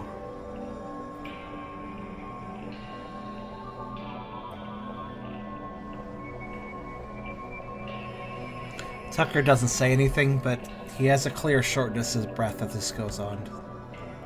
There's a bit of a wince to his breath.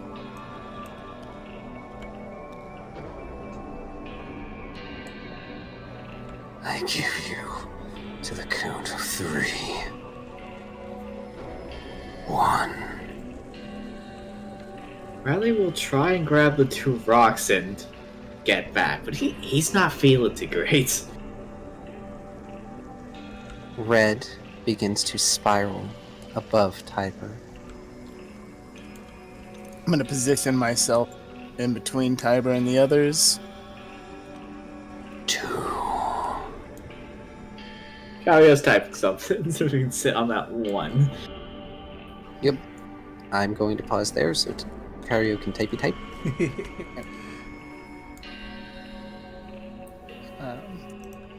Yeah, arms outstretched, T-pose, just in case. Don't know what kind of, protection I can offer, but positioning myself just in case.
Also, go sleep, Beerus. I'm sorry that you can't stay to the end. I appreciate your head work. For a second, I thought you said ghostly Beerus. Beerus is dead.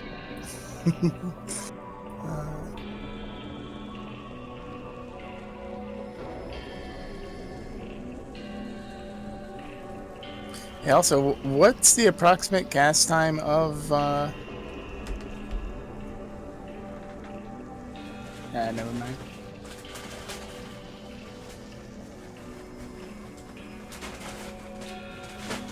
Well, you got time to ask your question, actually.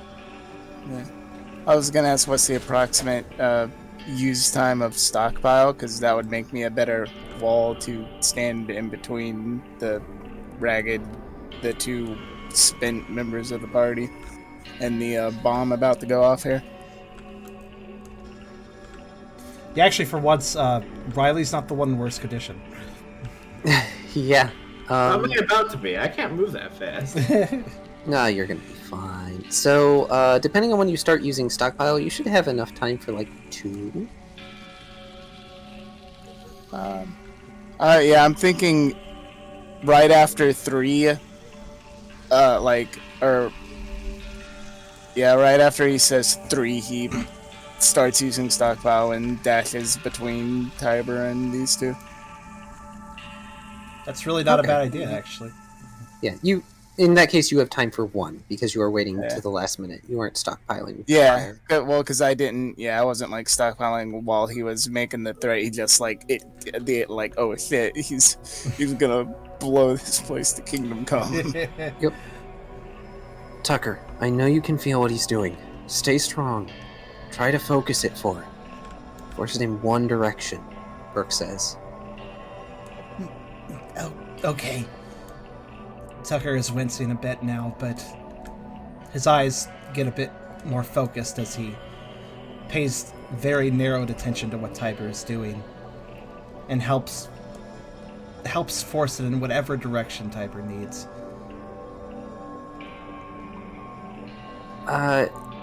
Insight contest perform. Okay. Don't just feel it. Feed off his darkness. I know you can do it. Edgy. I mean, half y'all are edgelords anyway. Even if it's unintentional. Alright. Roll for Dark Pulse. Mm-hmm.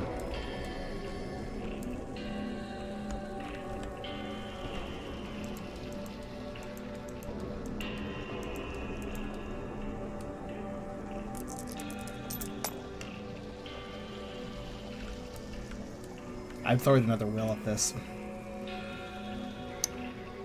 I will not accept my normally mediocre rolls in this situation. Flip a coin and call heads or tails. Tails. Oh, of course. Now you finally land on heads.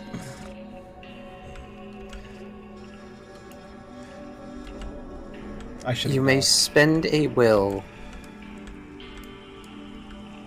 to obtain a success. If you expend 2 will, I will let you re-roll. 2 will spent then. Okay. Then, just to note, the Dark Pulse is being re-rolled? Correct. Okay. Alright, let's see. Next switch on, yeah.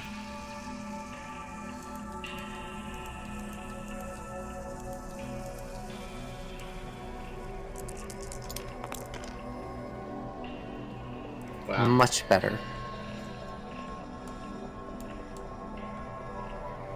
You take all that darkness from Tiber, and you use yourself as a focal point. You can feel everything that he felt back when he was the Revenant, the monster. And it overwhelms you. You collapse. 3. To the others, as you retreat, a vast shadow pulls itself away from Tucker, and it grasps a crimson lance that hovers above Tiber's body. And it impales him, driving into the ground and shattering the world around you. Tiber's body bursts into bubbles of psychic energy. They flicker and dissipate, and you fall as the shadow, the monster, fades away above you.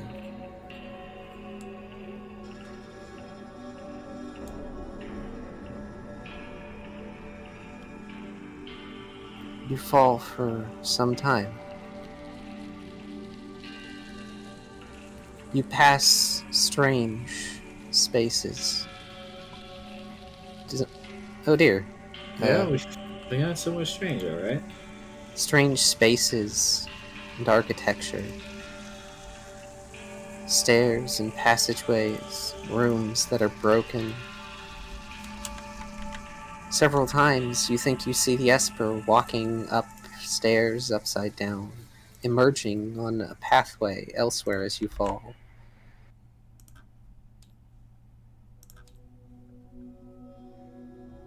And then you see it below you, looking up. Its emotionless expression is not so emotionless now. It looks upset.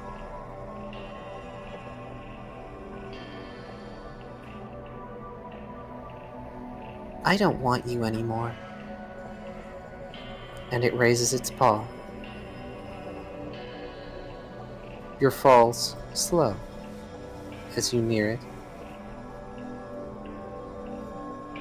A framework flickers around you. and there is a flash.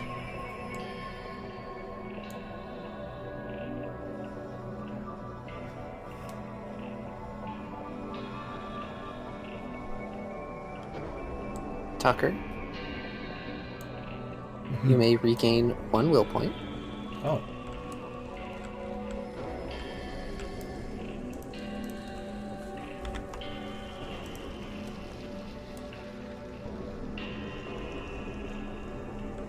As all of you awaken in the snow, you are laying not 5 yards from the shrine building and its statues. Apparently, not terribly much time has actually passed out in the real world. It is still dark and cold, and while the blizzard's winds do not howl so much, they still go.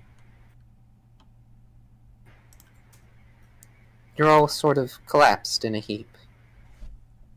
Your items are where they belong.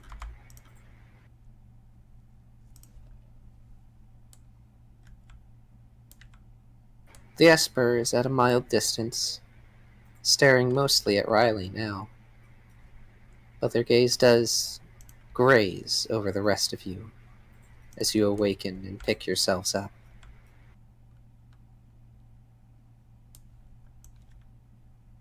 I will meet their gaze. I don't like these things anymore. They break my stuff. That's not fun at all. Bye now. And they turn, and they walk away into the dark of the blizzard. I feel kind of bad for it. Oh my god. Christ. So, Tucker and Riley in particular, you two feel like garbage.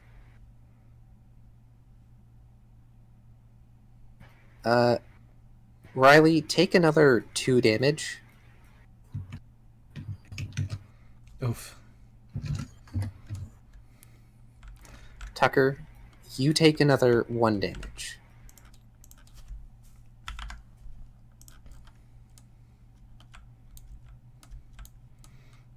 Tucker as Tucker picks himself up and analyzes the situation and where they're back out of the box, he still manages a weak growl as the Esper leaves.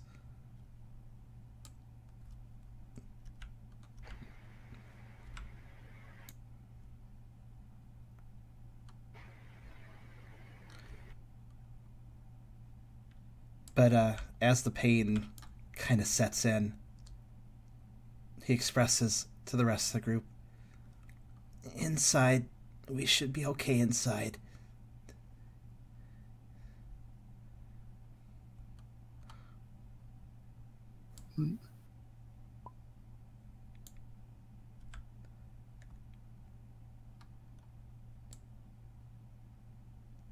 Not a thought spared for the Cinchino, the prince. I'm sorry. They're hunkered down somewhere. I pushed you really hard there. But you did it. You both did, Burke says. Let's get inside.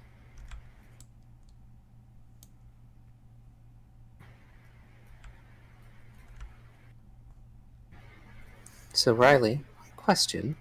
Mm-hmm. Do you make another light? Sure, I'll make one more. Before they go in, by the way, Tucker will look around to see if anything else dropped out with them.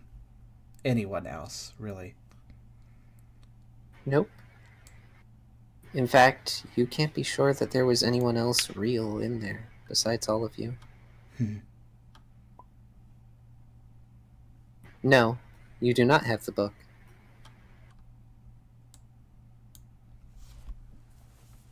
Sad, The I know. chalk? And no, you don't have the chalk either. Anything obtained is Who's gone. got who's got the chalk? The Yeah. chalk. Don't even. Okay. I know you did. I'm sorry you couldn't. So, in the light,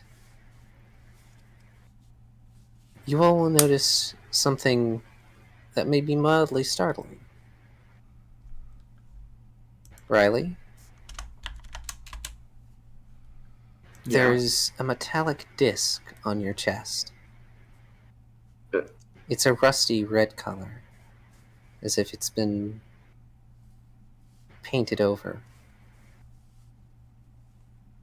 Almost a raw iron red. And Is- Tucker, Just a disc? one of the whites of your eyes has turned black. Huh.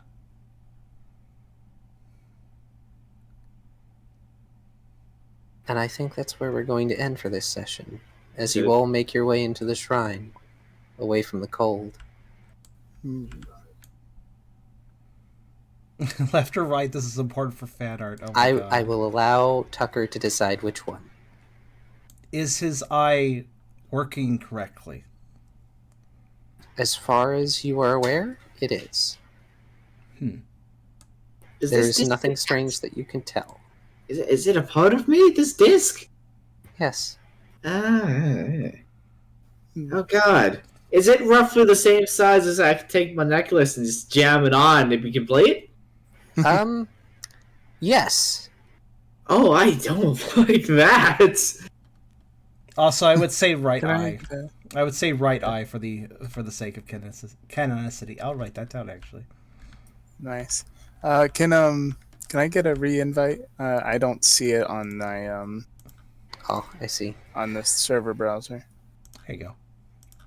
And I will say that you all hunker down in the shrine in the dark and are unmolested the rest of the night. So I will leave an important note on the battle initiative card. Neither Riley nor Tucker will recover HP or will after this rest. I have a question. Ooh. Yes. Before they actually hunker down to sleep, can I heal Tucker? Because I would anyway. You go to try and heal him, and you can't. Oh, I've lost my ability to heal.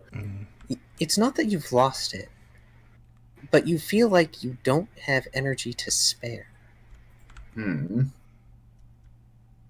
Well, yes, you do still have your will points to spend, mechanically speaking, but as characters go, you try to heal him and you can't. It's not even that Tucker is a dark type and that it would be harder or anything like that. It's that you can't drag up the energy to do it. You can't bring up that connection. It's unlikely that Tucker would immediately notice what happened to his eye, since it's hard to see your eyes. He'd need a mirror or somebody else to point it out, probably. But I imagine somebody would point it out rather quickly. Aw, Brooke. Wait, you still have some? Yeah, Brooke Yeah. has... Oh, yeah, you're two loaded. wounds. Well, not after this, but okay. Tucker will not even protest that. He will definitely eat the oranberry. There we go. In which case, you two may heal 2 HP, as per the Oranberry. Okay. Or did Oranberries only heal 1? They typically only heal 1, but Oh, I'm sorry, 1 HP then. I'm okay. sorry. I was thinking of the root salve. Whoops. And I guess the last question is, when we hunker down inside the main building, does the spirit talk to us just yet, or is Nope. is the air silent for now? I was being very honest when I told you you are unmolested the rest of the night. Fair enough. I'm not sure how I feel about Riley's slow transformation into a carbon copy of Tiber. This is the second time this has happened. So here's the thing. Tiber's pendant, the spike is not red. Yeah, No, Tucker it does is have not. healing items. It is a normal Lucario spike.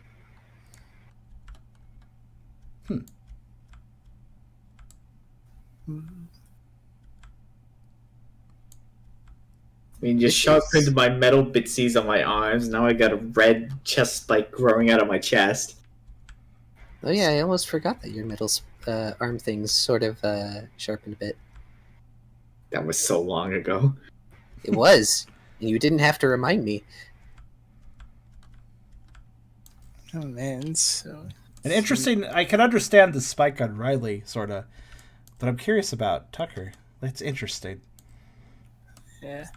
I mean, I feel like if we had been trapped in there, we'd have slowly gone like totally feral, like whatever it is I saw on the desk. I was my out of character thought is that's, and probably in character I could piece this together, that's someone who the Esper captured a long time ago. Maybe. Yeah, you guys have no idea if there's any way to survive with or without food in there. You all have no idea what's inside that room. The box. I tried to tempt you guys into exploring a bit more for more non-Euclidean and superliminal shenanigans, but I'm pleased with this result nonetheless. Yeah. I feel like we were thoroughly spooked. I'm glad. I hope you all enjoyed. Everybody gets 5 experience for spooky session. And doing incredibly well. Okay.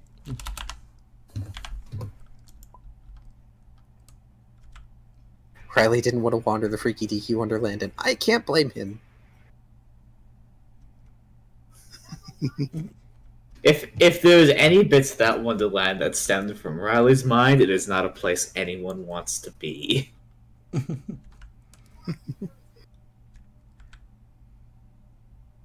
Take it from him, it's not a good place to be. I'm glad that you liked it, Kyrio. I am pleased with how this turned out. Yes, this was thoroughly liminal and spooky.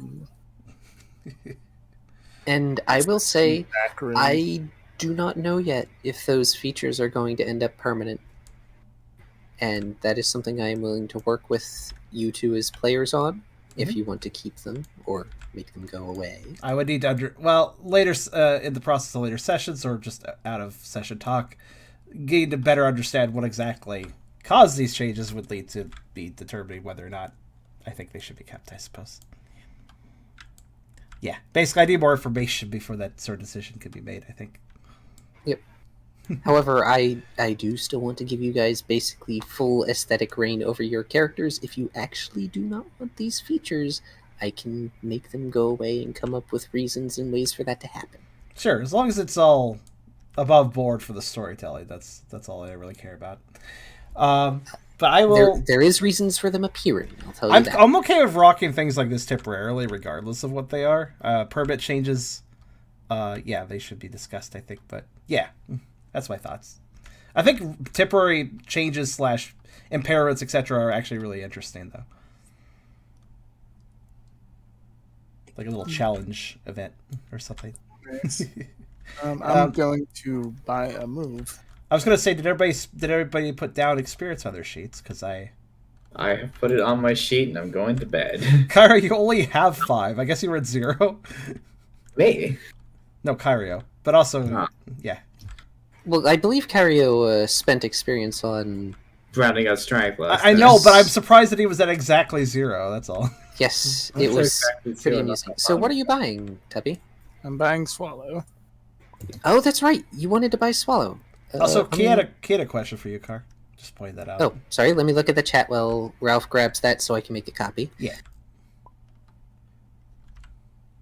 Before you go, was there any inspiration pulled from games like Corpse Party or Mori? I have played neither of those. Also, BRB. So, my DM ran a Halloween one-shot that had the theme of liminal spaces over this past weekend, and that inspired me to do this. And I have a friend who is a character that also inspired this because they have a character prepared for whenever I run a Pokerole game for my other group of friends. And they have a meld move that they want to make. And it creates a room of sorts. And I went from there. But the reality is that any game inspiration, the closest thing would probably have been Superliminal, which I have watched a playthrough on, but even then, not as much that.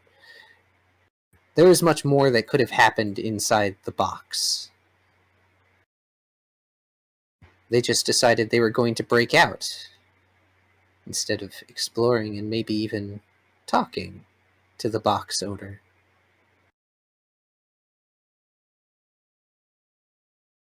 Ah, you have the move. Yeah. Yeah, my influence might have pushed more exploration, but some IRL stuff came up. I had to...